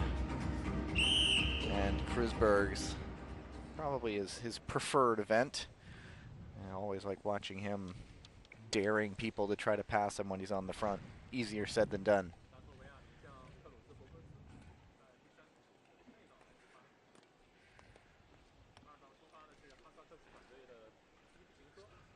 Go to the start.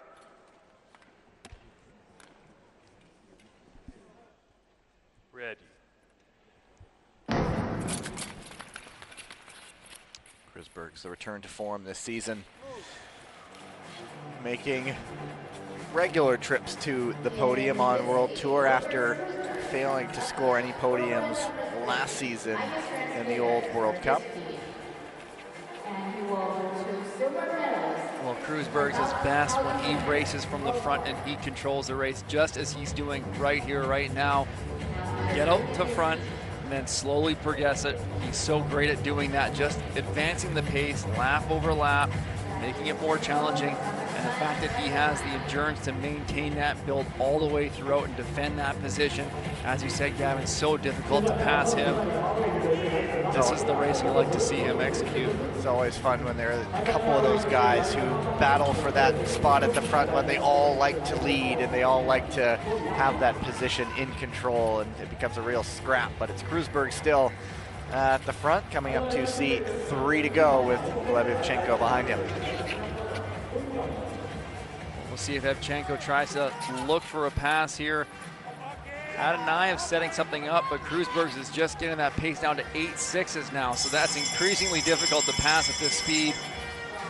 At the bell, it's still Krusbergs, and he tumbles. So does Ivchenko. And Tobias Wolf takes it ahead of Peter Murphy. And then Krusbergs, when he regained his feet, he went inside the blocks. That was just a bizarre incident there.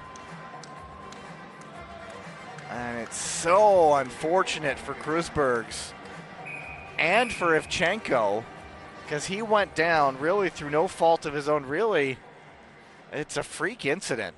Well, we saw this earlier in the year where the toe of the blade actually goes through between the 2 mounting blocks of another skater's skate and then gets hooked up in there. So Krusberg toes in, goes down, his skate blade goes in between the mounting blocks, hooks Ivchenko down to the ice, and then they're kind of entangled. But Krusbergs had executed this. There it is, the toe in.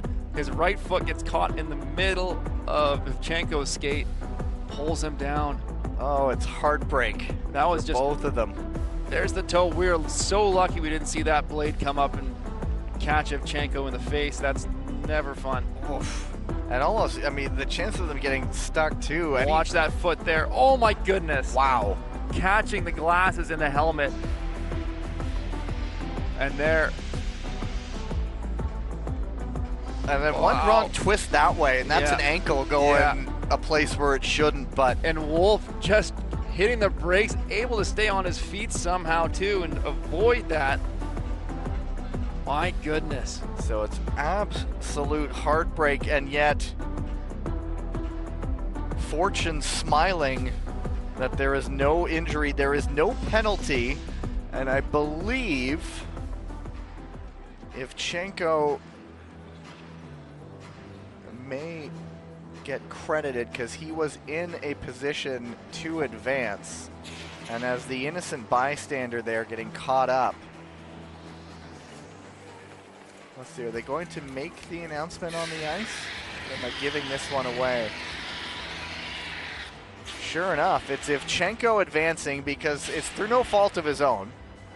Wolf and Murphy will move through to the heats, and Rio Ong could be moving on as third place, but it's heartbreak for Roberts Kreuzbergs as Ivchenko also gets advanced. So with the advancement now, there is a third place out the window, but you know, it's heartbreak for Kreuzbergs, but just lucky that everybody came through unscathed. Well, just frustration for him because he executed his race perfectly, and just takes that one split second. If you just lose focus or something just sets you off, it can throw that whole race out the window. Heat number 4, Jungsun Wu, Furkan Akar, Oleg Hyundai, Ivan Donchev, and Munk Erdenbileg. Korea, Turkey, Ukraine, Bulgaria, Mongolia. Go to the start.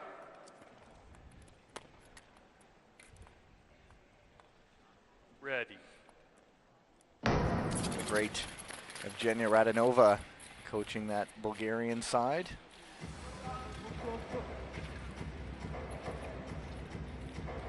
It's Hyundai on the front in the early going.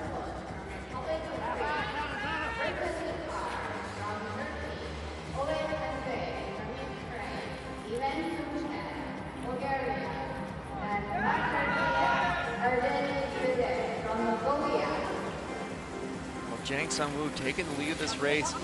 He often is a skater that somewhat prefers to sit more in the back and make these extravagant passes, but not taking any risks here. Leading this one out. I imagine if you're sitting far back and a guy like Akar decides to drop the hammer and suddenly you're having to chase a long way knowing how fast Akar can bring it.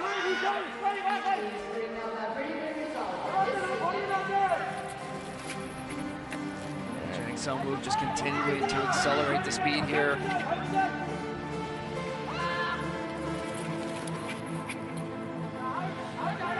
Akar is 23 years old, just turned 23 on March 6th, sitting right behind Jungsun Wu is Jang, it is Akar, and it is Hyundai going 1 through 3. 125.45 the time for Hyundai, and so that's the quickest heat we've had so far.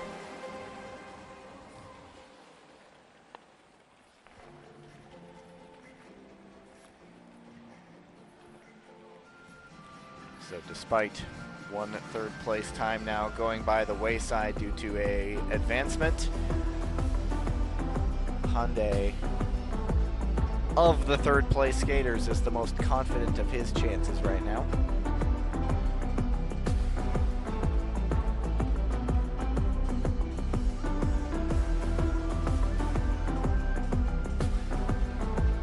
Smooth operator Jungsun Wu gets to the front and does not look back.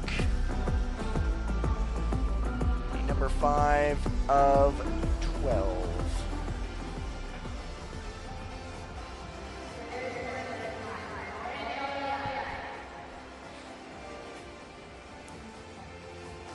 Results confirmed. Heat number 5 on the ice, Felix Roussel does have a World Tour victory this season. Brendan Corey, Brandon Kim, Joshua Ka, and Luka Jasic from Serbia. Roussel, the man, entered in the 1,000 meters last year at the World Championships before picking up the injury, and that would eventually open the door for William Dongenew to go on and win in Rotterdam a year ago. Go to the start.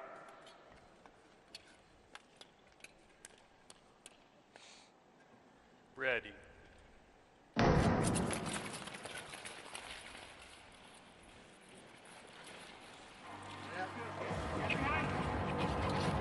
Roussel picked up his victory in the final. The two men who were leading the Crystal Globe standings at the time, Danjanu and Park Ji-won, they went essentially shoulder to shoulder. Park went down, Danjanu stayed on his feet but lost all his speed, and Roussel was right there to get to the front, pick up the victory. That was here in Beijing. But at the front, it is Brendan Corey.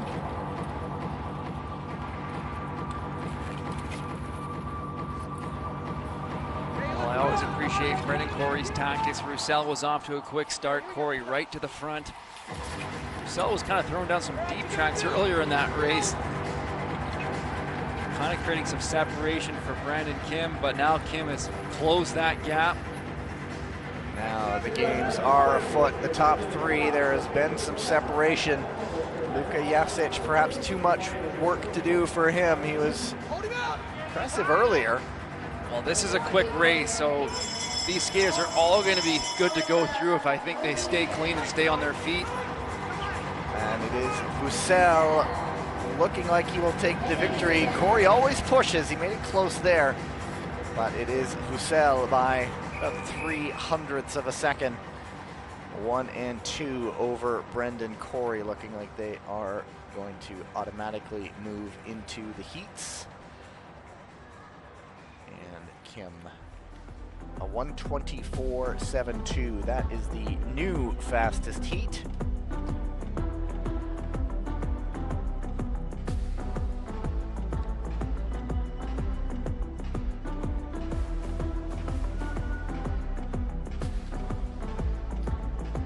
Guys who were the highest ranked coming in come through unscathed from their preliminary round heat. And those results are official now. Roussel, Corey, Brendan Kim would like his chances, I think, barring a number of advancements. Heat number 6. Pietro Segal looking to wrap up a good day of individual results, while there will still be one more race to come. And Kim Gun-woo, Lu Zhanshuo, Yaroslav Morozov, and Tibor Komarichki. Slovenia, a nation of just over 2 million people, but they've churned out some pretty amazing athletes recently. Look at the likes of Tadej Pogacar, the great cyclist, and small nation, big punch. Ready. Continuing my musings of Slovenia, they good volleyball team, good basketball team, good ski jumpers. Anyway, it's a small nation, but they turn out some athletes, I tell you. Anyway, on the front, it's Pietro Segal. His mother's still in attendance. She's, I imagine, pretty proud today, seeing all her kids putting up some good results. All her kids, both her kids here. Keeping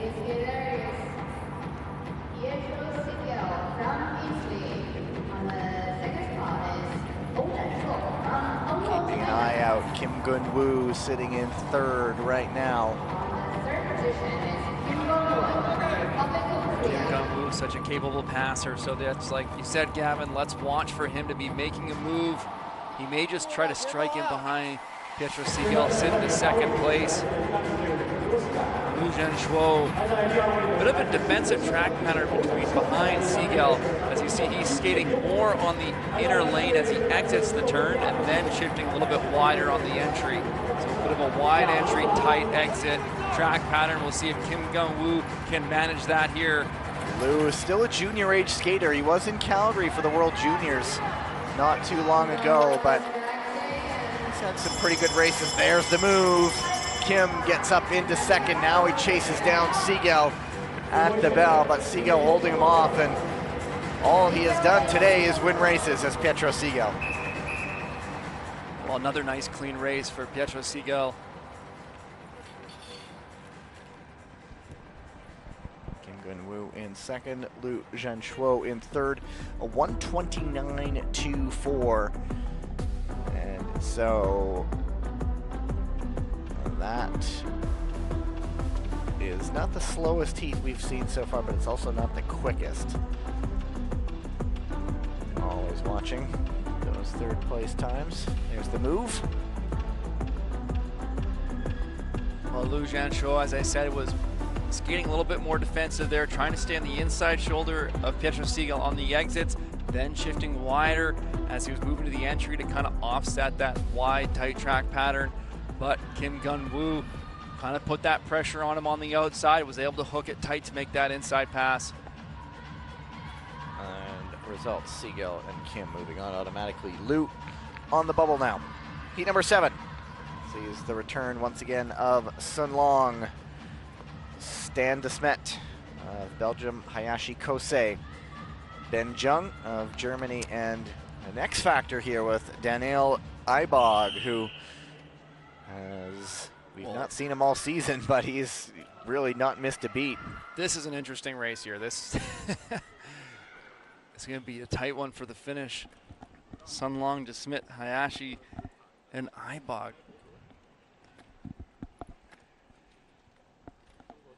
Go to the start. Ready. These guys are, just imagine with a couple of guys pushing the tempo, could be quite a quick one here. Yeah, you're not going to want to get caught back in this one. Hayashi, his teammate, Miyata Shogo, was beaten by Eibog earlier.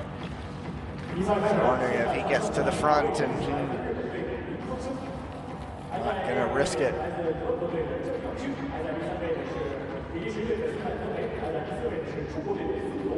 Hayashi's already bringing that pace down, 9-2. Don't want to get caught back here. See what endurance Daniel Eibog has here. We saw his speed in the 500-meter event earlier. He has the real wild card there in this heat, sitting in 5th at the moment. It is Hayashi on the front, Jung behind him, de Smet, Long, and Eibog, and someone really powerful is going to miss out here, aren't they? Yes, absolutely. De Smet winding it up. He's looking up the inside of Ben Jung. Still Hayashi queuing up behind him, though. Eibog gets up into 3rd. Sun Long has a long way to go. Inside 2 to go. Here he comes. Hayashi, de Smet, as Jung goes down. It's 4 skaters. Sun Long now going around the outside. De Smet leaving it late. And Sun does get it just in time. Whew. Wow. It was a race there. Hayashi just controlling out from the front. He knew that it was up against a tough field, but it was so hard to defend. The passes are coming from everywhere. Trying to defend Stan de Smet on the outside, going inside. Sun Long pressuring, all diving in for that finish. It's the 2nd fastest 3rd place time. So Hayashi pushed it, and he looks, for the moment, decent enough to be rewarded for his efforts. And it's Eibog in the end who gets frozen out.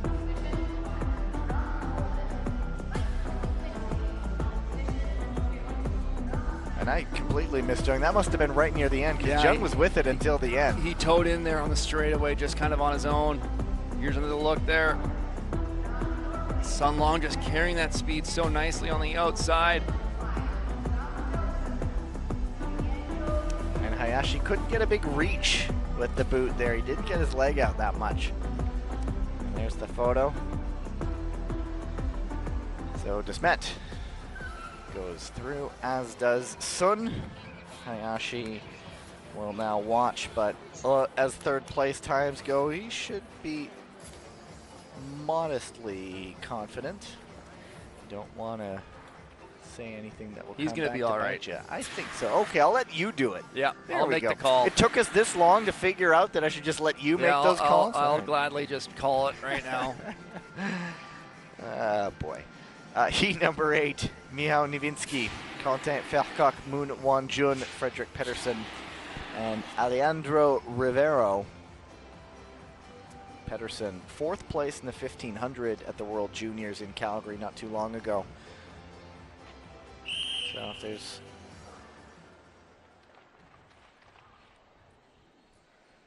something to come from this Norwegian program that's burgeoning, it might come from him first if we were to be so bold, but of course it's a long ways to go, and there's a lot of skaters. But anyway. Go to the start.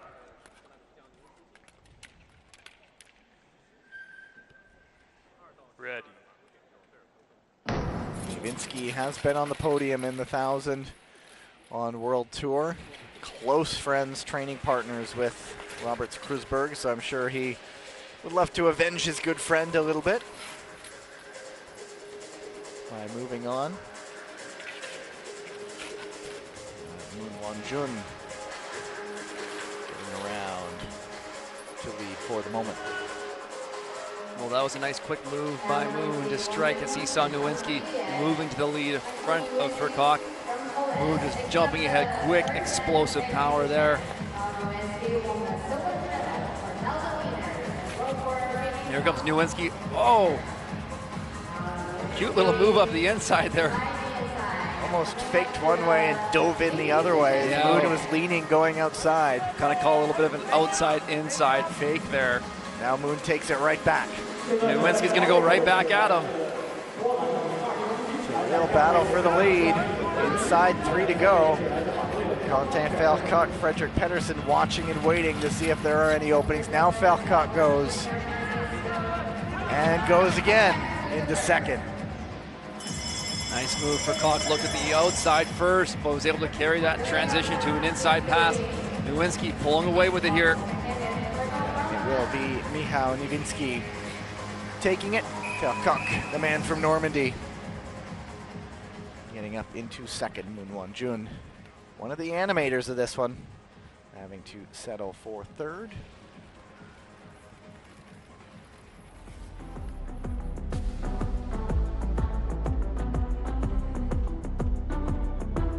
Real battle at the front. Nowinski and Moon back and forth. That was that outside in jump, Nowinski.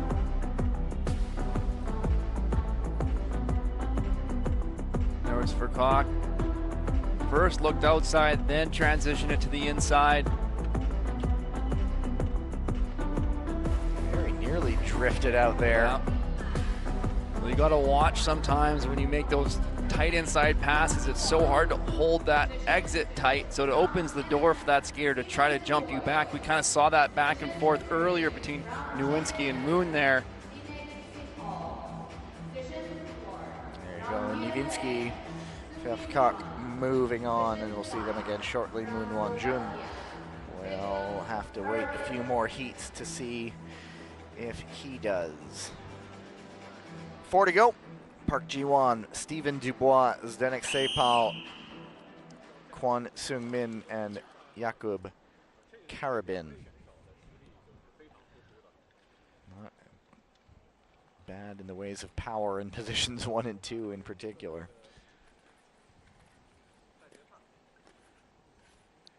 Go to the start.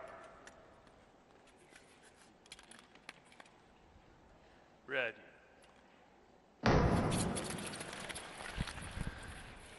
We'll see what Park and Dubois can do. Dubois looked in fine form in the 500s this morning. This morning? Was that this morning? No. That was this afternoon. The whole thing has been this afternoon. We started at 1 p.m., so... I'm still used to qualifying starting in the morning. But here we are. Gavin, you were kind of noting, seeing, oh, Park Ji-won and Stephen Dubois in the same race already, and part of that is because of the ranking of Stephen Dubois. Stephen Dubois wasn't racing in the 1,000 meter in the first 4 World Tour events, so that kind of brings his ranking down a little bit and results in because us seeing Park Ji-won and Stephen Dubois in the same preliminary race together. It would be really the seeded skaters here. Obviously, Park ranked 9th, Dubois 17th. Park's own ranking is affected, likely because the entire Korean side was at the Asian Games when the World Tour stop in Tilburg was going on, so there were no white tigers in the Netherlands, and that'll affect your ranking a little bit. Well, Park Ji-won doing exactly what he did earlier today, is just leading the race right from the beginning, not giving up any chances for anyone else. Kwon thrown off a little bit, but really a by-the-books race. Number 1 and number 2 on their helmets. Number 1 and number 2 at the finish line.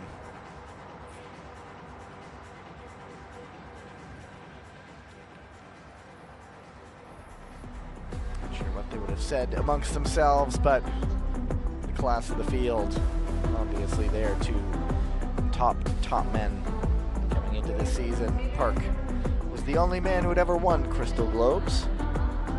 Well, I think Park earlier must have heard you commenting that that was the last time we were going to see him wear the helmet this weekend, and he beat you to it and swapped it out. Yeah, he's gone to the fog hat gray design a little bit.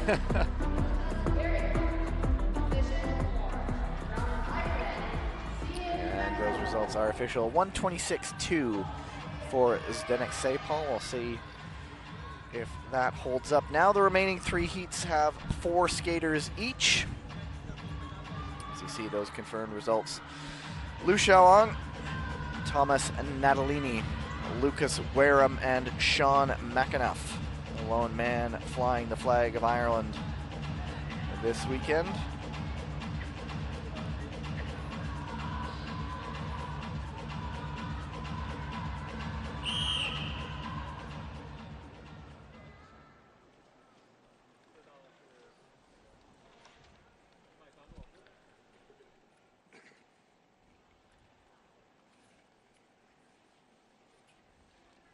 Go to the start.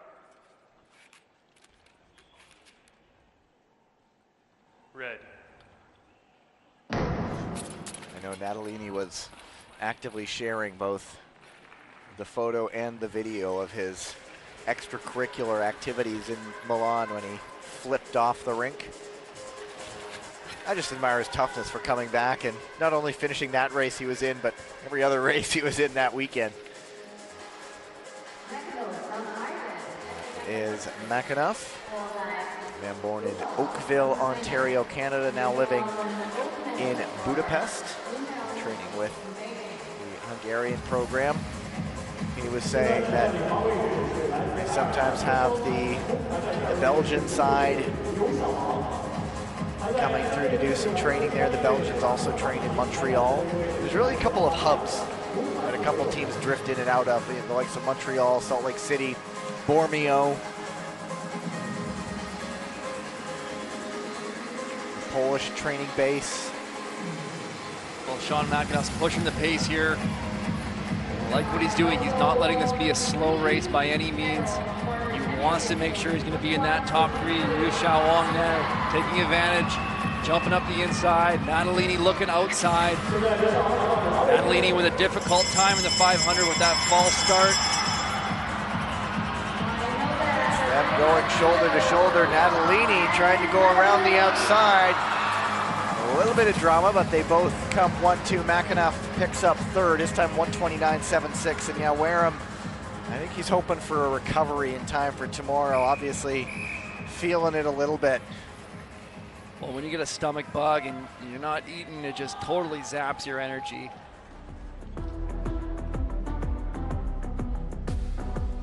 So 129-ish. That might be, it's among. Rio has a 130. There's another 129 time. There has been an advancement, remember, so let's just see how these races all play out. 129.737 for McAnuff. There's a look at that final corner, the outside pass of Natalini. I like Liu giving him, what are you doing Stare there? down. What are you doing there? And Natalini takes the heat.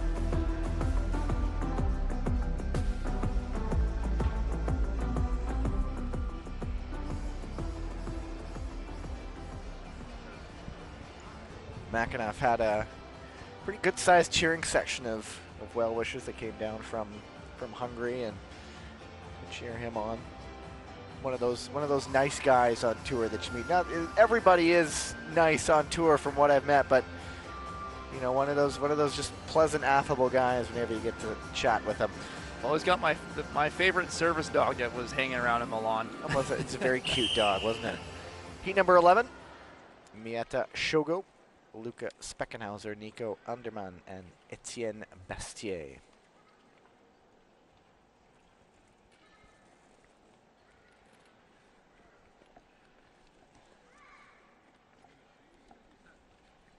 Go to the start.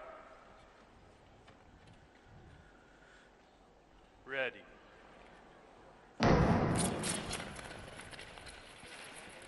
So the return of Mieta, and who was near the top of the Crystal Globe standings, and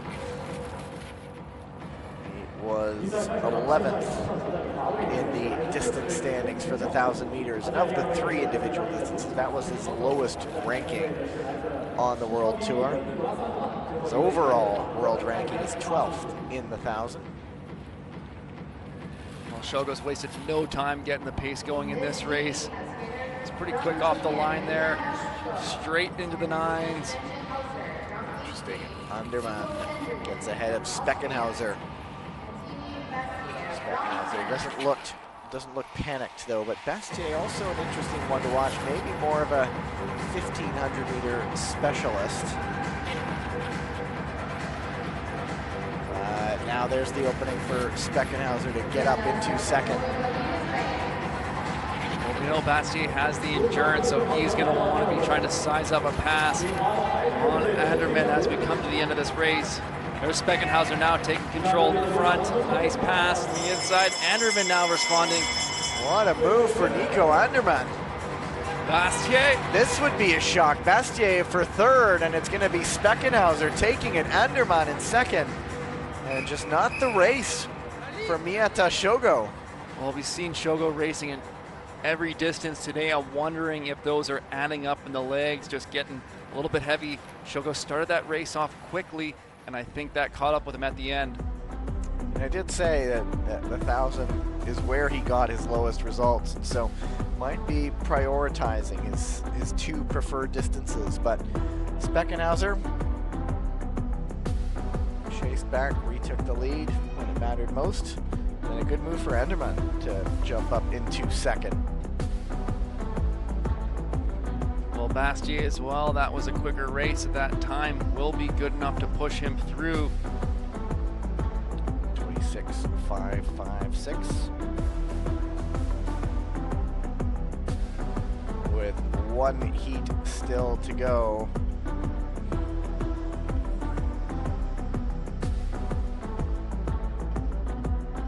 Looks like Sean McAnuff is sitting on the bubble right now. Rio's time has been forced out.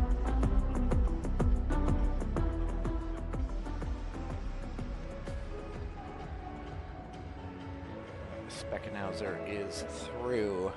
You'll see the results confirmed on the board here. 1 more to go.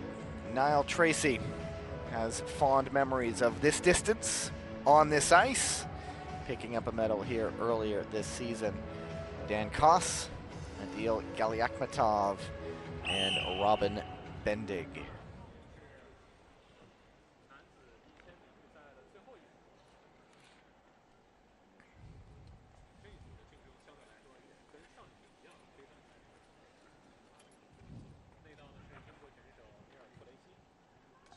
Go to the start. Ready. And Tracy, normally one to get to the front, and yeah, he was in second for not even half a lap before he goes, "That's mine." Oh, but Koss wanting it right back. Interesting. The battle begins. I was gonna say Tracy very much in the mold of Kreuzberg's. Up at the front, tough to pass. Particularly when it's later on in the race. It's a little more flexibility earlier on, but now he's all over the back of Dan Koss. Galiakhmatov staying calm in third. Now Tracy and Koss kind of going back and forth there, challenging each other. We'll see if that catches up with them. Those little exertions add up. Still Koss in front. He's the one proving difficult to pass. Inside 3 laps to go. Well, let's watch Tracy. Looks like he might be looking to set up again here. Galiakhmatov creating some gaps. Maybe that's an opportunity to build some speed, to look for a pass on Tracy, but this has been a quick race, and the times should be good enough to go.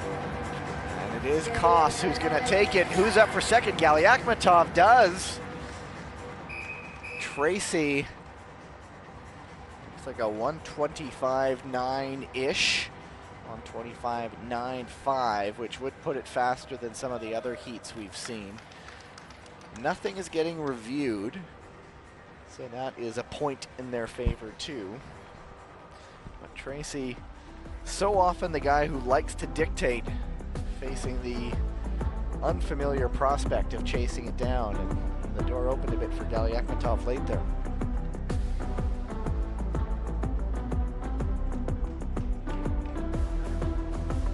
Well, Dan Koss was pushing the pace there already when Tracy was trying to make a go of it early in the race. I think maybe Tracy could have been a little bit more patient, knowing that Dan Koss was pushing it, and then saved a little bit of energy to maybe try to set something up. But at the end of the day, the race was quick enough for all three of them to go through. They'll all go in. Galyakhmatov clearly up for second. That's interesting. Yeah, I think they had that flipped. But they both move on, so Koss takes the heat. Yeah, they're going to have to review that. Yeah, they have Galyakhmatov at 30. It was clearly second. But they all get the Q next to their names.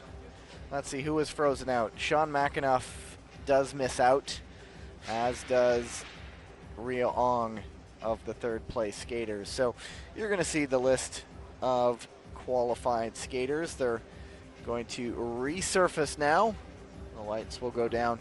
This one is a bit longer of a break. We'll be back for the 1,000-meter heats, women and then men.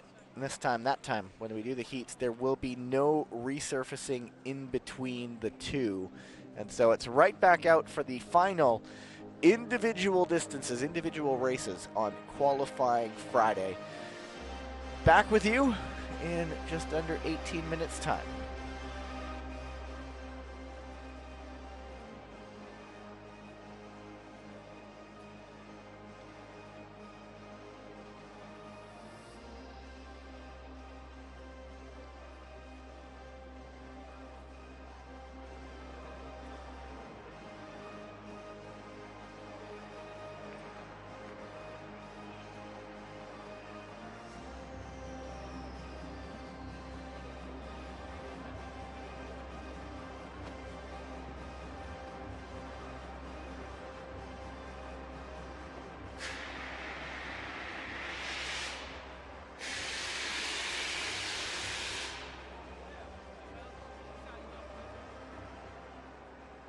好的，现场的各位观众朋友们啊，我们又到了给大家送福利的时间了啊！大家可以抬头看向两边的大屏幕，我们的 emoji can 就要开始进行了啊！我们的表情呢也正在加载当中，屏幕上方有8个表情。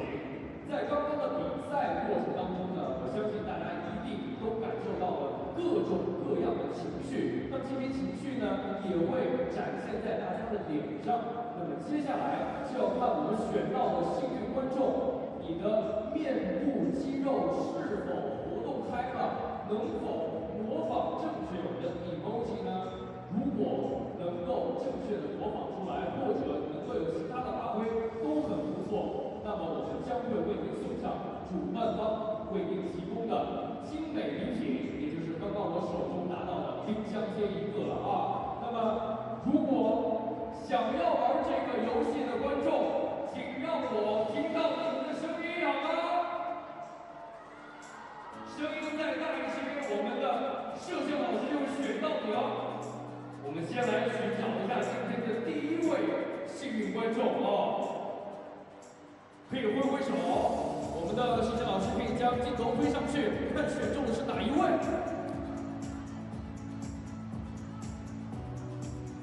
看选到的是哪一位？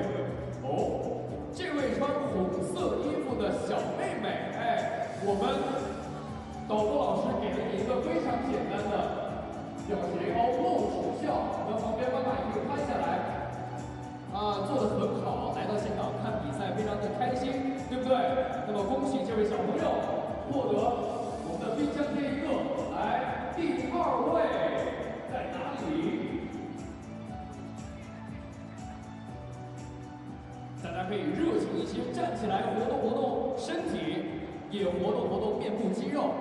看一下第二个表情是什么，观众是哪位？哦，这位戴眼镜的女士向镜头挥手啊，也非常的开心。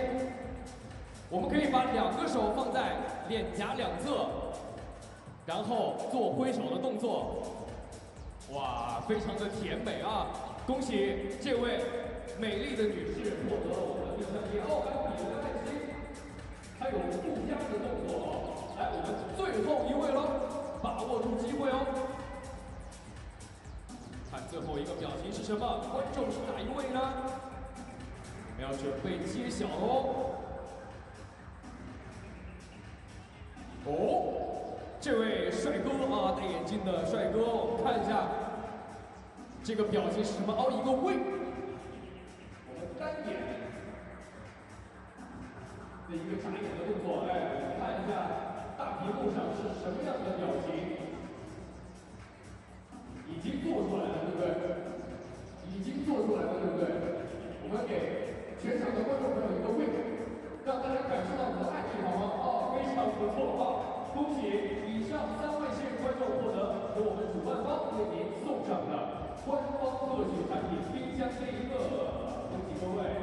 那么稍后啊，比赛还在继续，精彩不行，我们礼品也不行。再一次让我听到你们的掌声欢呼！非常棒啊！稍后见，拜拜。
just about go time for the women's 1,000-meter heats.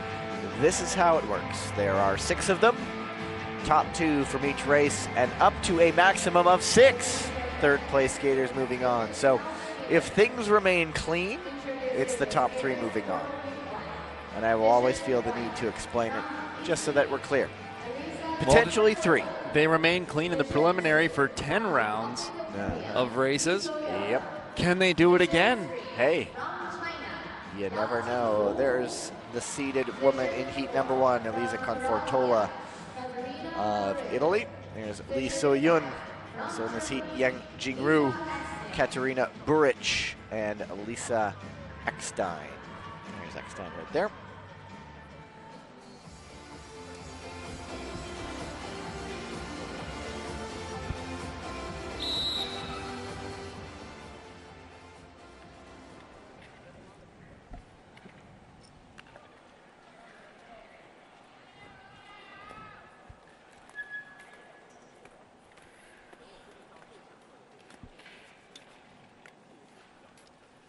Go to the start. Ready.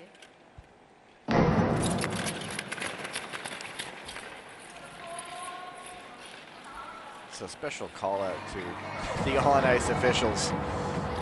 We think we've had a long day. They've been out there on skates, and the 15 minutes or what in between is not exactly a lot of time for you to take the skates off, go get something to eat. It's a tiring day.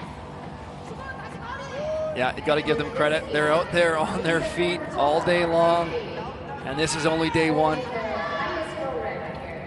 Tomorrow, repechage gets going at 10 a.m. local time here in Beijing. That one will have the midday break, the repechage session going just a hair over 2 hours, and then we'll be back in the afternoon for the decisive rounds. The first day of medals getting underway at about 2 p.m. local time. Eckstein leading the way at the moment. Confortola has a long way to go. Inside 4 laps to go, and it's a lot of time being spent outside. Confortola, an inside-outside pass there, sneaking through the middle. Finds the opening. Elisa Confortola. Yang Jingru leading the way. Now it's Lee So-yun. A long way to go, and Confortola all the way to the front. Just in time for the bell. Battle for second right now. Really just sandwiched through to get up into second. Did Elisa Confortola. Now all the way around for the win. Ahead of Yang Jingru. Nice race for Confortola. Well, Confortola definitely had to put some work in there. She found herself back towards the rear of the pack, having to pick her way through the field. A great little maneuver where she completed kind of an outside-inside pass simultaneously to jump up into second before moving to the lead of the race. Lisa Eckstein early was pushing that pace right from the front. Confortola, a lot of the attention goes to the likes of Fontana and Pietro Siegel, but Confortola really just another sort of weapon in the arsenal, just building what is becoming a very well-rounded team, the Italian side. Well, Confortola really making a name for herself this season on the World Tour, collecting a couple individual medals in the second half of the season in Tilburg and Milan. Really finding that form heading into this World Championships, but that building confidence going into next year's Olympics in Italy, in Milano Cortina. And then, as we always point out, the home ice gives you those extra wings too in an Olympics. So what kind of story is being crafted by Elisa Confortola? She wins that heat ahead of Yang Jingru. Lee So-yun 131.933. If the rest of the heats go clean, she will be through, but we'll pay attention to that time if there are advancements. Heat number 2, Zheng Chutong, Danae Blais, Gabriela Topolska, Rebecca Shilice-Nemeth, and Petra Vankova.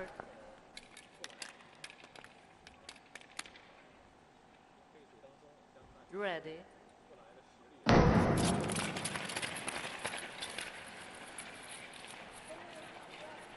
Thought Blay was going to go to the front into the corner. She decides to wait until they come out of the corner to take the lead, but Zhang says, excuse me, I was in front. This seems a quick opening. Both these skaters exchanging the leads, really starting to drive things along. Well, that's dropping the pace down really quickly. 9.5 on that last lap. This early in the 1,000, that is a quick time. 9.3 followed up. All the other skaters are right there. Nobody's been stretched and shaken loose. Still 5 skaters all in there. And there is Topolska trying for second. Going shoulder to shoulder. Up the inside now, we have Salice Nemeth. Oh, she goes shoulder to shoulder with Zhang into that corner. The door was open for her to move up into third. Now Topolska battling with Vankova in the back. And so Topolska going back. The number of moves in this race already. All the while, Blay and Zhang off in front. It all sort of got going with Topolska trying to make a move on Zhang. The door then opened for Salice Nemeth. She tried to get through, but then that led to her collision with Zhang. And so there will be that review, but, oh yeah, Danae Blay won the race. Well, 1:29.27. Anytime we see these 1,000-meter times in the women's side dipping below 1:30, that's a quick race. So we know what incident will get reviewed. And it is Zhang getting looked at there. Maybe an arm. I'm seeing maybe an arm block on the leg of Salice Nemeth. Just a passenger at that point. If it wasn't such a disastrous part of the race, it'd be a fun ride anyway into the bats. Of course, that's not what they're all about. And Blay with the 2 different color skates. They are a pair, however. Just opting to go with different colors on the left and right skate, rather than having 2 different skates from different boot makers. Which we have seen. Stephen Dubois does that. But just another little bit of personality there. You mentioned the helmet. This is the incident right here. Let's see if there's an arm block. Yeah, watch Zhang right there. There is something there. I'm not sure if that's what they're looking for, but that's just what catches my eye. But Zhang was the skater in front when it all happened. So there's a lot to look at, and there will be a decision. We will throw it down to the ice. After review, penalty 82 from China and advancement 41 from Hungary. And it is Zhang getting the penalty and an advancement for Rebecca Salice Nemeth. So there goes one of those 3rd fastest times. Vankova with a 1:31.183. That is faster than the first heat. So it's Lee So-yoon on the bubble right now, and here it is. An arm block is the ruling. It's the left arm. Just makes contact with the knee. Yep. Just enough to impede on Salice Nemeth to put her down on the ice, and that's what the officials are looking for. Is there an action which impedes the skater's race? Heat number 3. Sandra Velsborg, Sofia Konya, Kamila Starmovska, Annabelle Green, Courtney Saroux. Lots to watch for in this one, too. Go to the start.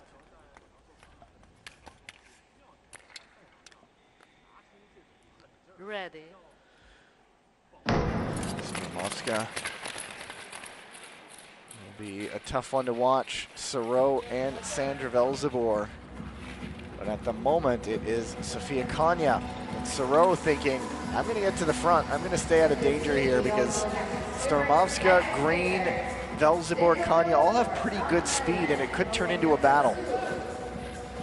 Yeah, this is certainly Courtney Saroux and Sandra Velsborg's race to be had, but Starmovska is going to put up a fight as well as Konya.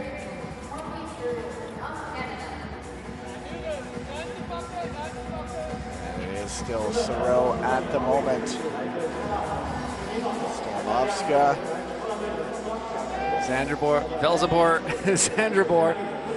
Velzebor setting that up on the inside. Makes the move for the lead. Konya sitting in third behind Sereau. Now Stormovska. Oh, nothing open there. Konya kind of gets pushed up in front of Courtney Sereau, but Sereau's able to hold on. You expect Stormovska to come again, but the gap has opened up as Konya lost a lot of speed. Now Stormovska makes the move for third, but she has to chase now with Velzebor and Sereau well off in front at the bell. And it looks like it will be those two cruising over. Now the real battle for third. And it's Stormovska holding on, a 1:30.46. That would be the fastest third place time so far. Well, another fast race here. We see Xandra Velzebor with a 1:28.8.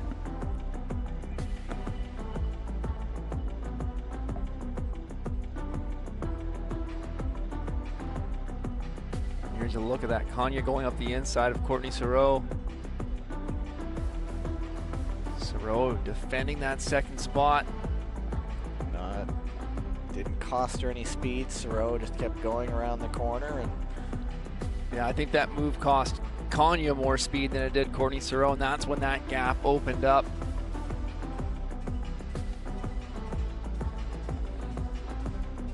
Those results are confirmed. Xandra Velzebor picks up another victory. Sereau second. Stormovska with a 1:30, officially 1:30.429. She will watch and wait. We just have the next heat out on the line, but I always notice that Kristen Santos doesn't spend too much time skating around. She goes right to the start line, stands there in wait, says, "Hey, let's go. Let's get this race on. I'm ready to skate." Down to business. She'll be out of position 2. Aurélie Lévesque of France, position 1. Michelle Velzebor, position 3. Ariana Fontana in position 4. Malika Yermag in position 5. Hello. This is a heat. There's a whole lot to watch for here.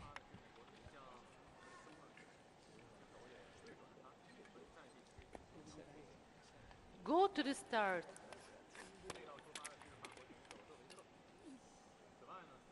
Ready. And I have a theory. When there's a couple of favorites to look for, when there's a number of different ones, I think that might open the door to something unexpected. Well, I think when you have a number of strong skaters, that also pushes the pace of the race because nobody wants to take any chances getting caught. We see that happening right now. Michelle Velzebor now making a move to the front. We're going to see Ariana Fontana likely respond to try to move back up too. You don't want to find yourself far behind. You have the likes of Kristen Santos Griswold tracking you down in fourth right now. It is Aurélie Lévesque right now, the 23-year-old from Grenoble, sitting in second behind Michelle Velzebor. Quick glance over her shoulder. All she sees is Ariana Fontana and Kristen Santos Griswold. No biggie. Saying, hey, we're here, watch out. Here comes Fontana on the outside, striking her move. Velzebor responding with an increase of speed. Santos Griswold still looking very composed at the moment, but the gap is opening up and she sensed the danger and made the move for third. Well, let's see if Kristen Santos Griswold closes this gap down and transitions that speed right into a pass. It's Michelle Velzebor, Ariana Fontana, Kristen Santos Griswold. See if the American makes a push to get one of the automatic spots. It's Velzebor and Fontana. They have a photo for all three, but I think it was pretty clear. And so there goes that theory. All three of the favorite skaters provisionally moving on. Of course, the third place time, what was it, a 1:30-ish? And so I think that was faster than a couple of them. Well, I think you saw just Kristen Santos Griswold checking out the situation, knowing, okay, she could tell. You know when you're on a quicker race, she's not feeling the pressure to make a desperate move to get into second because she's aware of the advancement protocol. She knows that a third's probably going to do it, and she can be, relaxed there and not get no, don't take a penalty and send yourself back to the repechage.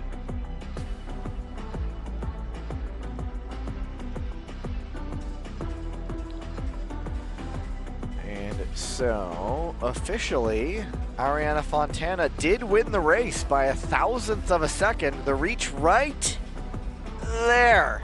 Whew. That was close. There is 1/1000th of a second, and that's been the theme for today. Another one decided by a razor-thin margin and a 1:28.753. So that's the first third place time under a minute 30. And it's by a healthy margin. So this is the fastest 3 times of the day right there. And so yeah, if I'm Kristen Santos Griswold, 2 more heats still to go, I would like my chances. And that's even with 1 advancement.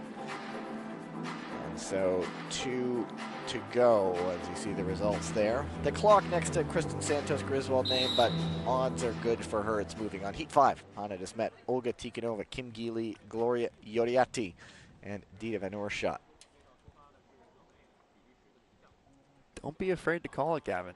No. Go to the start. That's not what I'm here for. Ready.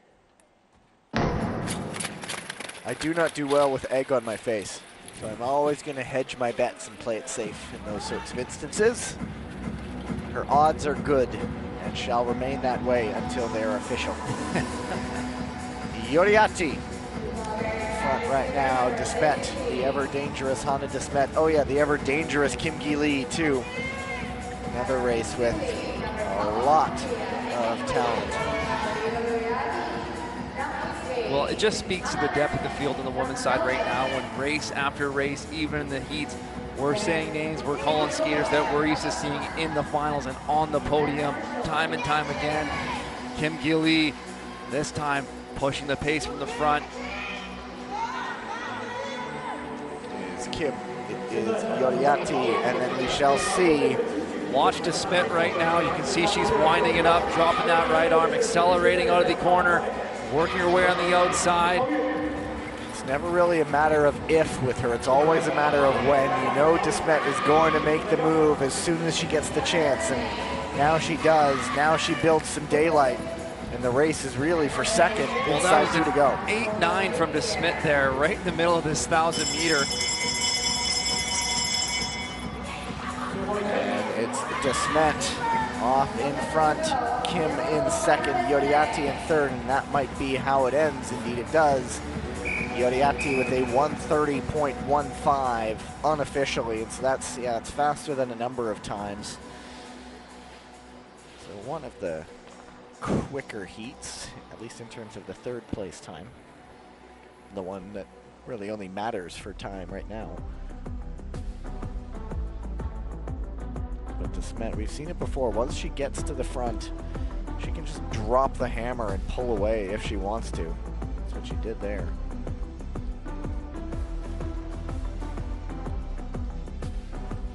Well, I hope we see some more of that racing tactic from Desmet. We know what she's capable of. She's not, just play safe and then just use that speed, use that endurance, go by clean on the outside, and then just open it up.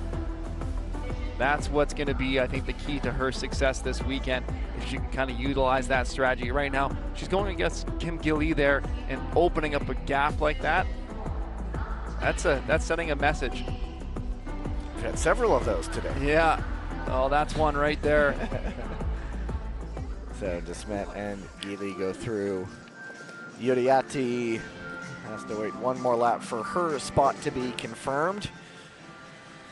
As you see the results, heat number 6 has Choi Min-jong, Florence Brunel, Nakashima Mirei Gongli, and Tineke Dendalk.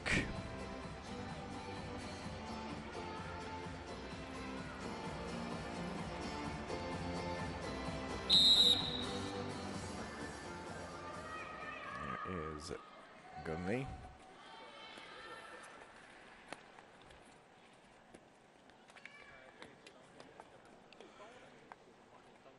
Go to the start. Ready. And it's Brunel deciding she will lead this one out.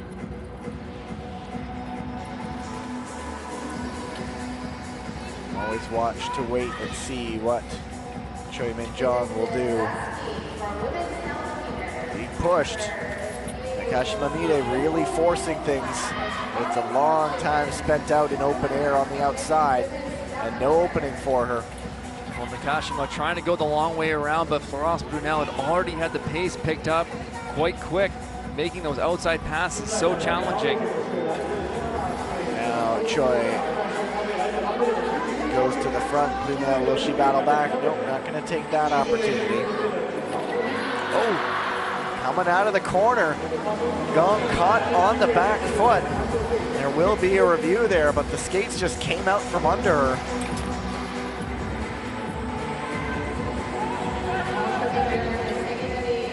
Well, the pace is still staying high here. Another fast 1,000 meter from these skaters. Choi Min-jong pushing it lap after lap. 9.5s again. It is Choi and Brunel. It was Gong trying to make the move on Brunel that set her off, but it is Choi winning the heat. I don't think her position is in doubt. A 129.05, and then Nakashima, they have cleared that review. They see the green dot, so there will be no punishment. I think it was self-inflicted. Gong was trying to make the move, but got caught out of the corner and ended up on her bottom. 129.80, one of the faster third place times we've seen.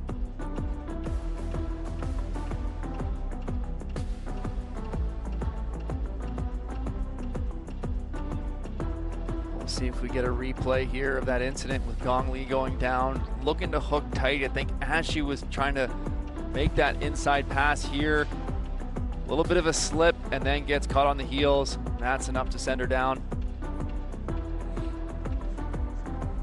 So that wraps up the women's 1,000 meters. They're just confirming to make it official. Yeah, they've made those results official. So Nakashima will go through as a third place time. Let's see, is there the one who's frozen out? Yeah, it's Lee So-yoon. The running time from heat number 1, the third place time frozen out, because with Rebecca Shilice Nemet's advancement, that means one of the potential fastest third place times is knocked out. Well, in this race block, every single heat in this 1,000 was really pushing the time, the slowest one being that first one. But most of these races were all under 1:30 with the lead time. Several 1:28s in the mix there as well. Confirmed results. Choi, Brunel, Nakashima all going through. Now the quick turnaround. Not going to flood just yet. The final batch of individual races on qualifying Friday. As you see the list of qualifiers and the lone advancement. Now back out for the men's 1,000 meters. There are 7 heats, top 2 skaters from each race, and a maximum of 4 fastest third place skaters qualify for the quarterfinals. There's heat 1, Felix Roussel, Furkan Akar, Adil Galiakhmatov, Hayashi Kosei, Zdenek Sepal.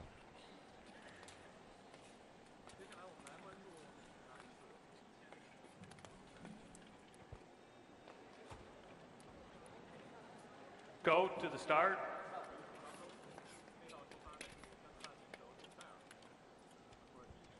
Ready. Well, I think we can expect another fast 1,000 meter here. Felix Roussel likes to push the pace. We saw Hayashi Kosei in the previous round also getting the speed going, but he finds himself in 4th position right now as Felix Roussel already has these lap times clocking down. And Galiakhmatov, a very experienced skater who has had some podiums, if I'm not mistaken, at the senior level. It's been a few years, but the man who turns 27 this year. But now it is Hayashi right to the front. Well, just a nice clean double inside pass from Hayashi.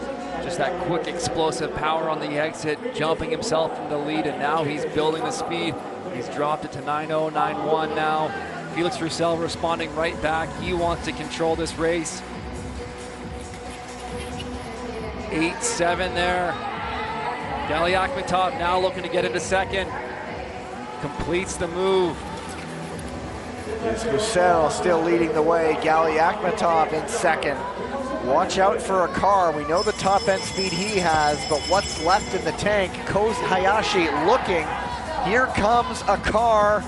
Not gonna find the opening. And it is Roussel. Gali Akhmetov likes that one. I don't think anything's getting reviewed.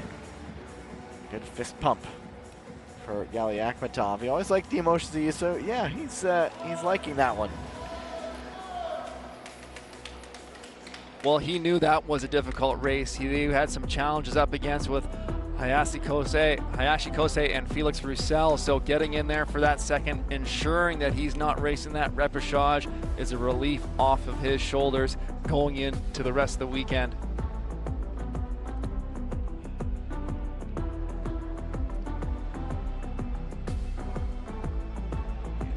Coaches always getting about a fraction of a second to transmit their message to their skaters.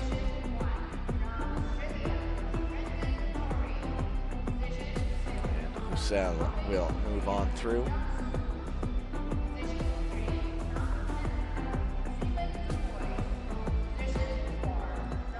Results confirmed. And so we watch for Hayashi. 125.066 up to maximum 4 fastest third place skaters out of 7 heats. And so even if they skate clean, there will be some people frozen out there. So you see well, the 125.06, I think that one's going to be on the bubble. It's a quick time, but I think everyone, from the way we've been seeing the races shake out, no one's taking any chances this weekend at the World Championships. They're not going to stand back and wait and leave anything to chance, so I expect to see some more fast racing here. Heat number 2, Brendan Corey, Jungsun Wu, Stephen Dubois, Niall Tracy, Moon Won Jun. This is a heat. It's not like a semi-final. Some very, very strong guys. Go to the start. Ready.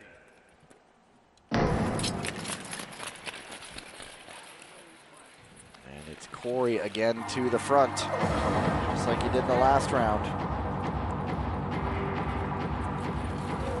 And as expected, Corey is pushing the pace here. Stephen Dubois now responding to take the lead. Watching for Jungsun Wu, Niall Tracy. He usually likes to be at the front, now having to chase. Jungsun Wu sneaking into second, a tight little inside pass on Corey, but that opens up an opportunity for Niall Tracy to sneak into third. Tracy, really the standard bearer of this British program. Getting up into third. And now into second, but Jung able to jump right back into it. All the while, Dubois off in front. Corey perhaps not having the opportunity to make the pass there. Watch Jungsun Wu now up the inside. He makes these passes look so easy. Stephen Dubois sending back the favor, moving back to the lead, but Niall Tracy right there in third, looking for a chance to jump up. A little deep track from Jungsun Wu on Tracy there. That knocks him back. Moon up into third. And it is Moon who's going to hang on for third. Wow. Just waiting for the moment, and Tracy was forced out, and that allowed Moon to slide up into third. And there you go. That's another fast race, another 124.6, the winning time for Stephen Dubois. Very well executed finish though by Moon, biding his time, conserving his energy, looking for those opportunities. That race was just going back and forth. Niall Tracy there just struggling on the exit of that corner.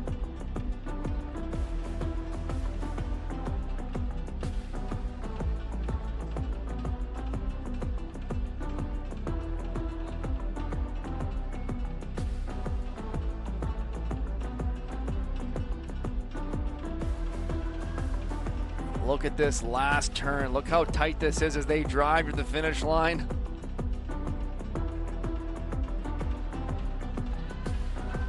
And Dubois the victory. Zheng does get up for second. Moon in third at 124.747. So it's the faster of the two third place times right now.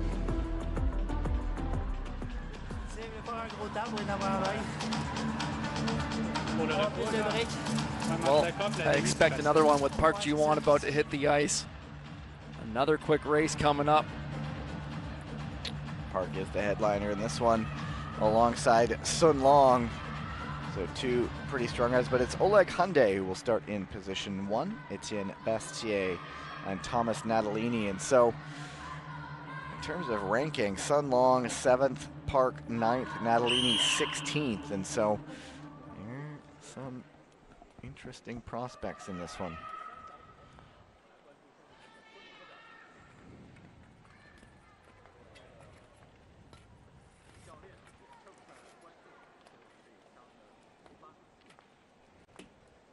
Go to the start.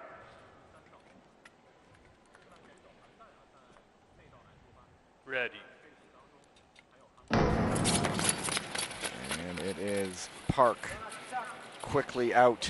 Well, when you see Park Ji-won on the start line with you, you know he likes to control the race from the front. Expect him to go out right away, as he does. But Ole Hyundai wanting to get right to the lead. The man from Kiev. Park taking it right back. 26-year-old Oleg Hyundai just turned 26 back on March 5th. Had the lead for a moment, but Ji-won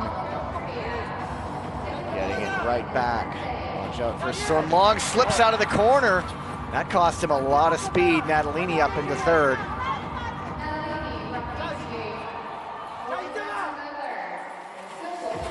Sets you back, and there's a limited time to recover. Seems like he's got that speed right back up again, but now he has big Thomas Natalini to try to get around Hyundai. Nice little pass from Natalini there. He's been really smooth making his way through the field. Hasn't had to spend a lot of energy to get back up into second here. Natalini now looking for the lead, not there. Park Ji-won closes the door. How much speed might that take away from Natalini? Sun persistent, trying to get around Hyundai, finally is able to do it. Hyundai didn't like that. But Sun gets up for second. He really got right in there on Sun Long. And that will be reviewed right at the line. And that, Natalini's feeling that. A little slow to get up. Now, Both skaters kind of putting their hands up as they're battling with each other to get to that finish line. Now, Hyundai didn't like the earlier move, but Sun kept going, and I'm not sure who came in second at the line there, but that with Natalini will get reviewed. Well, some nice camaraderie down there at the ice. Natalini and Sun Long patting each other on the back, saying, hey, thanks for the battle out there. So there, yeah, Sun Long just losing his footing. That's when he loses all his speed. That allows Natalini to sneak up to third. We've lately seen the incidents there where it's just little wobbles on that corner. Here's another look at that finish. Sun Long on the outside, hooking it tight. Interesting. A little bit of back and forth there. Natalini kind of coming across, but Sun Long getting the arm around.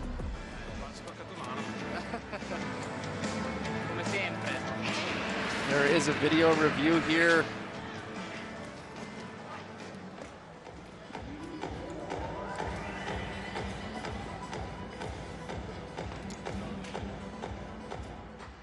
And here we go. After review, no penalty for shared responsibility between skater number 40 from Italy and number 22 from China. And shared responsibility is the ruling. And these 124,000s just keep rolling race after race.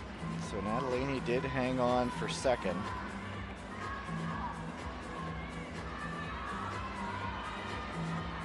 And so one going in, one going out. Both sticking their skates out at the line. Park, luckily to avoid the blades coming right at him there. Well, Sun Long still holding that 124.5, so that's the fastest third place finish. That one I think is going to be enough to get him through, so he can probably breathe comfortably, but 4 more races to go, and if they're anything like the first 3, they're going to be quick. So there's Brandon Kim, Dan Koss, Quentin Vercoq, Liu Xiaolin, and Pietro Siegel. His only known victory today has that man. This one, I feel, will be quite a bit tougher. To the start. Ready. And almost like a 500-meter start there. The race into the corner. It's the American Brandon Kim controlling, but only for a moment. Well, we've seen Dan Koss been pushing the lead of the races today. Koss leading the way. Vercoq taking a look around into second. Is he going to go for the lead, or is he going to try to tuck in? It's costing him a lot there to stick around the outside. He finds the opening into second now. Well, Dan Koss really responded to that move of Vercoq by accelerating the pace, already at 8.7 there. Whoa! And Vercoq is down. Liu went in tight with Kim. Now it's just all turned on its head. It's Koss still in front. Siegel moved up into second. And it is Kim in third with Liu behind him. And so I'm not sure what happened to Vercoq. I was watching the battle between Liu and Kim. Vercoq just went down on his own, and it all happened at the same time there, which blew this race apart. But Dan Koss is still keeping the speed going here. Still sub 9-second laps, even though they have this healthy margin. And it is Koss and Siegel looking like they will go top 2. And Kim gets up for third with a 1:26.67. We will see what that review leads to.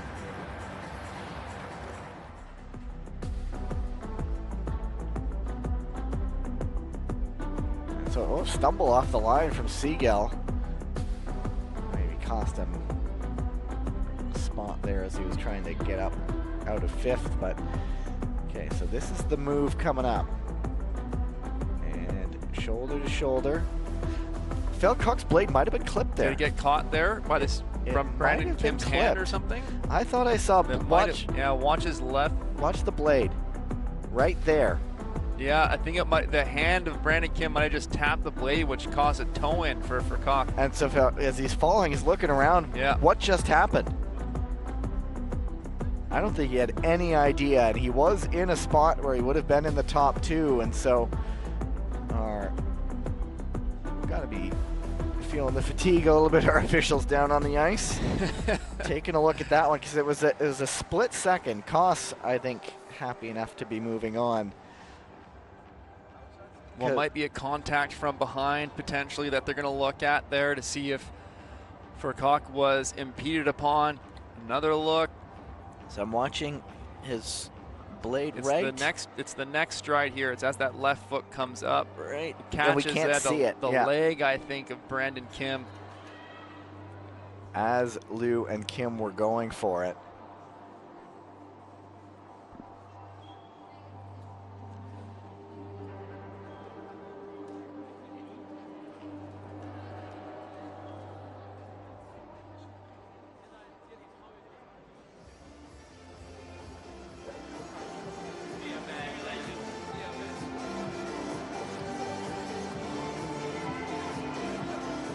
Wonder if we'll get another angle. I'd like to see that kind of from a head-on vantage point to see what the track patterns are looking like from those 2 skaters as they enter the corner as well.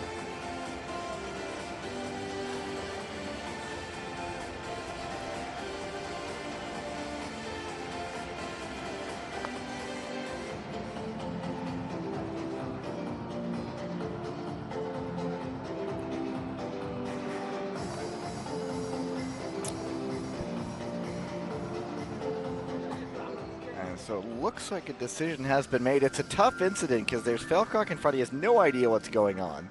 And I'm watching that boot right. No, man, I think it's a don't even know. contact from behind more on his back that sends him off balance and drops his hips down. So it wasn't on the blade. I don't see any contact there on that other angle. Here we go. After review, penalty number 42 from the USA and advancement number 21 from France. So there you go. It is Kim who's penalized. Falcock is advanced. So that throws out one of those third place times. As Falcock was in one of the top 2 positions at the time, had no idea what was going on. And so here it is. Lane change outside to in is the ruling. In the straightaway. Yeah, there's the front on vantage that we were looking to see. And so it's really the lane change on Liu, but Falcock was just the victim there. And so there you go. 5 of 7. 3 more individual races today. Heat number 5, Stan de Smet, Nico Andermann, William Donjanu, Martin Kolench, and Kim Gunwoo. Another one where there's a lot to look for here. Go to the start. Ready. You would say the big 3 are de Smet, Donjanu, and Kim. But Andermann has been certainly spry today and up for the fight. And Kolench, a man who also one to be watched. But Kim up into 4th early, and Donjanu, another skater who loves to be at the front, Tyler. That's right, but Stan de Smet now trying to make his move. He makes a nice clean inside pass. Kim Gunwoo's moved up into 3rd now. Donjanu looking like he might respond back pretty quickly here. He wants to control this race, and there it goes.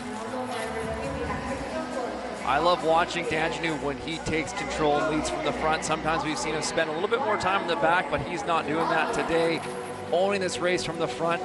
Keep an eye on his track pattern too. He can move so well on the ice. Takes up a lot of space too. One of the taller skaters you'll see out there. Kim up into 2nd ahead of de Smet. Now Kim all the way to the front. Nice move from Kim Gunwoo. 8-6. These guys are flying right now in this 1,000.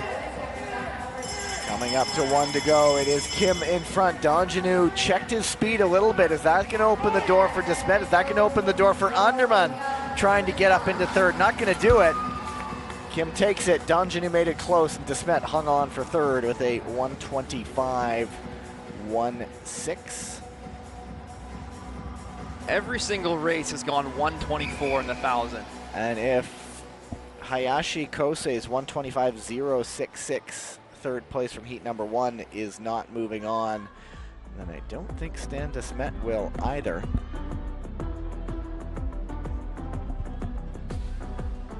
No, that time will not be quick enough from de Smet. So it is Kim and Donjanu.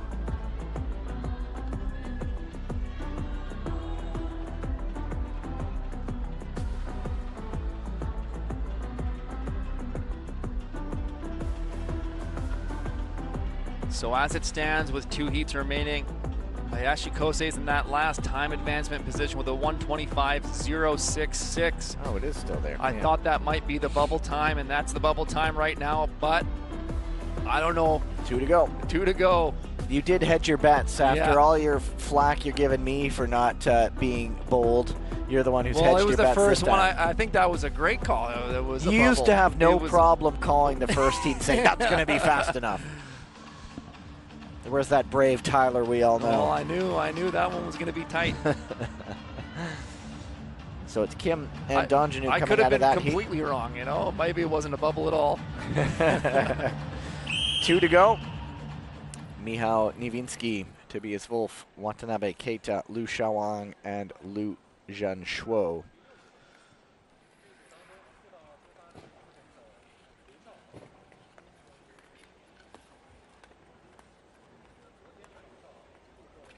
Go to the start. Ready.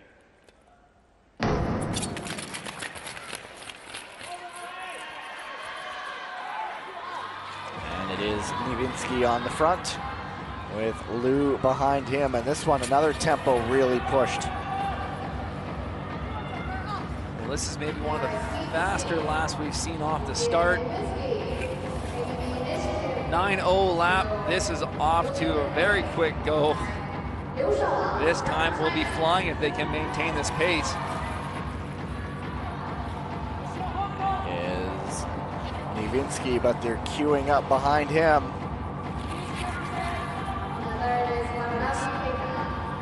Liu, Watanabe, Liu, and Wolf. Another 8.9. This has gone 9.08, 9.89, 8.9. How long can Niewinski hang this on? 8.9 again, like clockwork here. That's going to add up on the legs. Can Niewinski hold this pace? 8.9 again.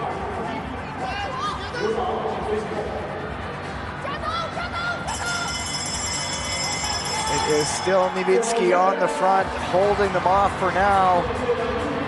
Liu Xiaolong trying to close it, but Niewinski does, in fact, hold them off, I think. Yes, Liu made it close. 1:23.6. First race not to be a 1:24, and he goes 1:23.6 for Mikhail Niewinski.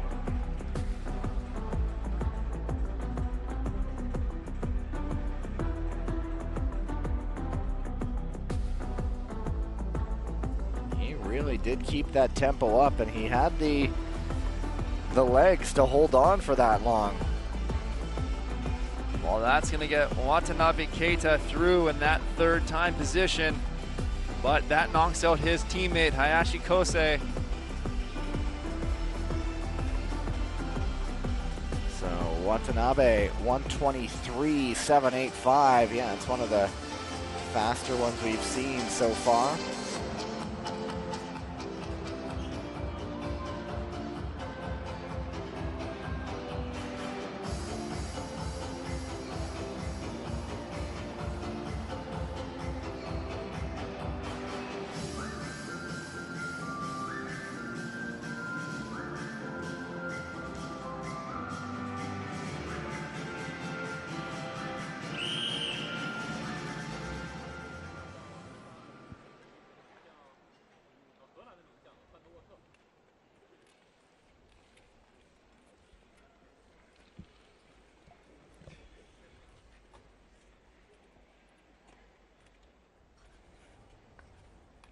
Go to the start.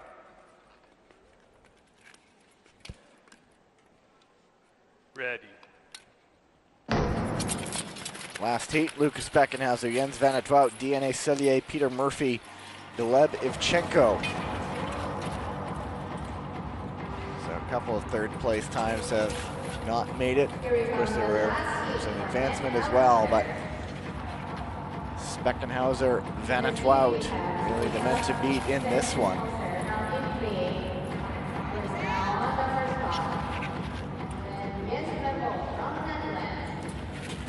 Well, very similar to the previous races. This one's flying as well.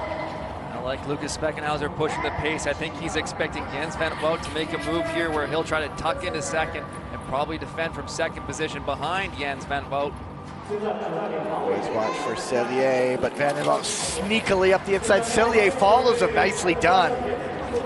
Cellier's just been throwing that inside pass down all day. It's working beautifully for him. He does it again here.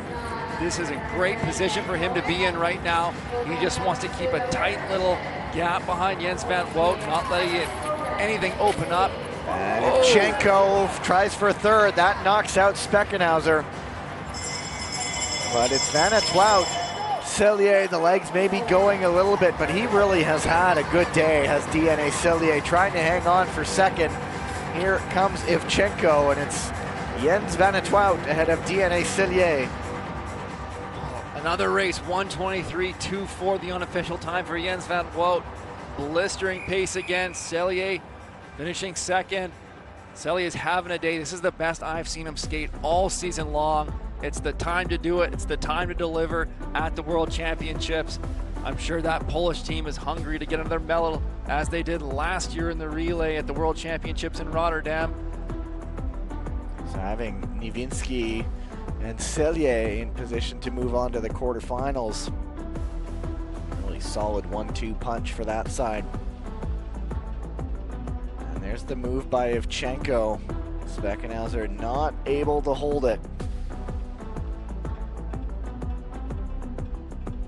And Vanetwout again finds his way through the danger.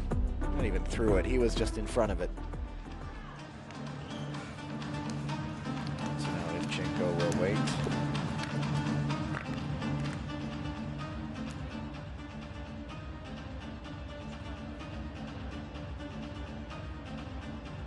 And so it's on the straight. It is Ivchenko getting looked at. I mean, we know the incident here. Well, let's get another look. Is it a failure to give way, perhaps? Who's in front? You see Speckenhauser's shoulders there. I think you're going to be right. Probably a failure to give way or a late entry pass, but Yeah, they're looking at failure to give way. And there is a ruling down to the ice. After review, penalty number 80 from Kazakhstan. And so it is Ivchenko at the penalty. Speckenhauser was not in a position for advancement, so he is not advanced, and so it is just those top two moving on. Third place skaters moving on. Watanabe Keita of Japan, Sun Long of China, Moonwon Jun of Hungary as we look back at the incident. Inside skater failure to give way. Just wasn't in front. well, it was a good angle there. You could see that Speckenhauser was still ahead of Ivchenko entering that turn. So the one skater advanced is Quentin Vercoq. That took out one of those third place times. And so that ends the individual races on qualification Friday. And that means a resurfacing is at hand. You'll see the list of qualifiers. Mixed team relay quarterfinals coming up in, I'm going to say, just over 15 minutes from time as we get into the relay portion of our Friday session. And so catch a break. We'll see you on the other side.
好的，现场的各位观众朋友们啊，那时间也不知不觉的来到晚上的19:35了啊！感谢各位今天非常辛苦，也非常认真、非常热情的关注我们短道速滑的比赛，感谢你们。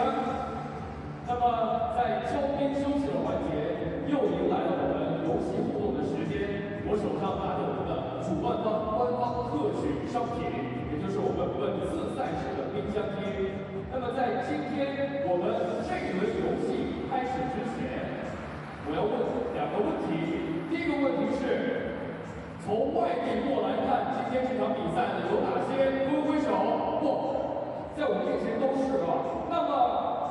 北京当地的观众，让我听到你们的声音好吗？哇，大家非常的热情啊！那么接下来我来给大家介绍一下接下来我们要玩的这个游戏的规则。稍后我们的大屏幕当中会出现我们的一张图片被9宫格所覆盖，我们导播老师呢会一格一格的掀开，直到我们的幸运观众猜中这个图片到底是什么。我们都知道首都体育馆是双奥场馆，对不对？那么北京还有很多的双奥场馆，那么我们这轮的游戏就叫做双奥场馆猜猜猜。那么接下来呢，我会选择我们的幸运观众，一共有2个机会，2个名额，已经有一位迫不及待了。我先看到的这位观众朋友，来，我们到镜头面前来向镜头挥挥手啊！我们看一下这个9宫格背后的图片到底是什么。我们首先有请导播老师，我们翻开第1张，在右上角，这感觉像是什么呢？这应该是一个外观啊，一个外观货。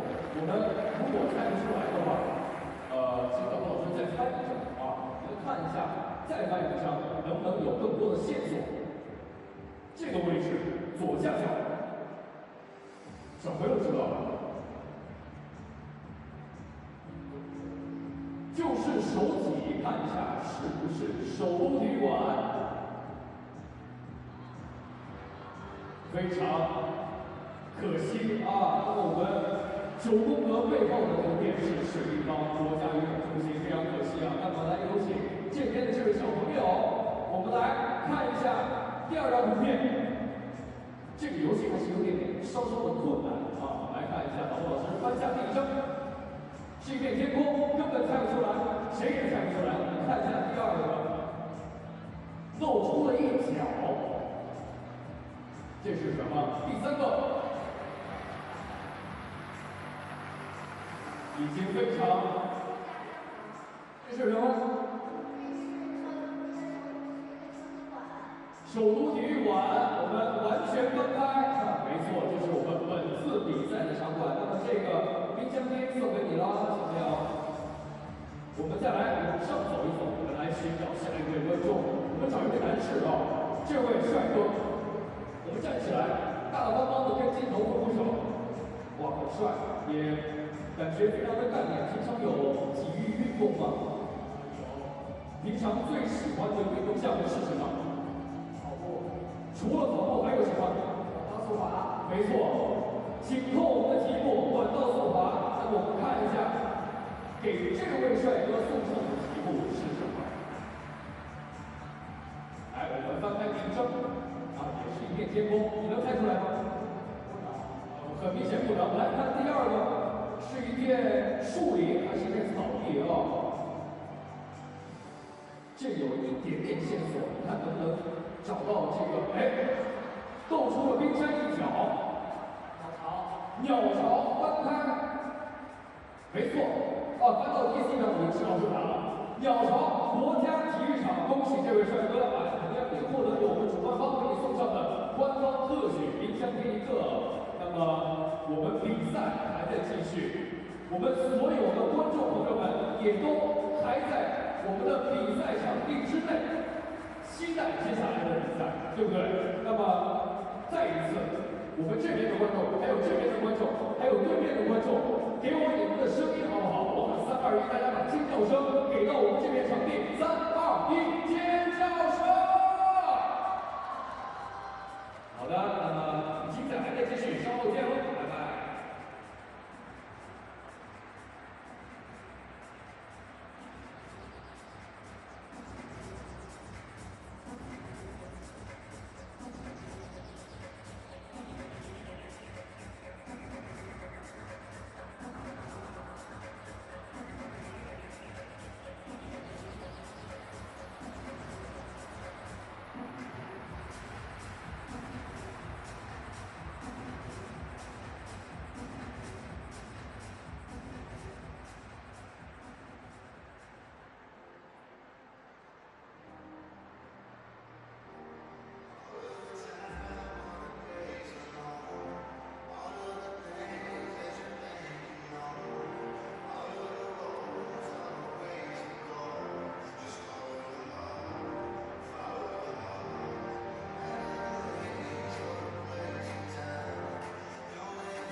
The next race is the quarterfinals of the mixed relay, 2,000 meters.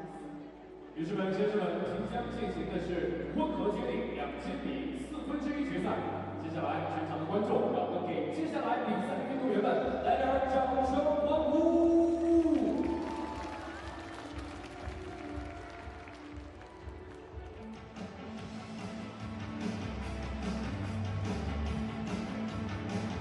We shift gears now. It is relay time, and we begin with the mixed gender relay. Quarterfinals, semifinals are part of tomorrow morning's session, and then the medal races go on Sunday. 3 heats, if I'm not mistaken. Yes, indeed. Heat number 1 of 3 coming up in just a few moments. So, first and second place from each race, and up to 2 fastest third place teams qualify for the semifinals. And so those already precarious third place finishes are even more precarious when you factor in that this is a relay and chaos can and does often happen. And so it's the Netherlands, Italy, Poland, and Ukraine. Netherlands there has the Velzeboer sisters, Jens van het Wout, Toon Boer.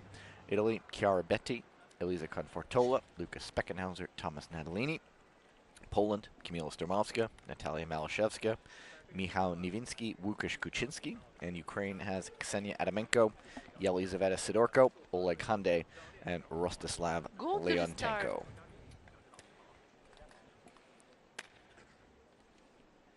Ready. Another one starting with Michelle Velzeboer. It's Betty for Italy, Natalia Malashevska, and Yelizaveta Sidorko for Ukraine. And as is so often the case, Michelle Velzeboer off to a very quick start.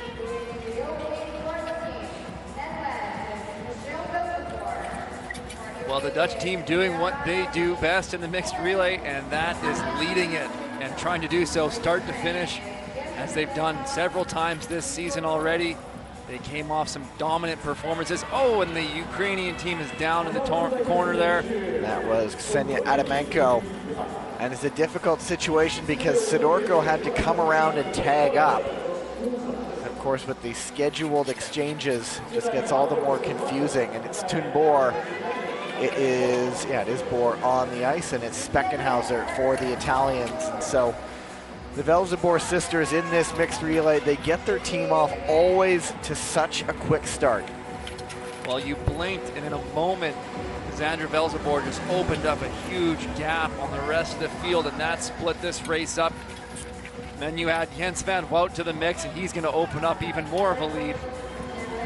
And I'm just checking, and I think Italy did make a change. It is Pietro Siegel in there, so it was not Thomas Natalini. It was Lucas Speckenhauser. Well, Natalini had that fall at the end of the 1,000 meter. He looked a little slow getting up. Maybe that impacted the decision to race him in this mixed relay. And so you see the one incident getting reviewed earlier. And the Dutch did not swap the Velzeboer sisters. Sometimes they do that where they start with one and then they flip and have the other one lead off the second leg. They didn't do that this time. But it is Sandra Velzeboer in front. Well, this race is tightened back up again. The gap has been closed. And it is Boer facing a resurgent Lucas Speckenhauser. Łukasz Kuczynski not to be outdone right there as well. And it's always a whole lot of strength finishing, and Michał Niewinski has to work through some traffic there to try to close it up. It's Van het Wout, and as we know time and time again, Pietro Siegel will scrap and fight all the way to the line.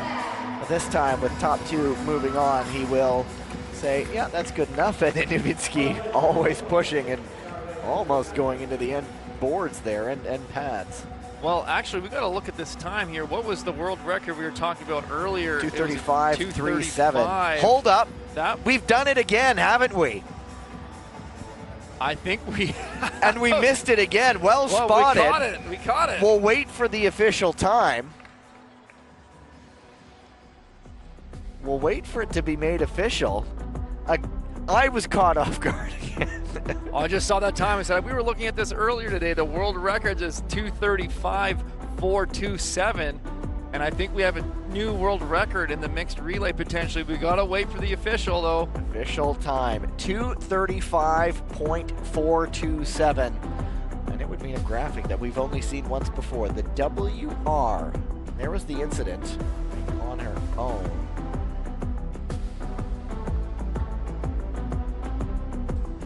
Well, we saw Mikhail Nowinski drive for the line, shoot the line for the finish. I was paying attention to his time and I saw what that was. I was thinking, wow, if he's a 2:36, what were the Dutch team?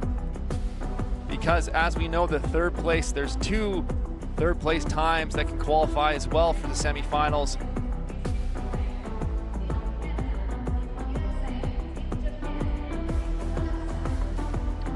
And I mean, he gave no reaction. What clued me in when Canada did it was Dubois was reacting right away and confirmed 2:35.339. That is a world record.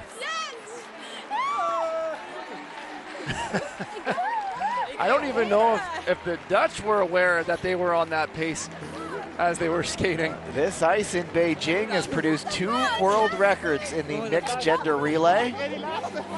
Do we tell them what happened to the Canadians back in December? They did not make the A final, but the Dutch celebrate a world record. What a moment, and well spotted, Tyler Dara, at the end of a long day. You're the one who went, hold on.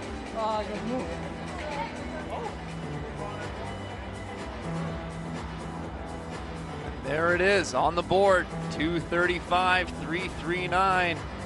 New world record of the mixed relay. Now will the Canadians go right back to it? They now have seen their world record beaten.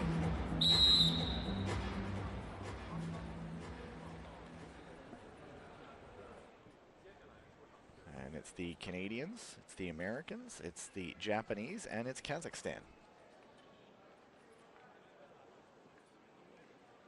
Go to the start.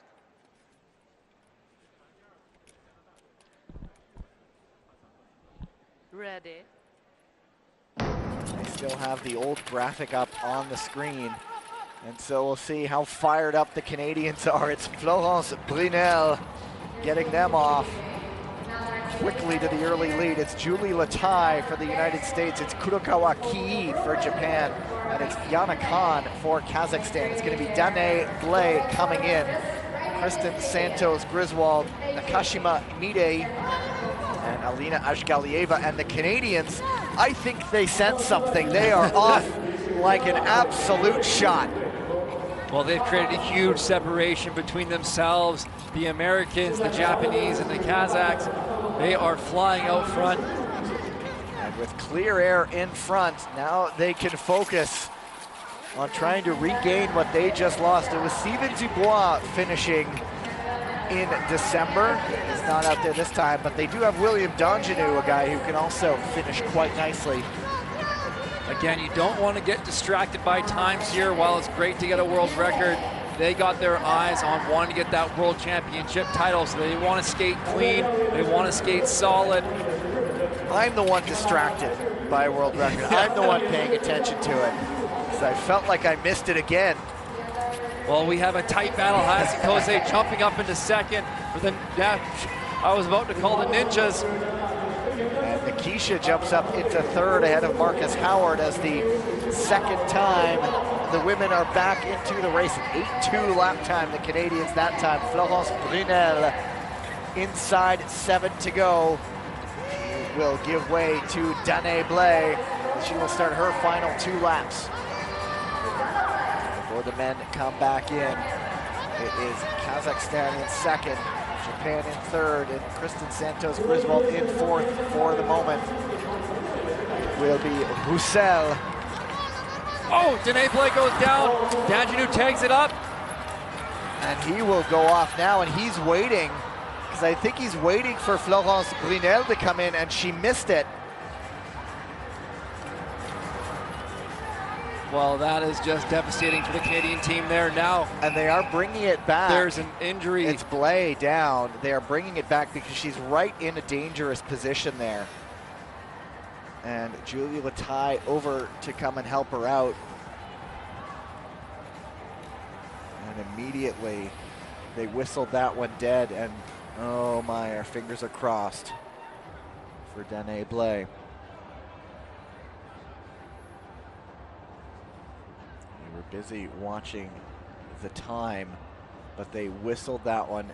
To their credit, they whistled it quickly after she went down. They knew it was not an ordinary fall.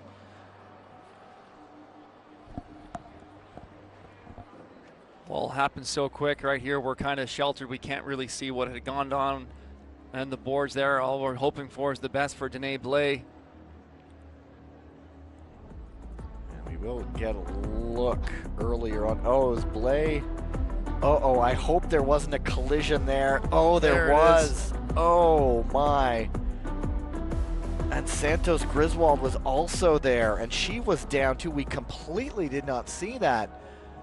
And I'm trying to see, because Blais had fallen, and then there was the exchange there, and Santos Griswold just got whomped.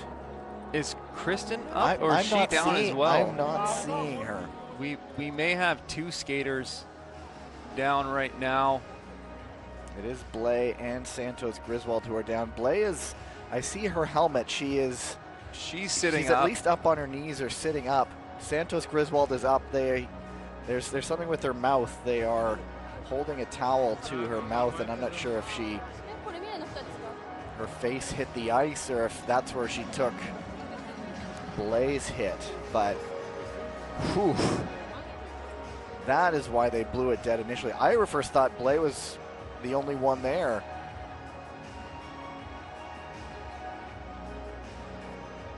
Then you worry about, because Blais was hit just about at top speed. Santos Griswold getting off on her own steam. It looking like just something with her mouth. Well, Danae Blais is also up on her feet now. Such a relief to see that they're both off on their own steam. With the urgency, absolute credit to the officials who spotted that, the first responders who were immediately there.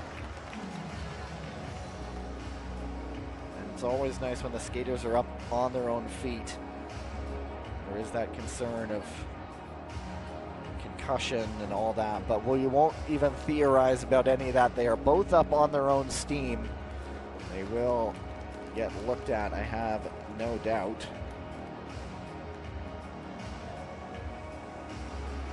Well, presuming that there's going to be a re-race here, the American team, the Canadian team, are going to have subs on the ready to get into this race. Here's another look. That's on the exit. Danae Blais going down, bouncing out onto the track after the mats. What happens is that the mats aren't really built to move there on the boards that far out down the straightaway, but there's Danae Blais trying to get out of the way. I don't think Kristen Santos quite saw her as she was coming through. And I think the mouth was from the initial impact, because she didn't fall towards that. It was whether she got the shoulder to the lips or... Whew.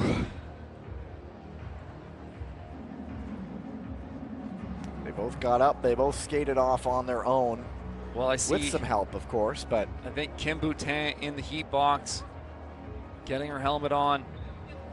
Stephen Dubois there standing there as well, but... So that would likely mean Louisiana Stahl in for the Americans as well.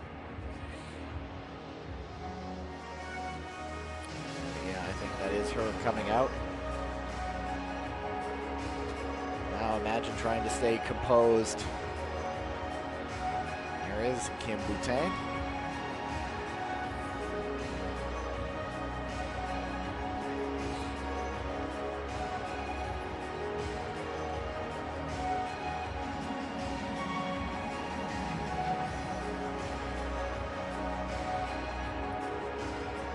Well, never a shortage of drama at the short track rink. Yeah, I mean, of course for the moment, you just want to hope for their immediate safety and well-being, Kristen Santos Griswold, you know, then you maybe start to think about whether they'll race the rest of the weekend. If it is just a, you know, a minor facial injury, which is kind of what you hope it is, maybe she can race the rest of the weekend, but can't even think about that right now, just hoping that they get a clean bill of health and can at the very least roll comfortably into the off season. So we will go again. They'd gotten almost to the finish too. The men's skaters had come back in for their second time around. And is that, I don't think it is, I think that's Una Wilhoit, if I'm not mistaken. Well, Louisiana Stall there, Julie Latai. It is Louisiana Stall. For some reason I thought it could have been Wilhoit, but then again, she might also not be listed on the US side. Anyway, it is Stall, yeah. Yes, there she is. I see her now on your screen.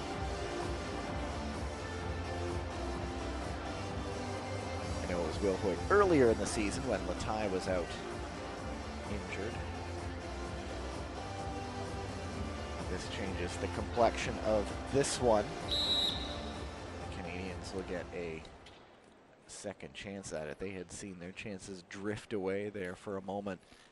You watched that before the hit. You watched Danae Blay just slipping out. She's almost watching Roussel disappear away.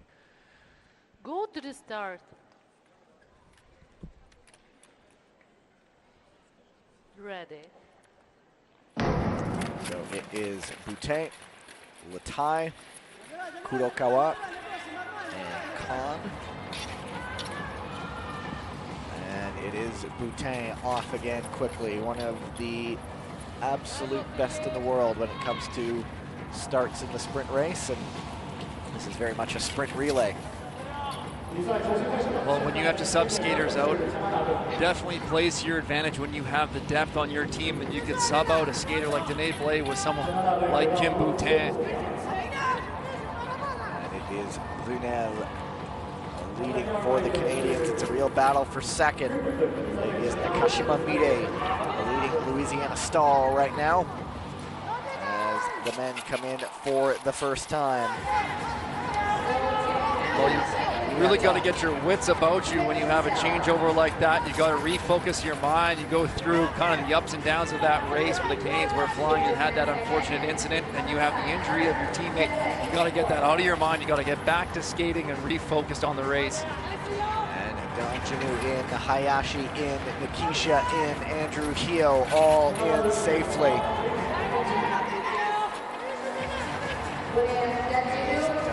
Out in front, Boutin ready to come in for her final leg, this mixed relay. Oh! We have an incident on the exchange there. The Kazakhs running into the Japanese team. Japan was alert to it. They get the tap in quickly. Donjanu also lucky to avoid some danger there. Brunel back in for the Canadians. All kinds of stuff happening in this one. This is the reskate as well. So trying to see who is where. It's the Canadians in front, the US chasing them as the male skaters come back in.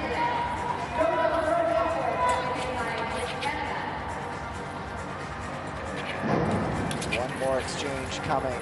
Unlike the other relays, these ones are scheduled, and so Donjanu to finish things off for the Canadians. Andrew Hio to take over from Marcus Howard. Finishing things off for the United States. Dennis Nikisha in. Ashikose in. There is the bell. It is Donjanu off and away, and he will take this one. Second in the US, Japan, and Kazakhstan there.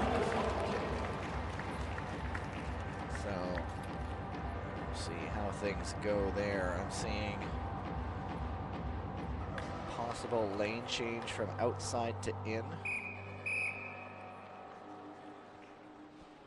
Actually, on the United States is what's being looked at. Actually, that was all before. I'm just trying to see which was before. So there was possible contact from behind.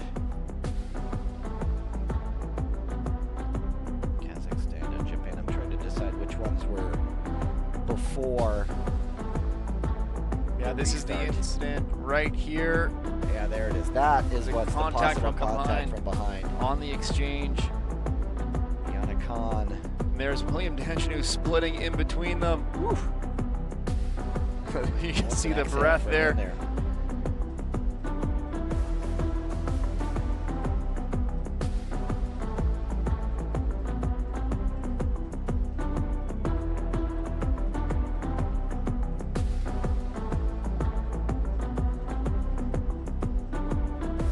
So that could result in possible advancement for the Japanese team,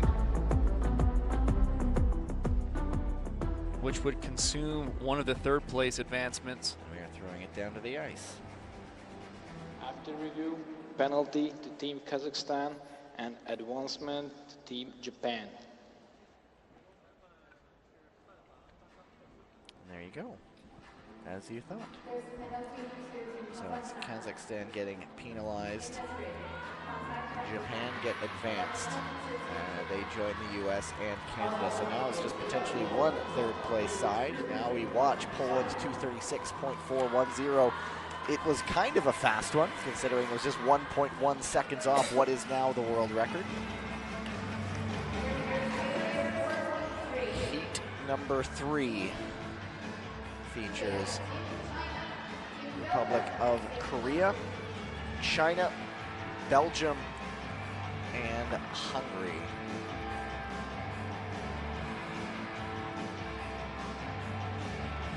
This is the incident on the exchange. I guess maybe too hard of a push from Dennis Nikisha, and that's always, I guess, the risk of going from the male skater back to the female skater, or any swap like that. Yeah, you got to manage that exchange, how hard you're transitioning your speed, what is the space in front of you.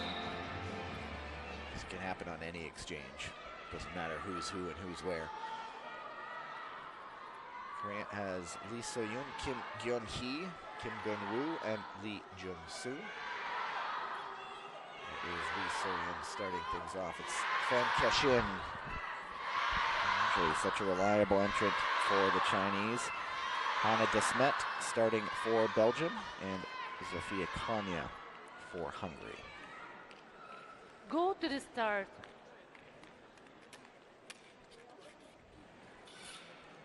Ready.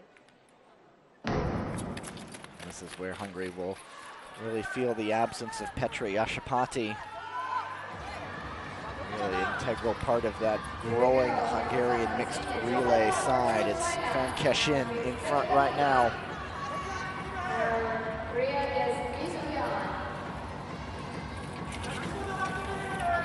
Well, we've seen this Belgian team have some success in the relay as well the second half of this season, but they're in tough as they're facing the Chinese and the Korean teams.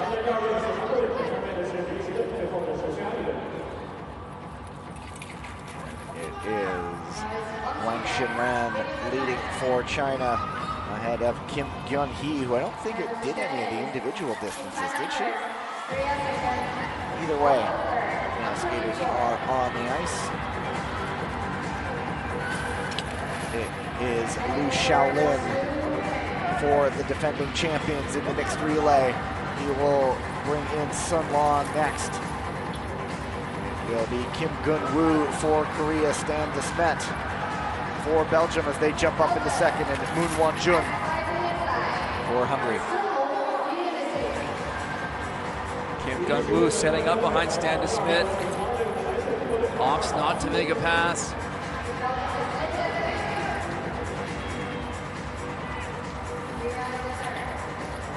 It's very possible. Very strong third place side could be frozen out with only one team moving on. Dendalk in for Belgium. Belgium, I believe, has swapped their women's skaters. Now they're going to go with Desmet. They let off with but they missed their exchange. They completed with the tag, but it just wasn't clean. Now Hannah Desmet has some work to do, battling on the outside.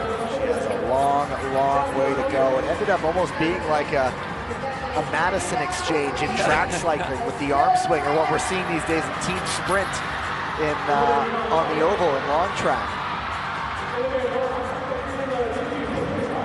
had set it up with Hannah de Smet starting, and then she would have finished the women's legs, but exchange goes awry, and it is Sun Long, Kim Gun-woo, and Stan de Smet has a lot of work to do, but Sun goes down! Goes in on the corner, that opens things up. Stan de Smet's flying and closing the gap on Kim Gun-woo here. And de Smet is gonna push, but Kim, it is potentially just the top two moving on. De Smet's gonna push, and you know, I don't know.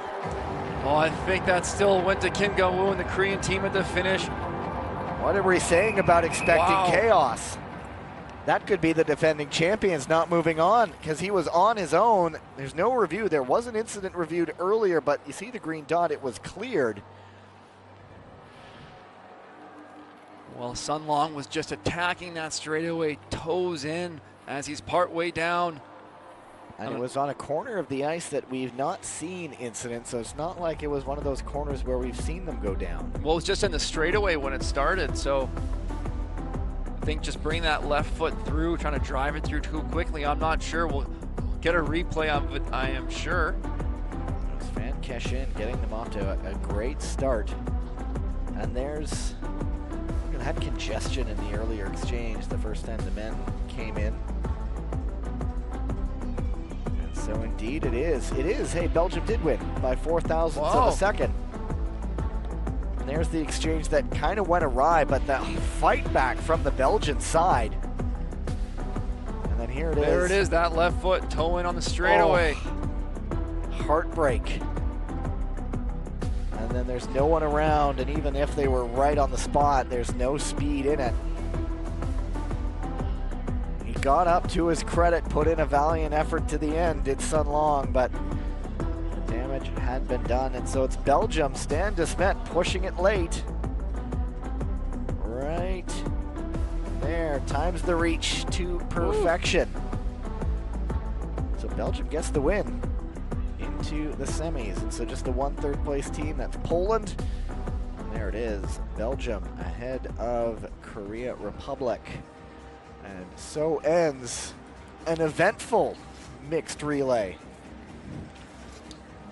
3 different relays, 3 very different results in the way they shook out. 3 different stories, obviously. We hope for the best for Danae Blais and Kristen Santos Griswold. It was nice to see them up off their own, and we hope anything is minor and everything is just precautionary. But we head into the final break of the day.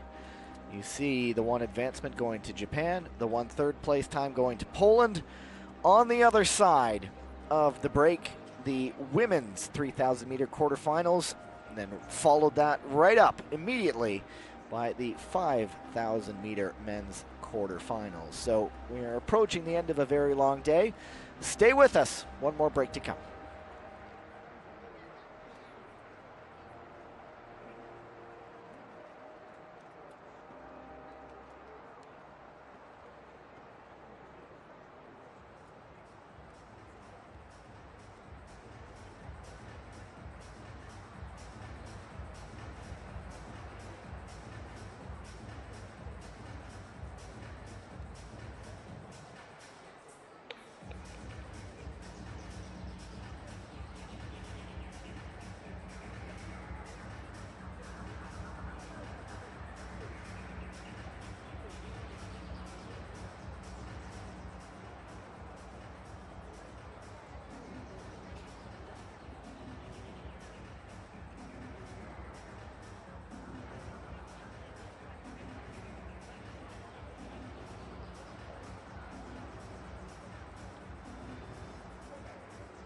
好的，现场的各位观众朋友，刚刚的这轮混合接力的比赛给我们的赛场增添了很多的不确定因素在此呢，我们全场的观众朋友再次把你们的掌声欢呼送给以上参与混合接力2000米的所有运动员，掌声欢呼。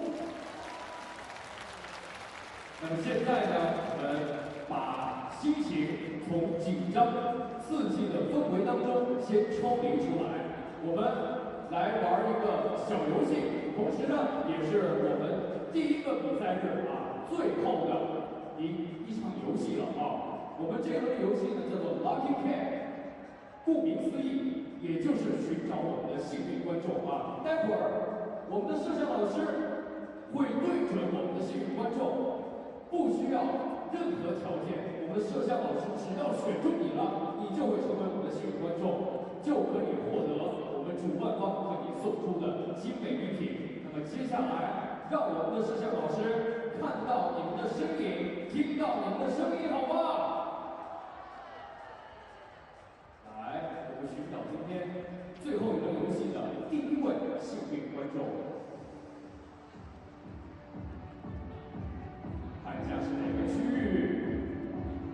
哦，这位穿黑色外套的这位女士啊，已经站起来了，也跟我们的摄像头挥挥手，跟我们的镜头挥挥手。好，恭喜你成为我们的第一位幸运观众。来，我们再来找一位。哦，这位穿黄色衣服的女士，对，就是你。哇，显得非常的惊讶啊！不要惊讶，你就是我们今天第二位幸运观众哦。来，我们下一位。哦，看到自己了吗？这位女士啊，手里拿着5星红旗，恭喜我们第3位幸运观众。来，我们摄像老师继续寻找下一位。来寻找下一位，下一位是谁？哦，这位穿黑色衣服的女士啊，恭喜您。我来问一下导演啊，导演，我们还有没有这个礼品？哦，还有2个，还有2个。导演刚刚说还有2个，那我们再加2个。我们的摄像老师继续挑选。下一位，下一位哦，这位小朋友啊，恭喜你，来向我们的镜头挥挥手，让大家看到你啊，不要害羞，大方的一个小妹妹啊。来，我们最后一个喽。哦，哎，这也是一位小宝宝，哇，非常可爱啊，向我们的镜头挥挥手。哎，刚刚这个 emoji cam 这个露齿笑也应该给你吧，对不对？好的，恭喜以上6位幸运观众获得由我们主办方为您送上的官方纪念品冰箱贴1个。那么我们精彩的比赛啊还在继续，我们收拾好心情，一同进入接下来的精彩环节。我们稍后见，拜拜。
穿薄袖和冲锋衣，在城市里徒步奔赴风的遥远，在山林里徒步探寻山障碍，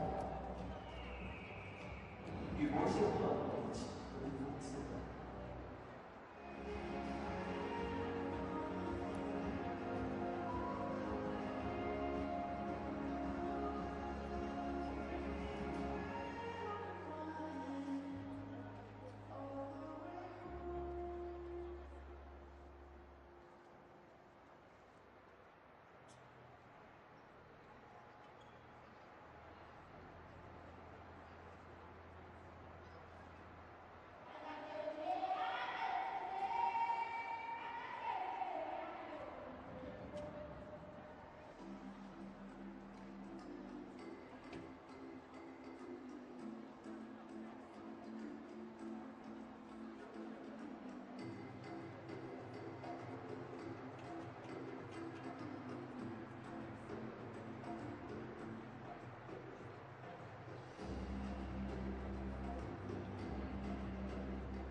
next race is the quarterfinals of the women's 3,000 meters relay.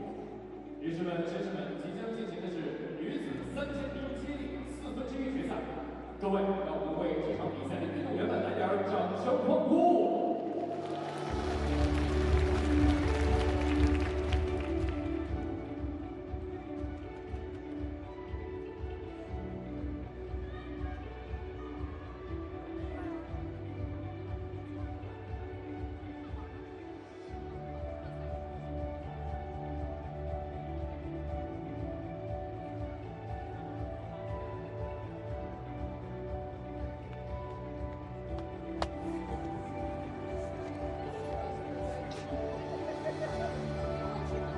Last batch of races on the day. Here's a look at Chiarabetti, ready to come in.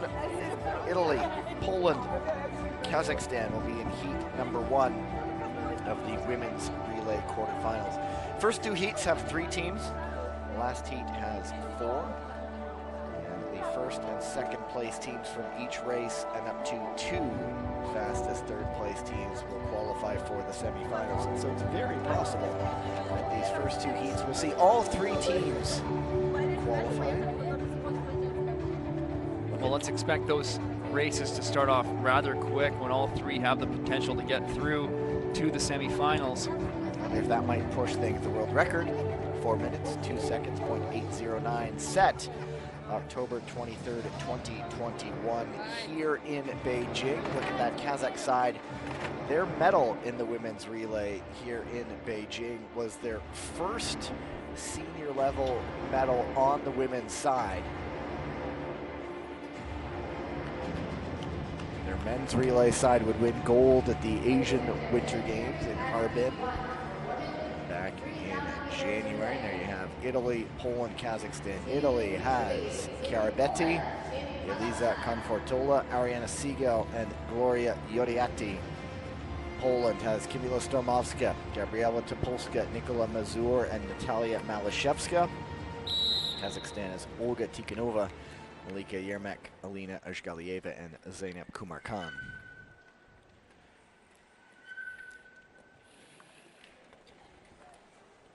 Ioriatti starting things off for Italy. Topolska for Poland. Go to the start. Tikhanova for Kazakhstan.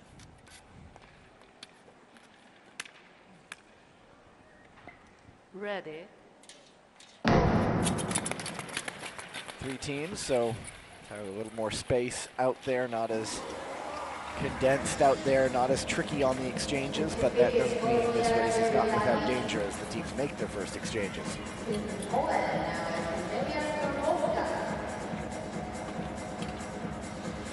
Siegel, Stormovska, Yermak.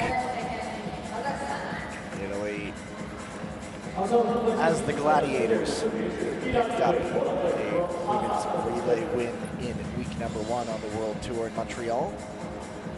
They were pretty frequent podium performers this season.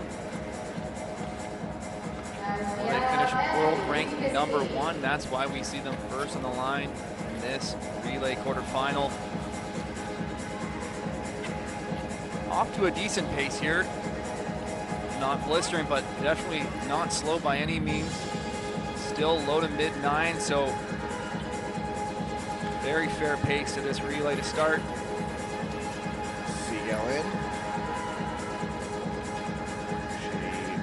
She did well in the 500 meters this morning. God. This afternoon.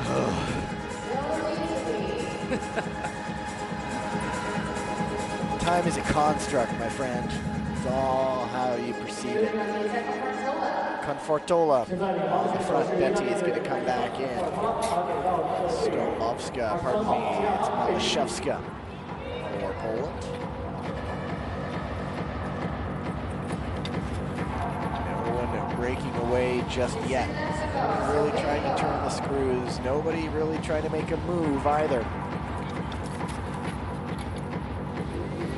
Been no change to the order throughout this relay. But now we're getting going. Sub 9s, 8-9 lap, 8-8 now. The pace is picked up. All the exchanges have been clean so far, into 13 to go.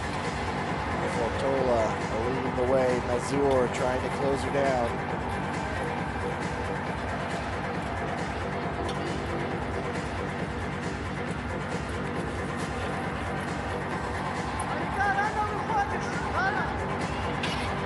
Coming up on 10 laps to go here. Betty. Bronze in the 500 meters at the European Championships behind her teammate, CL. Winning that one. Sprint power on this Italian side, but at this point of the race, the legs start to go a little bit. It's that mix of endurance and pace. Pretty good one out there right now with Confortola. Still no change to the order here. We have a bit of a gap opening up as the Italians create some separation, but Malashevska responds, closes that gap right back down. Now we see a pass. A move for the lead, the first one of the day. Malashevska just in time for the exchange, and the skaters all paying attention, getting into the right position. One more exchange to come. Yoriati looking at a move. Is it going to happen here on the exchange? Seagal makes the move. Stomaska's looking for the tag up. So that will get a review. And so Ariana Seagal will cross the line first, but that incident will get a review.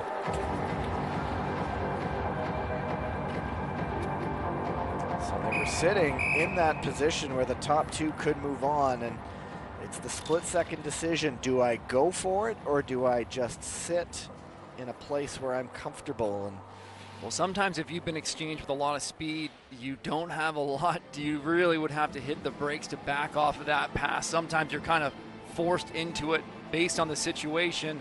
We did see that earlier in the mixed relay where the exchange went right into the back of the skater. It was such a powerful push as we look back.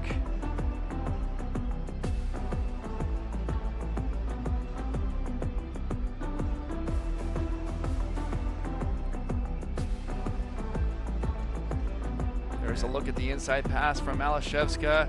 Just in time for an exchange. She kept a nice wide entry too to keep her speed building through the exit. Here's a look at that inside pass attempt, but Stormowska's down. She's ahead. There's that left arm across though. Yeah. I do think that was a failure to give way, but we'll wait to see what the official review is. An arm block is also possible, is what they're looking at. Depends on the angle you see. So they get all those angles in the review room. We get one. And that's why, once again, I'm relieved I'm not down there. So they now watch and wait, or I would probably just give everything shared responsibility. That's what I do. That's why you're not an official, Gavin. And I'm very relieved.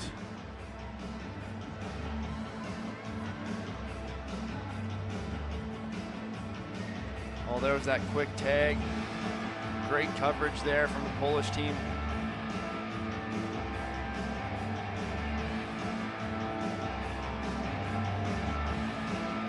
So that's what's being looked at. Both of us had the right suggestion. A possible failure to give way, possible arm block. A decision has been rendered. To the ice we go. After review, penalty to Team Italy. There you go. Failure to give way is the ruling. No advancement though, because that would mean the top two are Kazakhstan and Poland.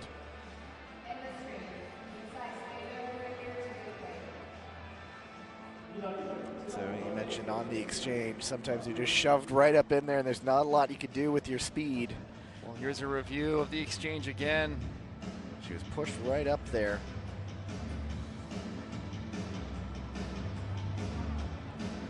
And indeed, failure to give way.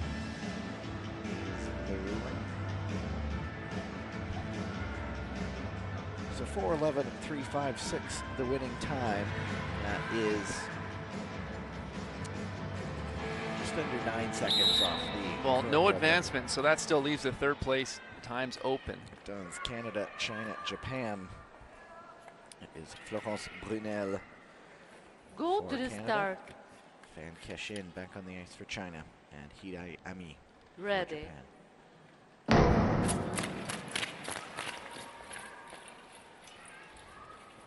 This one, they're not going out guns blazing. But this is different from the mixed relay. There's no third place to take from the first round. Right. So it kind of leaves it where everybody's kind of in. Everyone's kind of safe unless, I'm trying to think of a scenario where you have an advancement or two advancements from the final, or the third race, but I mean, I suppose it could conceivably happen where there are incidents with advancements, but nobody gets penalized somehow.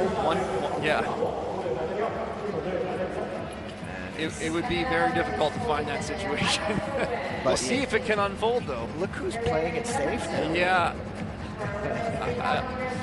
You would be supremely confident that you would go through as a third place team. We'll leave it with that. But the coaches have to communicate that to the athletes too, so they're aware of it. You don't have to play it. You don't have to be risky in this one.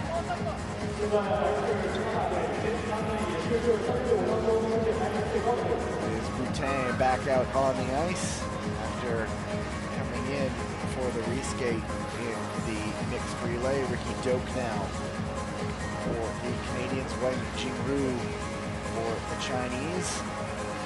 And freshly onto the ice for Japan is Kurokawaki. But the message has got to be simple.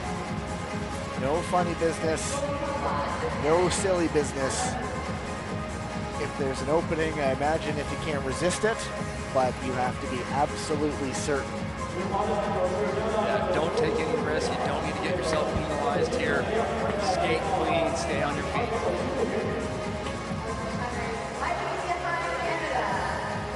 Tempo is picking up though. They're not out for a pleasant Sunday skate. They are flying out there. You see the speed. Check every so often, shows you how fast they're going. Stoke leading the way. I can actually see the speed check. Pops up every so often. Maybe not here. Either way, they go fast.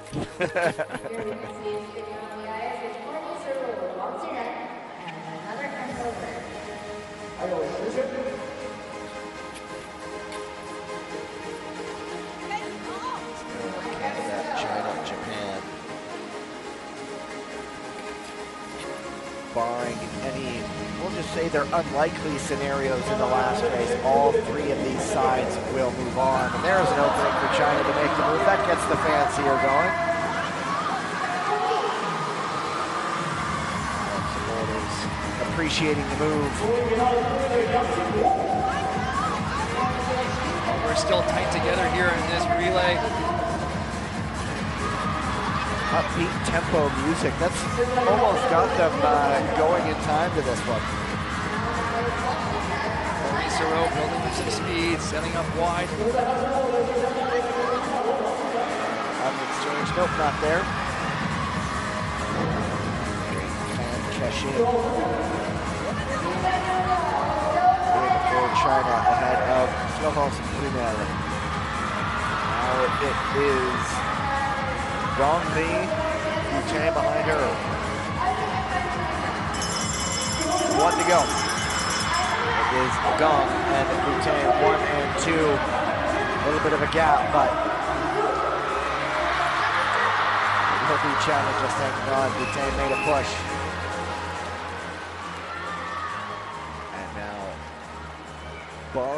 an improbable, but I suppose possible, maybe, scenario. All three of those sides will be moving on to the semifinals.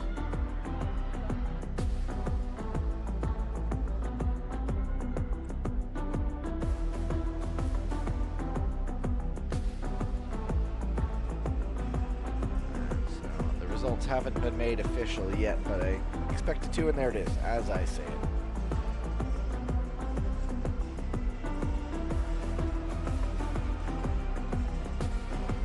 A little bit quicker than the last heat by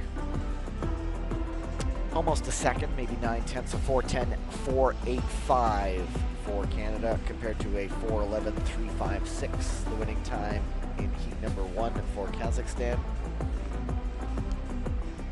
I suppose the Italians crossed the line quicker than that, but they were, of course, penalized.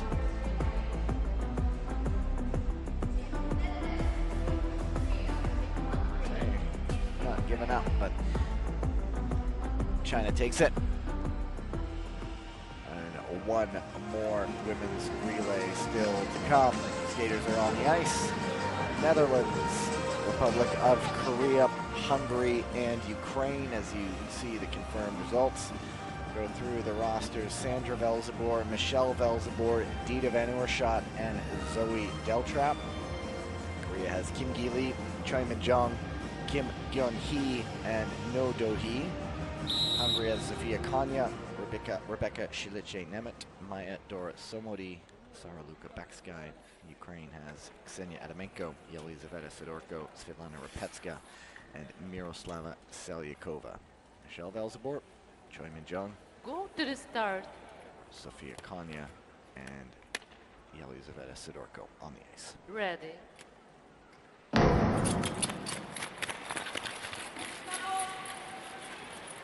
Be a tape. Velzebor to the front. Hit the button.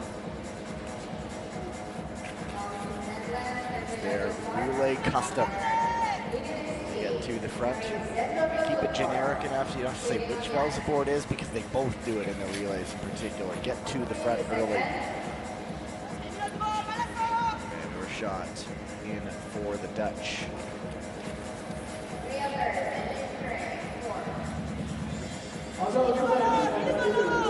Somebody for Hungary. It is Shiliche-Nemeth for Hungary. Kim Gyun-hee for Korea. But already a little bit of separation.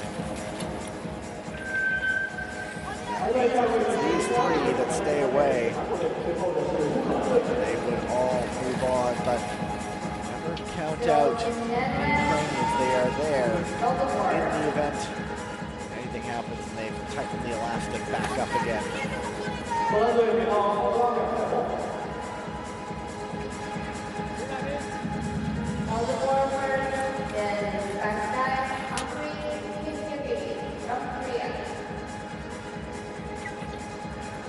Strong exchange by Ukraine, got right up behind the Koreans, had to almost check their speed.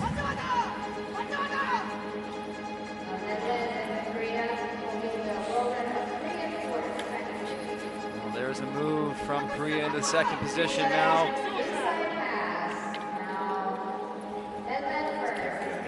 Into second, and once again that elastic is stretched as Ukraine tries to hang on.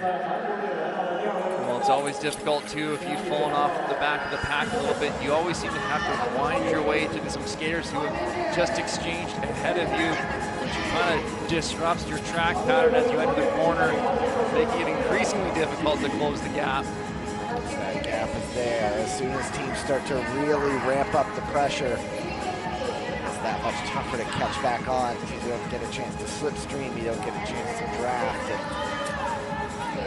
clear air in front of you. It's the Koreans. Zoe Deltrap in second right now for the Dutch. Behind Choi Min-jung.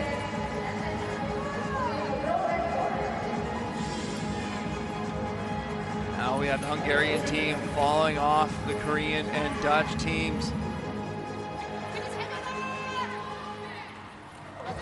lost about a quarter of a second that last lap, and it's amazing just how much a quarter of a second is. You lose a quarter of a second a lap, and suddenly you're really at a major disadvantage. Oh, tight exchange there. And Urshot perhaps wisely deciding, yeah, I'm not going to push into that opening. Cost her a bit of speed, but she stayed on her skates.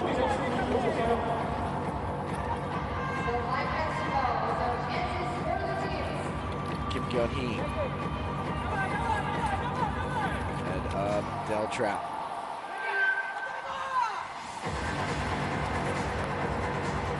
Bit of a late exchange there by the Dutch. We get the gun, meaning one more exchange to go. Here come the finishers. Kim Lee, Sandra Velzebor.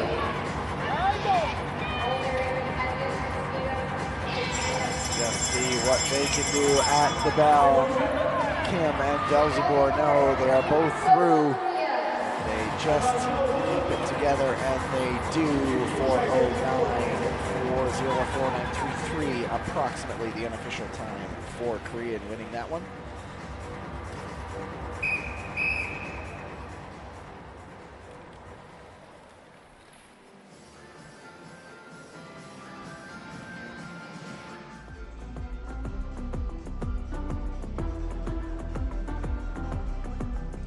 Well, a clean race there to cap off those 3,000-meter women's relays. As I was trying to work out all the scenarios, Gavin, the only way I thought that the Japanese team could not qualify through would be the requirement of 2 advancements without any disqualification. And that would be a very, very I think the word you're thinking of is improbable, wacky. wacky situation for that to have occurred. Somehow a team gets caught up behind someone else, and then later on in the race someone else does, both in positions of advancement. I believe our heads would explode in that situation. And all three do go through. Korea, Netherlands, and Hungary. They join Japan, Canada, and China, as well as Poland and Kazakhstan, moving into the semifinals.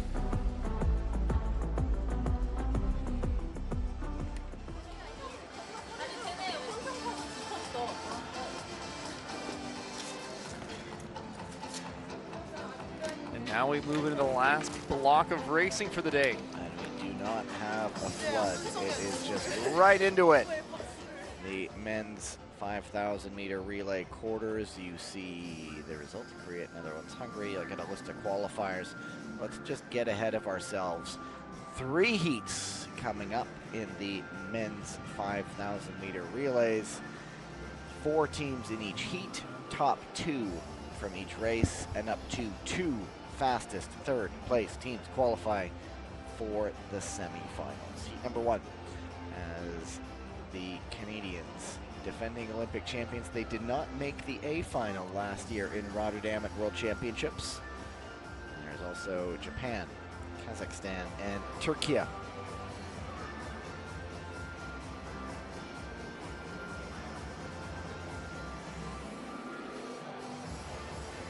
you have it, confirmed. There's Max Laun, who didn't do any individual races, but he is here for the relays. Max Laun, he competed in the 1,500 meter. Oh, you're right. Today. Oh, this afternoon. It was so long ago. The 1,500 started today, didn't it? Just ignore everything I'm saying. Does that mean I can go early? Ready. My apologies to Max Laun. In my defense, it was a long time ago. All right, I'll stop with that. It has been a day, but we get to do this, so this is fun.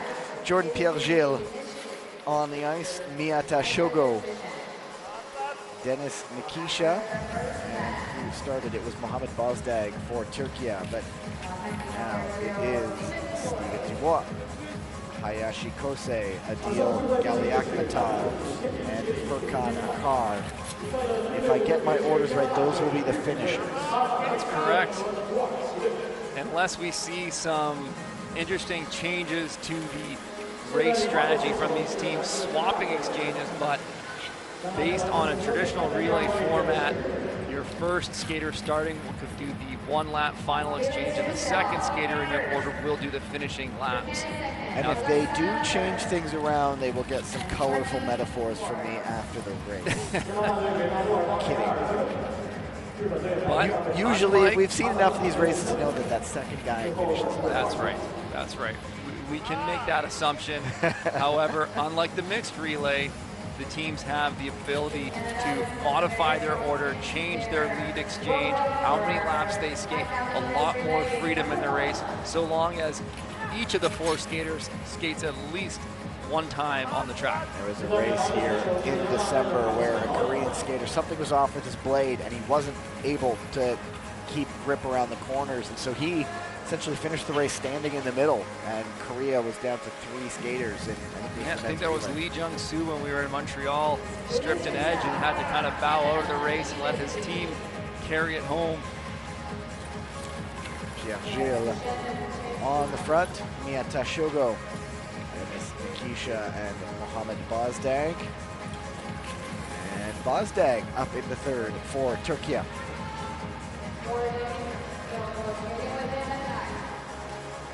What moment as a car jumps up into second does Dubois and the Canadians perhaps start to say this is getting a little too close for comfort. We know we have the horsepower. Well, these teams certainly aren't easy to skate away from. The Japanese making a move in the second position.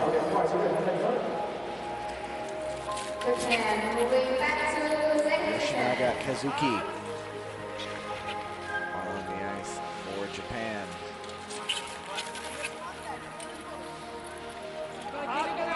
It is Miyata behind Pierre-Gilles. Just noting the relay world record, it's a 6:28, 6:25, set by Hungary in 2018, which would have had the pair of Liu brothers involved in that world record. Calgary. Place is starting to regain a bit of its luster, its argument as the world's fastest ice. Salt Lake City had that reputation. I'm talking long track here, but we can talk about both. Davide Giotto setting the 10,000 meter world record in Calgary earlier this season. Of course, if you've been watching us, perhaps you've also been watching the World Championships from Hamar. It's everything speed skating this weekend. Yeah, if you enjoy both disciplines, you've had your days full of coverage of speed skating today. Started with Hamar, women's 3,000, men's 5,000, and the team sprints. And hey, Turkey taking a look for the lead. Dubois shutting the door there. They're going to try again. Not as wide that time, but there is Kazakhstan jumping up into third. This is going to be a heated battle for those second and third positions. This race is moving at a good speed. I think that time is going to be in play, but lots more to come. More races. Japan reclaims that third place. Can't hold it though. And Nikisha back up into third for Kazakhstan. He goes up into second now. Nikisha had a very good day individually in the men's 500 meters. Yakutab now on second. He's been skating strong as well. We just saw him go through the 1,000 meter. We did? Small joke. I remembered that one. He did the fist pump. That's how I remember. That's right. Max Lewin getting 2 crossovers into that turn, really building some speed. Now they're looking to create some separation from the rest of the field as the Canadians drop the pace. That creates some openings for the other teams, though. That leaves a gap between Kazakhstan and Canada. It's Marcel leading the way. Evchenko for Kazakhstan. Nikisha back in, and the Canadians threatening to pull away as the Japanese go down. I think that was on their own. There's the tag up, very similar to Sun Long earlier, just catching the toe on the exit of the turn as they transition to the straightaway. First they got the tag up, and then they did get a full exchange in, so they did get someone up to speed, but That has taken them right out of it because all 4 teams were close together. Turkey has slipped. The gap has opened up, and it's Canada and Kazakhstan right now. I think that slip up might have held back Turkey there. Now they got some work to do, but they got to keep that time in mind. They are in the 3rd place position, which is potential for time advancement. And we have seen teams fight back, but it just happened too late for Japan to really have a hope at getting back up into 3rd, I think. One more exchange coming. Here comes Dubois, here comes Galyakhmatov. It's not a foregone conclusion for the Canadians, but Dubois, one of the fastest men in the world, gets the bell. Galyakhmatov may just say, good was second. We'll see you in the semis.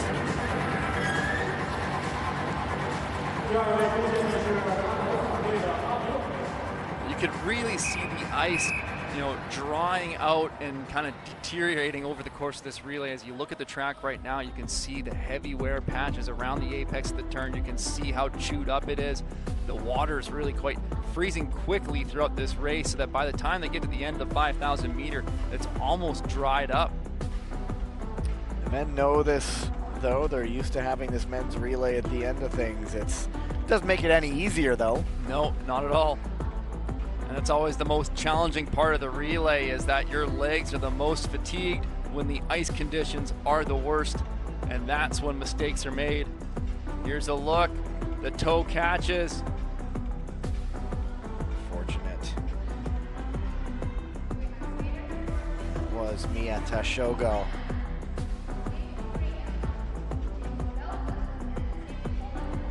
Dubois. He's used to this feeling, though. Finishing off a relay for the Canadians. So I don't think anything got reviewed, and so yeah, the results are official. Canada, Kazakhstan are through. Turkey with a 6:44.089. That time is on the clock now. Heat number 2 has China, Republic of Korea, an ascendant Belgian side, and Poland. The Belgians picking up a medal in the men's relay back in Tilburg. Nice little breakthrough moment for them. That was a terrific performance.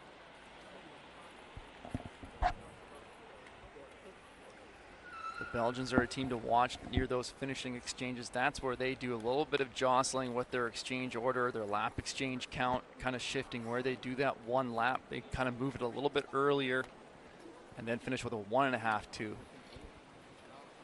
Go to the start. Red.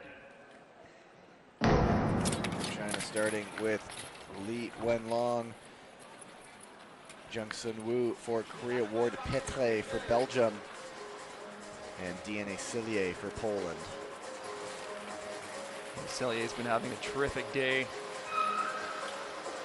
He can't do an inside pass when he's in the lead of the race. No, but I'm sure we might see one from him at some point. He's been throwing it down beautifully. Spantis Mentis did one there. Yeah. Nivinsky.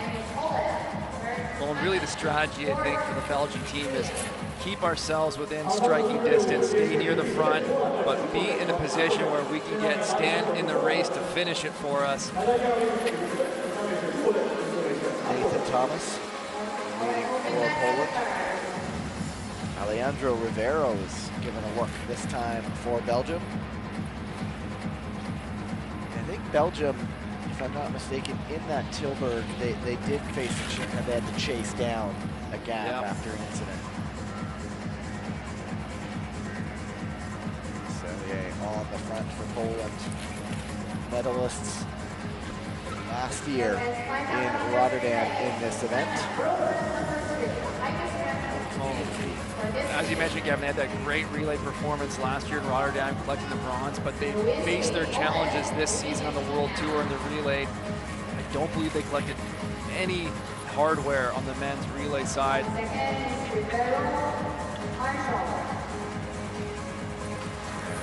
It is Rivero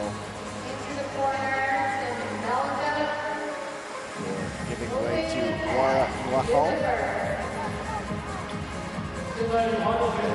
Lukasz Kuczynski.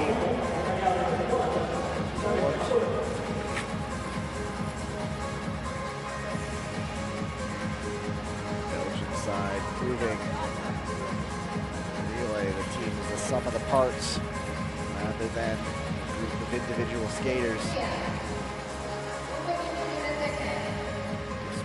Leads right now. He has Park Ji-won, goal number 1 behind him. Next year he's going to have an unfamiliar feeling of a helmet number other than 1. Said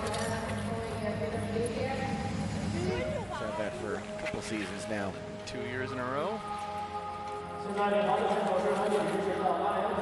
Rivero.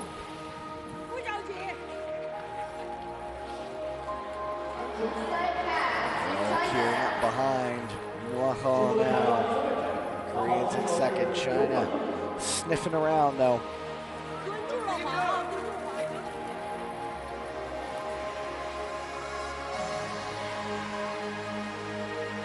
Inside 27 laps of the penultimate race on qualifying Friday.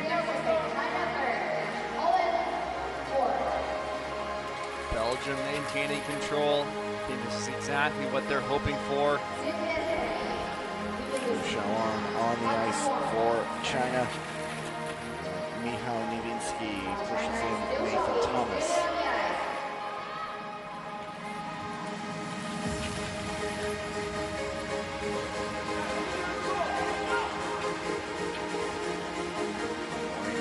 Winding it up at a wall.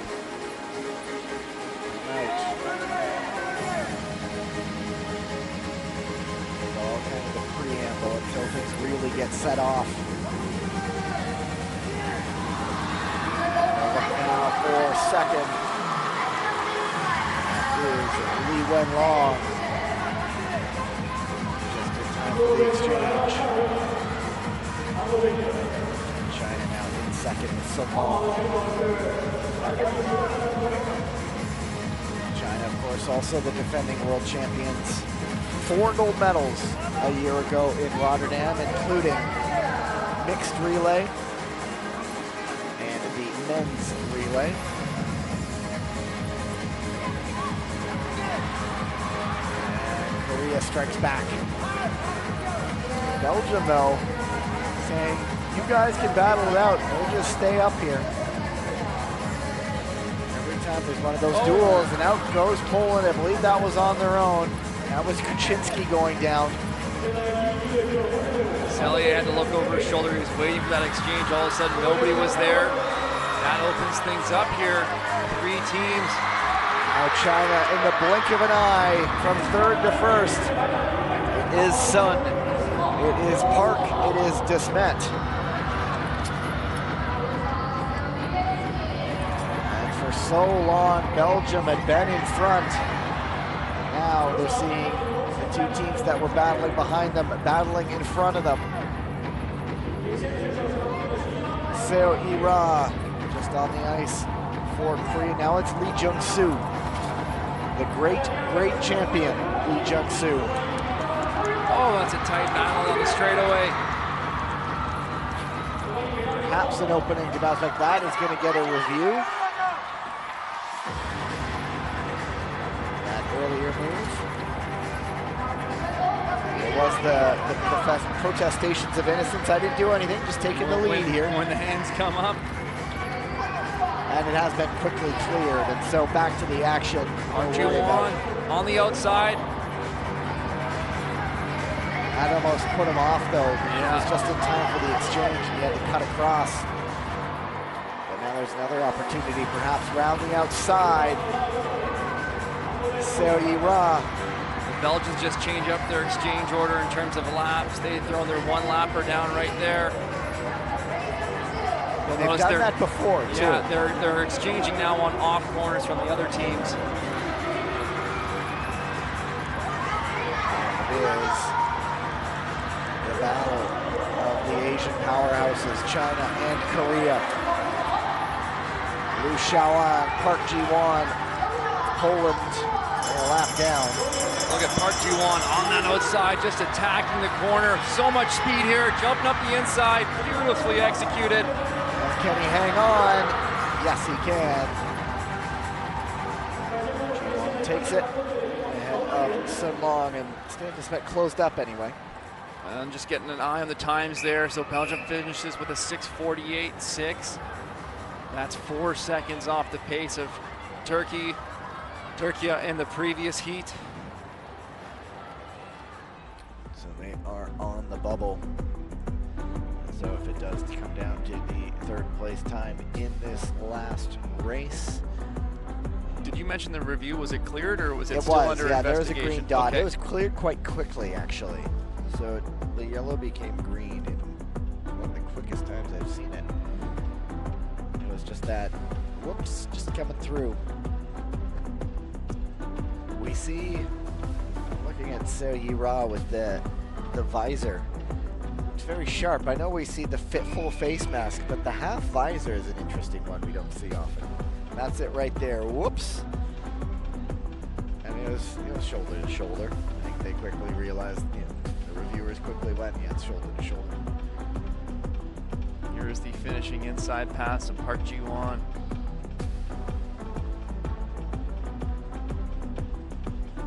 Both hands down on the waist there for a moment.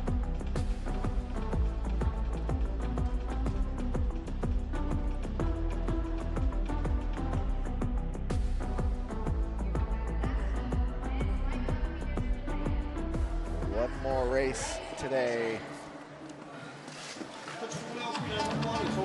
Program heat number 3, men's 5,000 meter relay. Results confirmed. Korea, China going through. Belgium will now have to wait and see what happens here. Heat number 3 features Italy, the Netherlands, the United States, and Great Britain. Italy, Pietro Siegel, Lucas Beckenhauser, Thomas Natalini, Lorenzo Previtali. The Dutch have Jens van 't Wout, Toon Boer, Itzek Dalat, Dan Koss. U.S. has Andrew Heo, Brandon Kim, Marcus Howard, Sean Schwei. Go to the start. Tracy, Peter Riches, Theo Collins, and Wesley Yates. Ready. Howard leading off for the U.S., Boer for the Netherlands, Natalini for Italy, and Collins for Great Britain.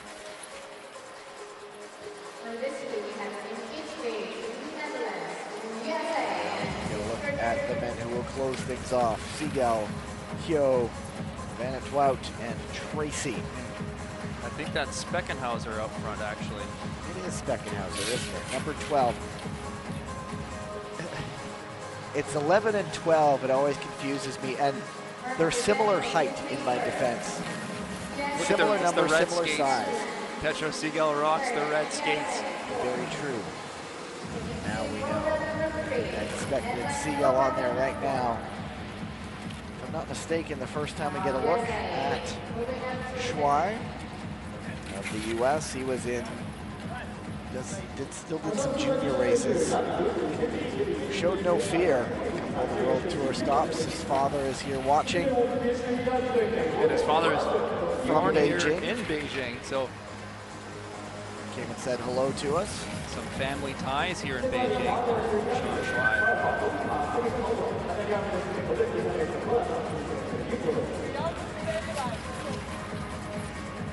So Lorenzo Previtali, one who was in Calgary for the World Juniors, Junior Championships.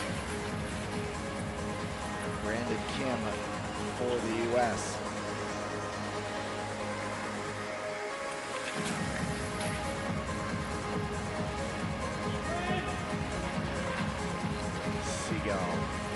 I am for sure it is him on the front. This time you are correct. Well, the clock is right twice a day too, so yeah. So am I. Nobody really breaking out just yet. Still compact. These are the finishers again. They've been maintaining maintaining the lap times though in those high 9s. That's clocking quicker than the previous race. Delat jumps up into second. I guess that's his World Championship helmet because I remember it last year and I did not see it at all this year. Just bust out the tiara for special events. Certainly stands out, you know, the pink one.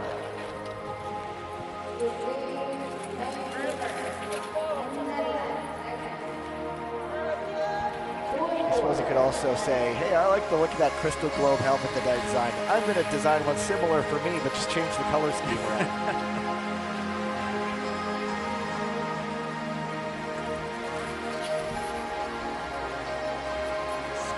On the front. Still for Italy. Delat is Kim for the U.S. Wesley Yates at the moment. In comes Peter Riches with one of my favorite helmets out there. So Maverick. It's like exactly like the Tom Cruise Top Gun character helmet design. Gotta get the whole team outfit. We need a goose, we need an Iceman out there. That would be a cool look. Although, would you start bringing out the sequel ones as well? Who's Bob? Now we're gonna inside 20 laps now. Business really picking up. Still everybody compact though. Well, the Italians have just been leading this one out from the beginning.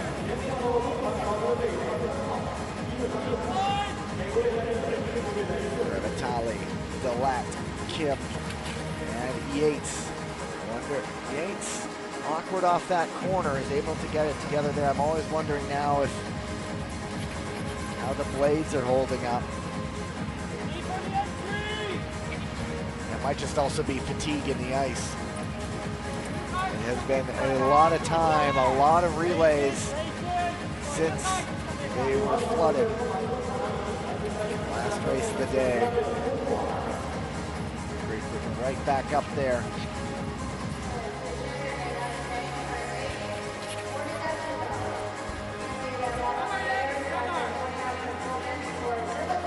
Hoping really an opening for third there. And Italy goes down. Previtali. It's 12 laps to go.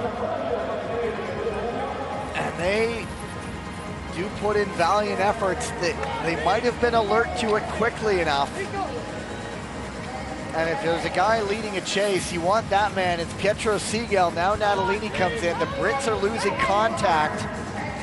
Now the gettings are good here. This is going to be an interesting finish. Well, the Brits have to keep pushing. They got to look for that time. They can't bail it in here. They got to push. And you do know, particularly once Siegel comes back in, what is left in his legs, he will empty the tank, and it's Previtali just hanging around on the corner. The ice is, well, where it should be after this much racing, just hanging on. And I think the Brits have consolidated now. A little bit of a gap opening up there. I think it's everybody trying to just keep the blades down. A lot of wobbles. These corners have seen some abuse. And look at this, Siegel closing right back up.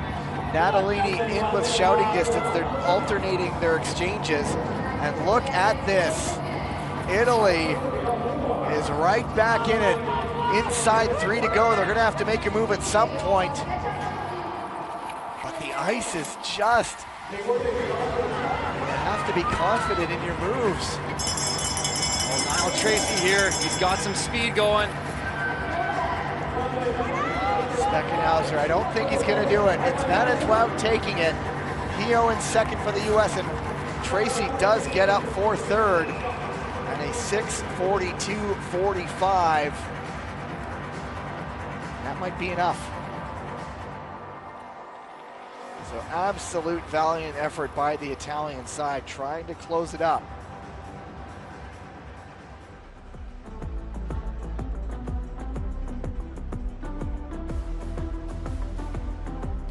Back. Always the unpredictable nature of the ice when it's the last race of the day. Well, Oh, there's the exchange there, off footing. Just reaching out that hand. There it is. So they were alert to it, so kudos to them for that, and they really made it close. The reaction from Coach Maggie there. Get another look at it here. Revitali seems prepared for it, just the leg out from under him. Yeah, the push maybe just been a little bit off angle, which rotated his hips. Actually caught contact with the blade, which would have counted as a tag too.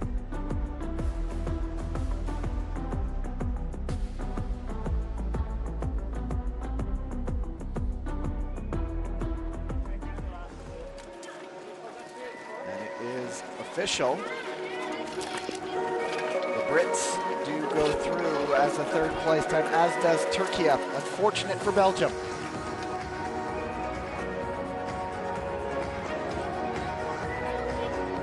Well, certainly a lot of action delivered in those relays today. Could not have predicted some of those finishes or those results, those outcomes. Incredibly unpredictable nature today of those races. I like the likes of Italy not moving on, Belgium not moving on, Japan not moving on. Well, I mean, you can say that about anyone. Last year's bronze medalist, Poland not moving on. Well, and the hardest part of the relay is you do not get a repechage second chance to return. It's right into the semis. So you see it there. The Dutch, the States, and the Brits all moving into the semifinals tomorrow. Sunday. Oh wait, they do the semis tomorrow, the finals Sunday. Should have that schedule memorized by now, shouldn't I? Well, I kind of do. Anyway, that's been a long one, folks. I'm not gonna lie. Normally we have a break halfway through. That was 8 hours straight, and my voice is just hanging on. 8 hours of great racing, Gavin. As my voice is indicative, I know I shouldn't make it about myself, and I will stop. We'll be refreshed tomorrow, repechage Saturday. The medal races, the first world champions will be crowned here in Beijing tomorrow. Tyler, how was that one today for you, sir? Oh, it was great. I've been sleeping far better than you, so I'm feeling fantastic right now. I caught up last night. I had a heck of a sleep. It was just a long day. I thoroughly enjoyed it. We'll be ready to go tomorrow. Yeah, hopefully Danae Blay, Christian Santos Griswold are recovered for tomorrow.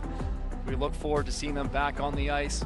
Fingers are crossed. Our look back to a fine day of racing here on qualifying Friday in Beijing. We'll be back with you in just over 12 hours time. We get going with the repechage races at 10 a.m. local time.